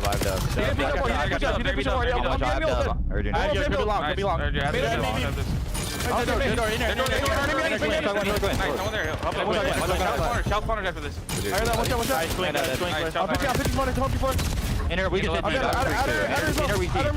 two inner. Two there. Yeah, we can both work this. Yo, we should go over and go come back time. Okay, I'm hitting inner mid. Pressure dead long, and then we come back. I have left. He's inner mid on top of the wall, I think. I grab Walrun. P2. I saw wait. Let me get the opener. They're door dead. Outer mid up, guys. Let's get up. I'm blocking. All P3. Left. One missing. There be long extra. Nice small talk and a PG friendly listening there from Minnesota. Mostly, let's go to Vancouver Surge. Yeah, are you? Double trying Esriel. Yeah, he ran right there, Sam. Here. Sky's gonna be in it. Look, one shot, Sky's. One shot in the back. Yeah, Harson, I'm nading any time. He's trying to be home cross. They're gonna be blue cut. 100%. I'm nading blue cut. Native blue cut. Hold on. Nading it. No, we got native. Blue cut, one shot. Blue cut on me. One shot, 2 blue cut, bro. 2 blue cut. One push on the right. Right here, this guy probably push on mid as well. Esriel. Mid, square. Dub. Nice, get him. Dub still. Dub down you. One more, their door. On the right side, blue cut. He's weak their door. Got me. Yeah, I hear you. I'm dead. They're back. I got you. You back right. Look at my nothing done. I'm trying to nade him. You guys just bang front. Guys, short trophy. I said nade him. Watch out. They're just playing tight. They're playing tight here. One top. We're cutting right. Front hill. One more front hill. Front hill. Absolute Caesar, bro. They're so weak in time. On the back. He's gonna push that wall. 2:30 and climbing to the 70 of Vancouver Surge. It is quite clear, Chance, the G2 have the edge in this map. Oh yeah, I had to listen, and honestly, better than I thought it was going to be. They just got absolutely skill dipped on this map, though. It's going to be about, what, 250 to 70? Hellstorm's going to tell you that, hey, there's a guy in the back, or maybe it won't, but it doesn't matter. G2 walking away with this victory. That is sheer and utter dominance. Welcome to the 100-point club. To the 100-point club we now go. Fist bumps. Nothing too crazy, nothing too flashy. You just get the job done. Vancouver Surge a couple of times there. Yeah, lost for words. They struggled quite a bit. Listening was, as you said, better than we thought. I think the highlight of the listening for me, not only the small talk from G2, but Capsule sliding off of the map into the drill. Just the way it happened was so funny. It just tickled me way more than I thought it would. A very, very impressive moment to catch on camera like that. But for G2, an impressive start to this series. The hard point, devastating there against Vancouver Surge. Not what they wanted at all. But now we go to the Search and Destroy, and a quick look at the stats before that. And low single digits for many of the Vancouver Surge players. Chance 7 minutes is one of the faster hard points we've had in the year. It might be the fastest of the year, to be perfectly honest. And I know TJ went 11 and 25, had the least damage to lobby, but God, that stun check on P3, it just got me going. Ultimately, though, 2 minutes of time there for both Mamba and Estriel, everybody positive. I mean, I'm not going to do the math, but they just outslayed by maybe 30 kills there on a black card. There is really no mistakes being made there by G2 Minnesota. Just destruction, start to finish. Start to finish. Clean as you like. Beautiful stuff. And again, yeah, not a huge amount of information we can pull from that one for Vancouver Surge. Again, the listening not bad at all, but realistically, you're just getting beat down by a team who's a little bit quicker with it, a lot slicker indeed. And the highlights are, yeah, it's a lot of red. It's a lot of red. An extremely difficult man to kill as well. Every single G2 player we jump to is 30 feet in the air at any given time. Getting vertical, using the wall jumps well, psyching players there off the map. G2 winning the mental game as well. Yeah, very much so. We'll see if the mental game persists, though, because again, Search and Destroy, something that Vancouver are definitely not bad at, and a couple of strong contenders in there. In the mode, some heavy hitters as well, so we'll see if they can get a bounce back here. And again, going on Overload is essentially a lost cause. They are not a strong team in the mode. G2 happy to see it. Licking their lips. If they can get the win in the S&D, you may as well call this one a 3-0. That is a slightly early call, and obviously anything can happen. But at this point, it's kind of the way it goes. Looking at the game flow, it's a big gap. It's a bit mind the gap. If you land at Heathrow and you do get the Heathrow Express all the way up to Birmingham, you have to go to Euston first, and you go to Euston up to New Street. You know what I'm saying? Mind the gap. It's a big one, Chance. I understood. And gap in S&D, though, will be closing compared to the respawns in this series. So an opportunity for Vancouver Surge to battle back. I think, though, if you're G2, this is the type of map that you are going to try to be extra dialed in for. These guys obviously getting warmed up for LAN, and they see enough game fives that they got to make sure their S&D remains the bread and butter. Try to force that one through. You know, to be Gwyn versus good old Skies there with the snipe. I don't know necessarily who has the clear-cut advantage, but a fun little battle taking place. But ultimately, I think this is time to show off some good exposure strats. Make sure you have everything absolutely on lock, and please show me something creative. Please show him something creative. The man is begging. He's on his knees. Show him something. Maybe not. I caught him unaware there, folks. But yes, we are nearly getting ourselves into the next map. Close enough. Coaches in the ears of our players on screen. Looney upstairs for G2 Minnesota, just making sure that the boys are hot to trot. And those fist bumps can mean only one thing, folks. No, they're not passing an invisible ball amongst each other. They are indeed preparing to do battle in map number 2. Into the exposure! Search and destroy! Let's get it. And past that invisible ball, it's the talking stick, if you will, for who gets to make the strat call for any given round. Skies will be handed it first, because he's the man with the sniper on point so far in S&D throughout the stage. And I think Skies has really fit into this team quite nicely. He is truly settled into his role. What a crazy couple of years Skies has had in the league. A small stint on Optic, a little bit of back and forth, a world championship win with the New York Subliners, and now highlight reel plays once again for G2 Minnesota. Look, it's 1-1. That's going to change in this matchup. Well, they figured out who they wanted to have the bomb, so Vancouver Surge working on their strats as time goes on. Working up towards this A side as well. Mamba probably the first player to spot it. Free first blood. 0 coverage there for Vancouver. Not a trade to be found. It's the trial by fire. Capsule, unfortunately, the man to take the burns. No bomb recovery just yet, and we've still got a man in that top window, but Kremp on the old flanker. Ruski. Ian Estriel have worked the back line, and shots are there for Lunas. Down to Teach, 1v4. And boy, howdy, these boys be strafing. That's going to be a final kill cam that they're all going to have a good laugh over now. Yeah, maybe it's a stiff breeze in this lobby to knock Capsule off the map and prevented some of those shots from rolling through, but I was going to say, it was nice for Estriel to have the AR in hand. That's not the case. That's Jovic, and that's Estriel, 2-0 and happy. Perfect 2020 vision with the new glasses. That's the end of my expert analysis there. I wonder if we're going to jump on board with Skies here on the opening hit. Should be sniping. Looks like a long gun on his back. Are we going low? Oh, hell yeah. What's this? What's about to happen here? Oh, what devious, nerdy behavior is this? Smokes Tej right into trouble. Oh, put it away, son. Good God, everywhere you look, there's violence. Oh, my God, I needed that. On plan A. Good luck, Gwyn.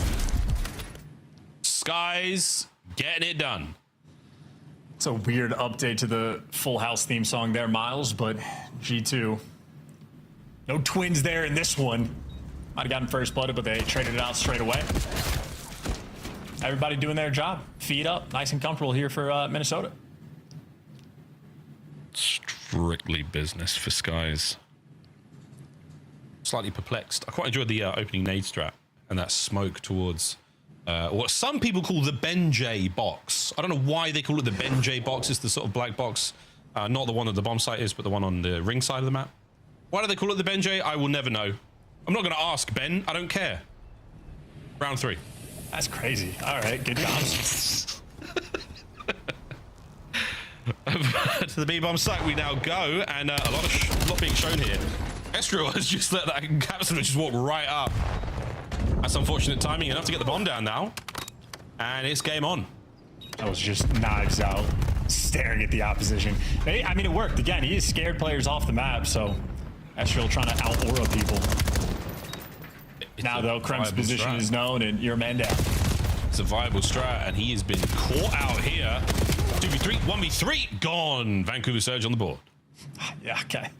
2 players there for G2 dying with their knife out, so not the best round there for him on that 3v4 retake, and Vancouver Surge just doing the small things right.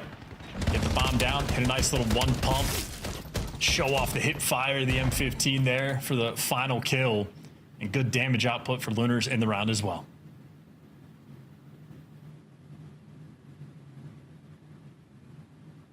Darkened rooms of the Vancouver Surge players, except for Lunas, and we will say it every time. Good God, it's bright, and he's in daylight. It is daylight where he is in the world, and the screen is still that bright. Very impressive. See, I will ask him about what's the deal there. Sorry, Ben. What's the deal, hey? That B-bomb site set up right now from Vancouver Surge. Only one player with eyes on mid, and it's been a slow approach here from G2. They've given up the position, and they're schmoving. See if they can connect on these nades on Gwyn. Well, no kill. Might have had some damage done. So, yeah, you see those arrows start to make those moves. But Gwyn, great job of getting out, staying alive. And now the minimap's weird. Based on the minimap, I would say pretty big advantage to Vancouver in this round. They got 2 players on the pinch. Well, they got 2 players on the pinch, but it depends where the bomb and the rest of these players go. Well, one side of the pinch is now getting a little bit softer. Whoa, hello, surprise. There's 2 on the other side as well. Yeah, that's right. Well, overwhelm the bomb site as best you can. The war of the trades is coming to a close, and Gwyn can scarcely believe his eyes. Estriel's on that side of the map. I didn't know. Luckily, got away with his life. Yeah, Gwyn started on the tank, backed up to the bomb site, left Lunars at the tank, then wrapped all the way back towards the tank. So we're doing the world tour. Now Gwyn waiting for his teammate to make the play. You get another pinch opportunity. You have to isolate these kills. Tej isolated. Here comes the rat back. Gwyn pushing in with him as well. A shuffle from G2 Minnesota. They have the numbers, they have the manpower. Well, they have the timing. 20 to go. This guy's tagged. Krem gets it, makes it now impossible for Vancouver in that situation. G2, another. We're double solo cupped up as well. Skies, extra focus today. Double? Double. Wow. In that nice G2 red. Nice. Well, we've seen plenty of looks towards the top side of the map. Solar Farm's getting a lot of love. No snipes, really. The A-bomb site, unlike our previous few series, okay, has not been that exciting either. Mamba, though, his nade, delightful. Mamba, first blood. Krem joins him immediately. The trade's effective there for Vancouver, but they're still down a man. That was probably pretty. Might have been close to a triple date there, Balls. The whole Vancouver Surge team was grouped up long. Capsule the only one that dies, but that could have been painful. 2v3 clutch, though, for Lunars and Gwyn. Lunar's going to be the bait on this one. And Lunar's nearly eating another sort of like self-frag moment. We're going to peek this. Skies, are you sniping this? No, he's out. Oh, look, giving it up. A little bit of intel pass there. I don't know if he saw both players. We got options now. We can plant, we can wrap. Definitely wrap now. Absolutely slapped Mamba out of his gaming chair. That gun shoots quicker than I would have thought. Check it. Oh, yeah. Oh, yeah. Slammed. Goodness. What? The trades? 1v1. Bomb recovered. Skies pumps the brake. Driver can hand. Oh, my goodness, Lunars. Are you going to see this? Did you see it? It's a straight up fight. He's abandoned the cover. He's winning the hit point war. But Bueno, a world champion in his own right, finds the resolve on that slide to the left. Cha-cha. Dravik 45 for the win. And constantly evaluating the situation, plays with the timing up front, has the advantage with the AR, tries to get out of play with his time, but once he's tagged, he knows Lunars is going to be sprinting to try to get this final kill. And Sky's the timing perfect. Right before he can hit the wall hop, you blink, you miss it. Skies beats you in the 1v1. It's a tough one as well. I mean, Lunars does have the bomb site to work with his cover there, but I mean, once the bell starts, well, you hear that first ring, I mean, it's on. Doesn't matter where you are or what's going on. He leaves that cover and then he just has to make it work. Here come the nades. G2 nades, connections. TJ out of the play, 4-1. We'll see him in the next round. Yeah, G2 staying vertical. Krem tries to live on top of the map if at all possible. Great nades. Do you chase that kill? You absolutely do for Estriel. So he's backed one player down, but he gets baited into it. Gwyn wins another nice one. Lunars delivers as well. This will be a 2v3 attempt where the timing is not on G2's side. Gwyn has got ya. He's got ya. And he's going to run that one down. Last man left alive, Mamba. 1v2. Oh my god. I liked the attempt. But Vancouver will survive. A dainty press of the button there from Gwyn. Defuse that bomb and roll on. We're in our 7th round. And a beautiful round by Gwyn as well. Just playing ISO ball against a few different players. Gwyn backs him down with the nade, but he's there for his own trade. And then Mamba plays this perfectly. A great job by Cap, though, not just to stay alive in this moment, but to make sure you are team challenging this final player, because Mamba absolutely reads that play for the 1v3. Gwyn has a nice round. That's a 3 spree for him. Pulling out the boomstick to watch the little cross. Is he going to catch an air at Mamba? Or do they just go way too vertical? Oh, you've made it to the box. They're in the box. Ah, wait a minute, Mamba. He gets them both. And Krem over the top, just trying to get to the overload. Just, you know what? Book the tickets now. G2. Close that one out fast. Having fun with it as well. Nice little pre-fire from Kremp. Expected Gap to come back for the chow, and you're dead before you can think about what your play is.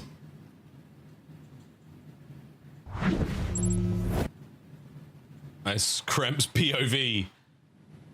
Obviously, you get the timing to get in the box, which is a blessing in its own right. The box is a big deal, folks. We love that in the CDL. If you've played ranked, get in there. It's not like the drill on Blackheart, which messes with your aim. This one treats you also right. not messes with your aim. Not nearly as bad, but it still does. Us diamond players know how it is. You're in Crimson. What are you talking about? Oh no. Oh no. E-bomb site hit for G2. You've got the numbers, lads. You know what to do. Single stun is not enough to pull anyone from Surge from the bottom side of the map. They are holding this. Or have we got Ansi? Have we given up on the play? We're going through mid. We're going to A. What's in the box? What's in the box? TJ's in the box. No, TJ's dead. Should have stayed in the box. He would have stayed alive for a moment longer. That's right. Get rid of that trophy as well, Kremp. Maybe not 3 spree. Estriel checked in corners. Gifted a freebie. 2v2. Oh, Capsidal. Can he take care of Estriel as well? 1v1. Ain't no way. Capsidal saving it there for Vancouver. Gap's a shooter. Up in top window. He's pre-aimed out the back door. A surprise guess comes from down low. Snaps on him. Estriel makes the play, makes the right read, but Estriel also did not heal up. So Capsidal free gunfight formed towards the end. That is a very solid iron. Deep breath here, Vancouver. It is time to once again dodge the opening nades of G2. In addition to their brilliant mid-map adjustments, post-plant positions, have been very, very effective in this game of exposure so far. Here we go, Gwyn. Here we go. Guys did snipe back. That will not be put away. We'll see that a little bit later on. Over towards the B-bomb site. Mamba and Kremp getting ready for the Paris event. A little ahead of the gun here. It's going to be a few away, but they've got the setup going. Vancouver, the slow approach towards A. They have in complete A site control. TJ has the bomb at B. There goes Cap. Oh no, Low, you lose Capsidal. Hi. Kremp, Teach, Kremp, nice to meet you. Nades are out. Lovely work from Mamba on the coverage here. There will be no trades today, gentlemen. The market is closed. The B-bomb site is still absolutely up for grabs. Oh, run for it. Lunas, little do you know, they are on your tail. Run, Lunas, run! He's alive for now on another pinch. Can they recover the bomb? They've got 25 seconds. 2v2. That COD timing's crazy. This is unbelievable. Unbelievable. They've got no idea. Gwyn! 1v1! For the win! Gwyn! Is he still sniping? 10 seconds! He's got to find it! Oh! G2 take a 2-0 lead in the series after the shenanigans in that final round. A preposterous series of events. Do not go the way of Surge. GG, go next into Overload. Uh-oh.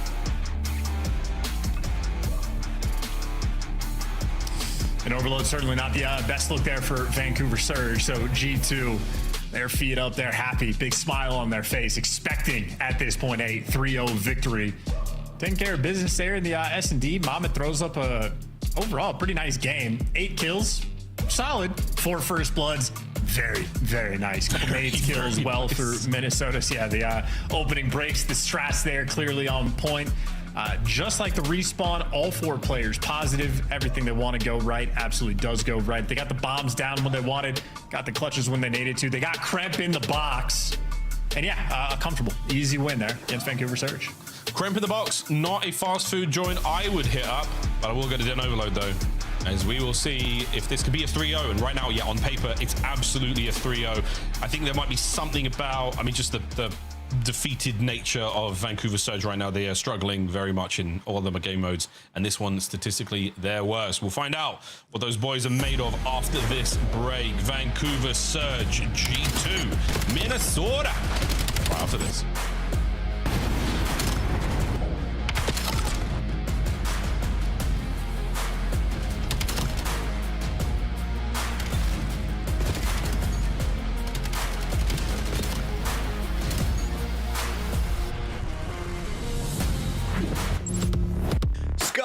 official controller of the CDL.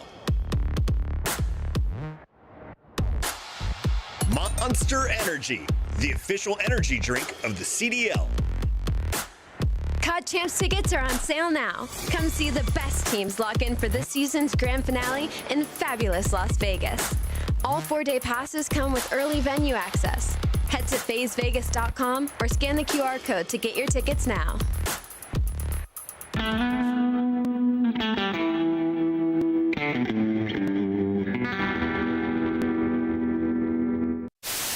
We're going to have some laughs during this match, Maven. I'm going to openly just ask, who will be the worst player we see in the All-Star game today? The worst player from all of these teams? Oh, this is hard, man. It's the All-Stars. Oh, I got to think about this. It's going to be Octane. You think it's going to be Octane? Yeah. He was a beast yesterday. He was number 2 overall S&D KD. Yes, he has, but guess what? Octane's had one good event since like 2016. I'm going with Nameless just because he can probably hear me right now. He's going to choke big time.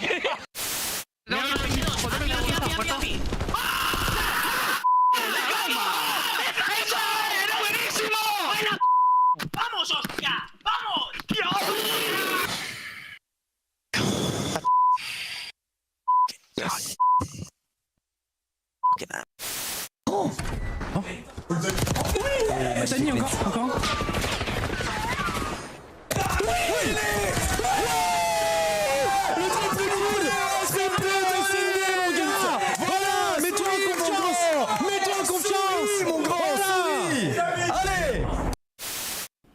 White truck. One enemy left. Okay, move the sniper. Oh, you got this. Watch this. He has no idea. He's gonna. This is such a good play. I'm going cross-eyed. Look. You see him.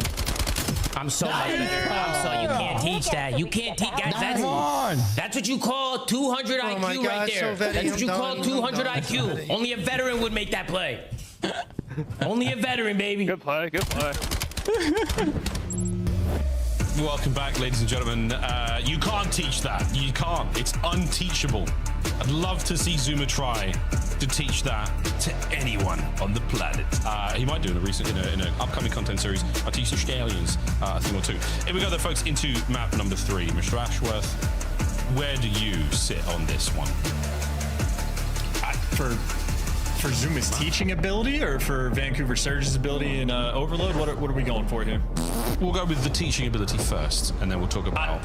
he taught it right there. That was lead by example. Post up and spawn, play for the rotation, catch a boozer like running wild.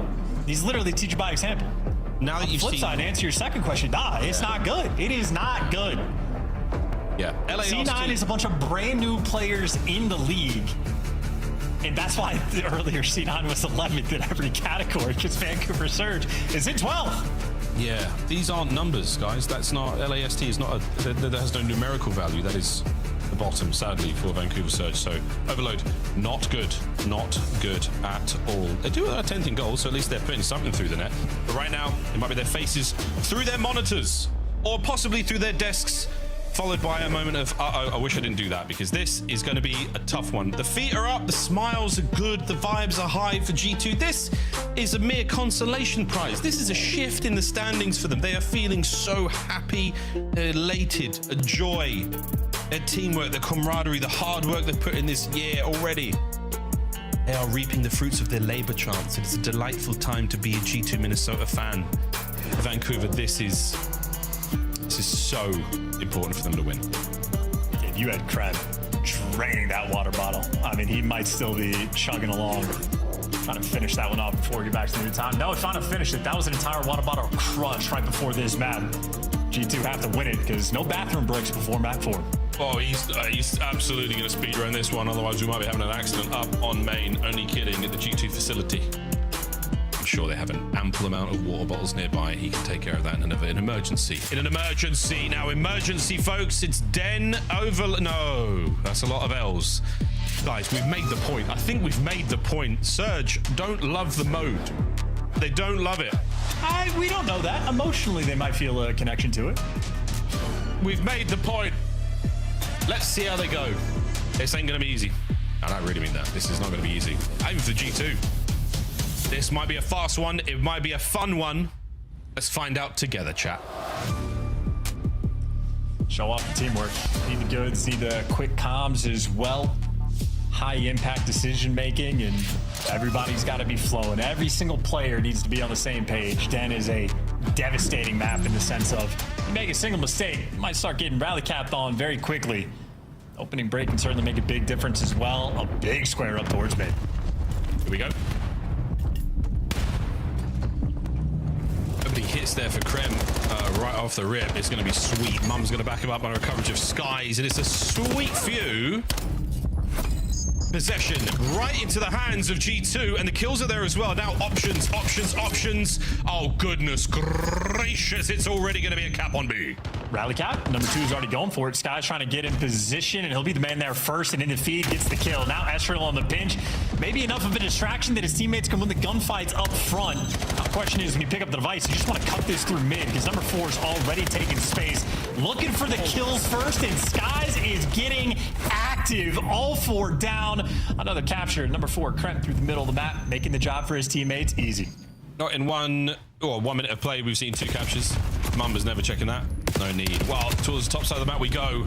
And Kremp's still alive by the B goal. Still alive. No one's going to pick that one up just yet. So we're going to see Mumba off spawn, run that one home. Next wave to deal with. DJ punches a hole. Trades are good. Sky is down as well. Last man, Estriel. Oh, and he does what he can. Oh my goodness, Gwyn, what a save. A worthy attempt. G2 there for the 3rd capture. No good. Yeah, standing tall behind that tree. Not trying to min-max in this situation, just trying to stop this device from rolling through. You got a pinch from Lunar's number 7, but could just be out of the play if you lose the gunfights, or maybe the one opening it. But as Gwyn wants to go through couches, well, we're going to have to turn towards Broken, and the play going to get slowed down. Slowed right down. Mid-cut's wide open, so Luna's in trouble. Gwyn. Vacate premises. Oh, dropped. Taking care of. So now leaves the device right out in the middle of the map, essentially on the P1. Or at least that mid-map spawn again, so... Back to square one. Crossfire now for the Vancouver boys. At least able to keep G2 off of it. Consolation prize. Take that. Probably not, though. Down 2 on the series. You're going to need so much more. And as that device resets, well, G2 trying to get in position. Skies with the outside lane. Good for 1. Not good for 2, but you can see how confident he's played. Yeah. I'm definitely going for the challenge. 2, please. No. If you call it, you increase your chances of getting it by 27%. Never forget. Capsule on the retreat. Luna's on the flank. Finds a sweet 2. The 3rd man tagged up. Gets all 3. Doesn't get the 4th man. Sky somehow finds 2 with his pistol. And that capture will be stopped. Dead in its tracks. No 3rd for G2 here. Where do they want to go with the device? Try to lean towards mid. Try to send capsule through. Doesn't work out. Try to go through Dojo. Your players are dying there too. And if you're TJ, you are retreating further and further into the recesses of your spawn. Yeah, but don't get too far. We know how it goes if you get picked up. Mamba down, Capsule up. Sky's trying to keep the pressure on the spawn. And Capsule, thank goodness he hit something there. Tej is flying forward. Tej soaring. Krem, the only defender left to grab. Now through spawn we go once again. And the kills are great. Can you cross over to B? He's going for it. Oh, Tej makes the run. Gwyn on the pickup. And it is an ambitious desperation throw towards the goal. But now into the hands of Krem, possession G2. Yeah, that rare A score through mid couches. Haven't seen one of those maybe ever, so would have been cool for Vancouver. Instead, this is going to be an easy B capture here for G2. It might have been my placement games when ranked first dropped, but not anymore, folks. Estriel with a nice 2, maintaining position here by the B portal. We're looking at that pickup in mid-map as well. G2 covering all bases right now. Sky's going to be the man on the pickup. Mamba on the reinforcements there. Good couple of kills here from Vancouver with just over a minute to play in our first half. Can they get something on the board at the very least? Well, G2 know that they're all coming through Dojo. Nice shots there from Estriel. How many players does he have to rip off ahead? Well, he's up to 2. Now he's going to be the lead blocker. The man in the top window traded. He's leaning out towards B, but he's going to need some extra kills here aggressively because his teammates, the lane is not open and everybody gets shut down. If you're Vancouver Surge, you need this to be a score. Tej finds a massive 2. Can we go forward? They've guessed wrong on the spawns and TJ's pumped the brakes. Little did he know there was an opportunity to send that. Final 30 seconds. Surge to get on the board. Waiting for the pinch, waiting for the reinforcements. There's going to be nades or stuns. Get them over the top. I don't see any trophies in play there. Krem and Estriel. Oh, Okay, that's the pinch taken care of. A quick grab, and we are running this to Dojo. Is it a no-go? It is an absolutely go for it, boys. Final few. Into extra time. Mamba sends it. Abby does it. Wow, that's just... All right, GG. Go next, except last series of the day. Yeah, overload continues to be a problem there for Vancouver Surge. I mean, they're digging deep. They're trying to score in ways never seen before, so trying what they can. Throwing anything at the wall just to see if it'll stick. Hey, you got to find something. They know they're not that fantastic at the moment. They're seriously struggling against G2, who are a hot team. They're on a really nice upward run. The form's been good. The confidence is electric right now. And they're having a very, very good time indeed. This series is as good as closed out for them. However, still, crazier things have happened in the mode. G2 being a part of it. Tremendous comebacks on Den. We used to think of Den as a very, very defensively heavy. I mean, once you get a couple of leads, or a couple of lead points, park that bus just a smidge, we will see an absolute avalanche of G2 players through the middle of the map. Gwyn is struggling to stay alive. Well, there you go. Capsule finally able to give Vancouver Surge a little bit of breathing room. Approach to the middle of the map. He's got two teammates there to back him up, but no space on the map otherwise. Vancouver Surge taking a moment to get everybody in position, trade through mid, and then we full send into two. Everybody's dead. Oh God, Lunars, you have to protect this device. You have to protect it. And nope, down. So now the attack towards B. We've got a lead blocker up. Mamba cuts down one through mid. Hellstorm in the back pocket. If we do have to go for it, the lineup is good. Skies gets the kills. Estriel on the detonation. Another 3 dead in position for the perfect rally. Krem on the pressure to P2. Now through couches. Skies is there. The back line. Smooth, clean. Another now. Desperately trying to stop the capture, and Estriel is there to plug it up. Ladies and gentlemen, it doesn't get better than that. The 6th goes in, and out of the top side of the map, we are once again in position for the coveted 3 rally play. And the Castle, because he was forced to wrap back towards the other side like Portal. Well, now you're not in position, and you are continually getting spawn trapped. Finally, you deal with it, and finally you are back to a 50-50 situation. But G2, when they got that advantage, I mean, that was just a minute and 15 seconds straight of an absolute onslaught. But here you go. Capture potential. You got a 4v1, and one got it beat by the name of Mamba. And Mamba made it to the tree. He gives you 2. He gives you all 3. And I mean, honestly, are you surprised? He hit a little smirk. What the heck? Okay. He hit a little smirk in the player count after he picked up all 3 and grabbed the device light. Arm him. Well, Lunas beats him defensively. Mamba. He's got that iron on his hip, and he is letting them know. Going for it. Going for it. He's challenged, and again, he's having far too much fun. Far too much fun. This is a capture. Here we go. I mean, yeah. 6. Send. Krem on the immediate pickup. No good. And that dirty little wall hop. Pistola from Skies. No. Estriel needed to win that. And Lunas once again saves the day. Eyes on the Skies. It could be a Hellstorm at play. You catch these players out before they can get into cover, and you look at another cap. Interesting. Wow, TJ just like, massive routes going on. Vancouver, the route takers, changing the game. Game will be slowed momentarily as this Hellstorm, the air brakes are on. And we are absolutely nailing it. P2 is now a smoldering pile of ashes and Skies burning bright right through it. There we go. An opportunity for the capture here. He's going to fly through. No. Gwyn stops it just in the nick of time. It's still 6-0. Like, folks, don't get it twisted. Just going for the illustrious 8. Yeah, I believe the Toronto Koi, the only team to do it. The perfect 8. Oh no. And Skies gets a couple. He slows them down. 1 by 1, baby. We are going to find no more success here on the Dojo hit for Vancouver Surge. Next wave of players, will they have any better luck? No, Estriel gets the nade in between the teeth of Gwyn there as Caps Big 2 connects. Estriel again over the top. Estriel down. And again, folks, possession. An important stat that can tell a lot. 51% of the possession for Vancouver, but that scoreline is spectacular.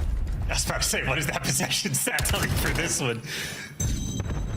Truly, truly impressive stuff from G2. Once they got it, they'll score it. Mama's hat trick as well. And Gwyn, we're on a run. We're on a run. It's all coming in, and he's got it through. Well played, Gwyn. 40 seconds to do the impossible. Capsule's final push sealed as G2. The folks are leaving. The Vancouver Surge fans have already made their way back to their vehicles. Will it be 6-3?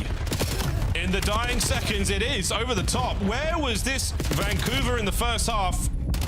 Or rather, is that G2 have fallen asleep at the wheel, and with good reason. The final 10 closed out. We pad the stats, but Mamba, the man of the match, what a game he had. He certainly was a flaming red dragon. That's the best I had, guys. Absolutely brilliant stuff from G2. Congratulations. 3-0. About as decisive as it could have been. Exactly how the coaching staff wants this series to be played.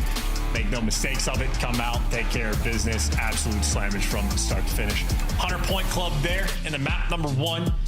Much tighter S&D game, but ultimately G2 again played the game they were looking for. Mamba had 4 first bloods. You had 3 bomb plants as well for half the attacking rounds you played on, and absolute slammage again there in the map 3, where the scoreboard not going to tell the entire story. Oh, no. G2 really had this one won in the first half, and for what it's worth, when we were watching that big red dragon, G2 did get that final capture through. Just the insult to injury. Great kills down the line. That is 3 maps in a row where every single player on G2 goes positive. Very impressive stats roll through for the squad. Looking good before Birmingham. Whole squad looking good before they get on the plane and go to Brum. 250 to 70, 6-3, 7-3. Goodness gracious, G2. They will be marching into Birmingham, a confident and very capable team with damn good reason. Performances like that against a squad that can cause upsets, has caused upsets, did not cause an upset there. The only person who was upset by that loss might have been, probably won't be, Chris Puckett. Shattered! Oh, it hurts so much. Me and the Surge Turkey are all tears over here. I was actually thinking Aches would be proud of what Surge just did. With this 3-0 loss, they guarantee they have no chance of a map tiebreaker. There's no challenge for your 10th seed, right? So you're avoiding Optic in the first round of the winner's bracket, assuming you win your playing round. Think smarter, not harder. If you're the 10th seed, though? They just with the 10th seed, 10 and 7 play each other. They would play the number 2 seed. That's a good point. That's how it works. Smart. I'm thinking about brackets. In the meantime, let's look at moving pictures. It's highlights from one-sided of fair. 6-2 dominance. What do we see here, Alley Cat? Because Minnesota just kind of did what they want. I see Mamba hearing us have that Rookie of the Year conversation and say, hold on, wait a minute. I need to join that one, because with the numbers he put up in this series, that you would have thought they were playing in a ranked match. I call it Wario mode, when he just goes full evil Mamba, just dropping the triples. He wasn't the only one, though, and you called out Okus for having a bad series for Cloud9. Do we call out Capsule and Gwyn? Because Gwyn was rocking a .45 for most of this game. I mean, sure, absolutely. You can call everybody on this team. I mean, this is a piss poor performance. Yeah, they were ass. You're not going to find a worse performance than this. Like, it looked like they didn't even practice this week. Do you feel like you and Joe could beat them? I feel like, I don't think we could, but I do feel like if we played G2, me, Joe, Jay, somebody else, it would be the same scoreline that we just saw. 250 to 70, 6-3, 6-2, 7-2, 7-3. Like, I could probably get triple digits. Yeah. Here we go. The final moments of the game. 7-3 is the end score officially in the books. Kremp and crew all smiles for G2 as they pick up another W. Vancouver, you're in the same exact position you were going into Major 1, at the bottom of a leaderboard with no expectations on land. Reminder, they were able to pick up a surprise on Carolina there before the road ended. In the meantime, let's celebrate with the winners, a team that is expected to be on Championship Sunday. They go by the name of G2 Minnesota, and Estriel is in the Monster Winner Spotlight tonight. Estriel, we were talking about some of the most entertaining sub-duos, and your name was brought up by Rosalie. She's loved watching you over the seasons. What is it about Black Ops 7, though, that is making you shine? Honestly, definitely got to give a shout out to my teammate, especially like Kyle. Like, he's just running it down. So like, he makes it easier for me. Like, I'm just ironing it up, getting freebies. So honestly, definitely my teammates, and honestly, like playing my game more, like trying to like actually like honestly just like play better for my team and like for me, like just playing for myself and like guaranteeing kill. I think that's like the biggest thing. It's working. It is working. Estrel, throughout this stage, you guys at times have had like slow starts, right? I feel like that's been a part of like the Minnesota brand the last couple of years. You get caught off guard. This was another trap match. It didn't happen though. So how have you guys been trying to fix that moving forward? Honestly, just like practice and really just like locking in on like really like teamwork. Like, because sometimes whenever we get on, like our teamwork would be like really bad. Like, we'll come out, we'll be down 100-0. I'm only blinking, we're down 100-0. I'm like, what's going on? Like, I think that's the biggest thing is just teamwork and just trying to make the game as consistent as it can be. I think that's definitely it. Because the game is like kind of chaotic sometimes, but you just play your game and like actually, I'm saying like just make it like simplified. I think it's easy. Love it. You guys are in a good spot now. Estrel now 6-4. Congratulations on the easy win. Chris asked me a question last segment where he said, "What's stopping G2 from winning a major?" And I wanted to ask that to you. What is stopping you guys from winning a major? What do you need to get over to get that trophy? Definitely the consistency, like as a team, just playing together, and really like Overload. Like Overload's like it's held us down, to be honest, the whole year so far. Like it's just like a super streaky game mode for us. So I think just cleaning that up, and that's like it's getting back to our hard point form from like Major 1. I think that'll definitely help. Estrel, this has been one of the best series, cleanest series out of G2, and even though it is against Cloud9, all the other teams have been really susceptible to closer scores, losing maps to them. You guys handled business today, so I want to ask how confident, if 100% is you're winning the major tomorrow, where do you have G2 at percentile-wise? I definitely think we're like in the top percent, because every team's like, they look kind of streaky right now, except like Optic. Optic's like the main like gap right now, but I think obviously we just come out and play our game. Right now? Yeah, but we just gotta, keep grinding. We got a few days before the majors. Got to hone out all the kinks and come up and shoot. One more to go. Estrel, congratulations on your win tonight. 10 matches in. We're excited for your 11th. For now, we'll let you go.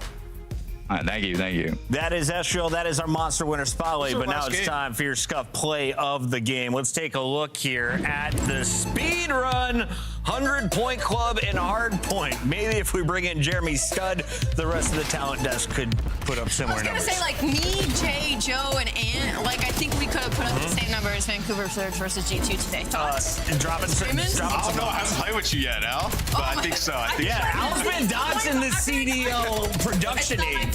She was a shooter, though. I played with her before. I appreciate that. My PC is down horrendous right now. I need to fix that cooling really bad. So, yeah, I mean, G2 take care of work today. They got one match left. I was trying to figure out who it was. It's LA Thieves. So with how LA Thieves look, they have a real chance to go 7-4. No, I think that's a big match. Sort of like, all right, where are these teams in terms of like our rankings going into the major? Yeah, like I don't know. We just always have so many questions right now, and that'll answer some more. G2 has always been on the bubble. They have not been able to win Game 5s. Now, not only are they winning Game 5s, they're winning 3-0s. I'm liking the momentum for G2. We'll see what they're able to do in that final fight. For now, we got to take a look at our numbers and where we're at in the big picture. And if you were going to rank G2 in your power rankings, are they S tier, A tier, B tier?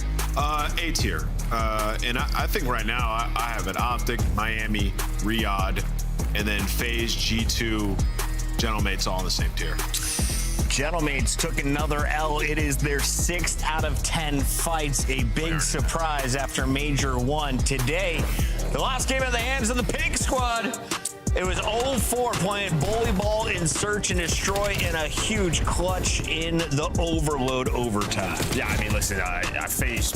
They only gave up 3 rounds in S&D across 2 maps, right? So 2-3-5 for FaZe. That was the key. I guess one good thing if you're a Paris fan, like your hard points seem to be back and forth a bit going into the major. But fact is, I think these boys just want to get to land. A good den hard point here. This one came down to the wire. Looked like FaZe was going to be able to finish it. Instead, we go to that game 5, and Abuza said Scar is probably my favorite search map. They are disgusting. Abuza is one of the best, if not the best SD player that we have right now, probably right alongside Super. So I can't wait to see that matchup. For the side pair of Shellmates, SD looks abysmal. I guess the good note is I literally wrote down that they couldn't win Den or Scar hardpoint for 2 weeks, and they won both of them in that series. So that's good, but it's starting to look a little bit like Cloud9 in the 2 and 5s. Yikes, Cloud9.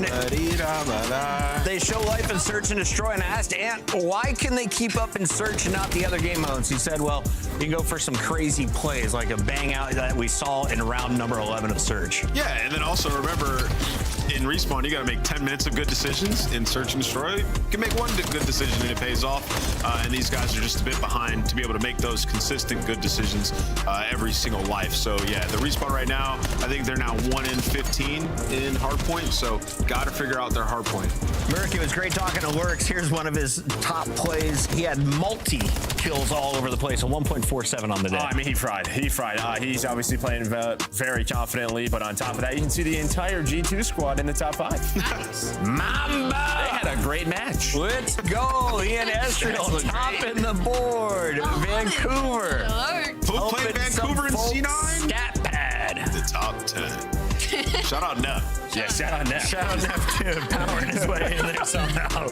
Here's a look at your schedule though for the rest of the weekend. The matches get tighter. At least we sure hope so, because that Riyadh Optic matchup could save Ali and I some money. If not, we're down to Koi. If Optic goes 11-0, we owe Dashy 50 gifted. I'm off the rails tomorrow with Pick'ems. I'm telling y'all now. No way. You're going to pick Cloud9 versus FaZe? 50 gifted. Yeah, we made bad decisions week 2, Joe. I'm going to take on that burden with you because that's my host, and so I feel like we should go down. That's some queen shit. We got to wrap up the show, though. Joe, I wish you could just be here next to me every show. I'm down. I'm here. Come through. What's up? Yeah, that ball guy sucks. Yeah, what'd you learn today? Not to get sick. Not to get sick? Lurks is a beast. Allie? I hope we get more Game 5s tomorrow. Wash your hands before you touch your controllers. I'll see you on Ranked. Manifesting.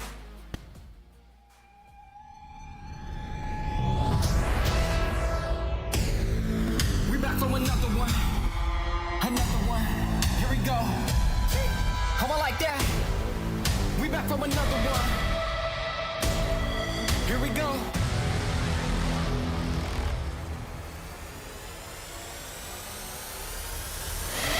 We back on the scene like we never left. Time to go put them back on the shelf. No, we do not need permission. We came in alone, now we leaving you by ourselves. Now nobody wanna play me. Everybody think I'm crazy. Guess I gotta live up to it. Nothing but to do it. Hear me out. Let's go. They know we done been there before. They know I done been there before. I think we gon' do it again. I think we gon' do it again. I'm ready to go for the win. Oh, thank God. Oh my God, bro.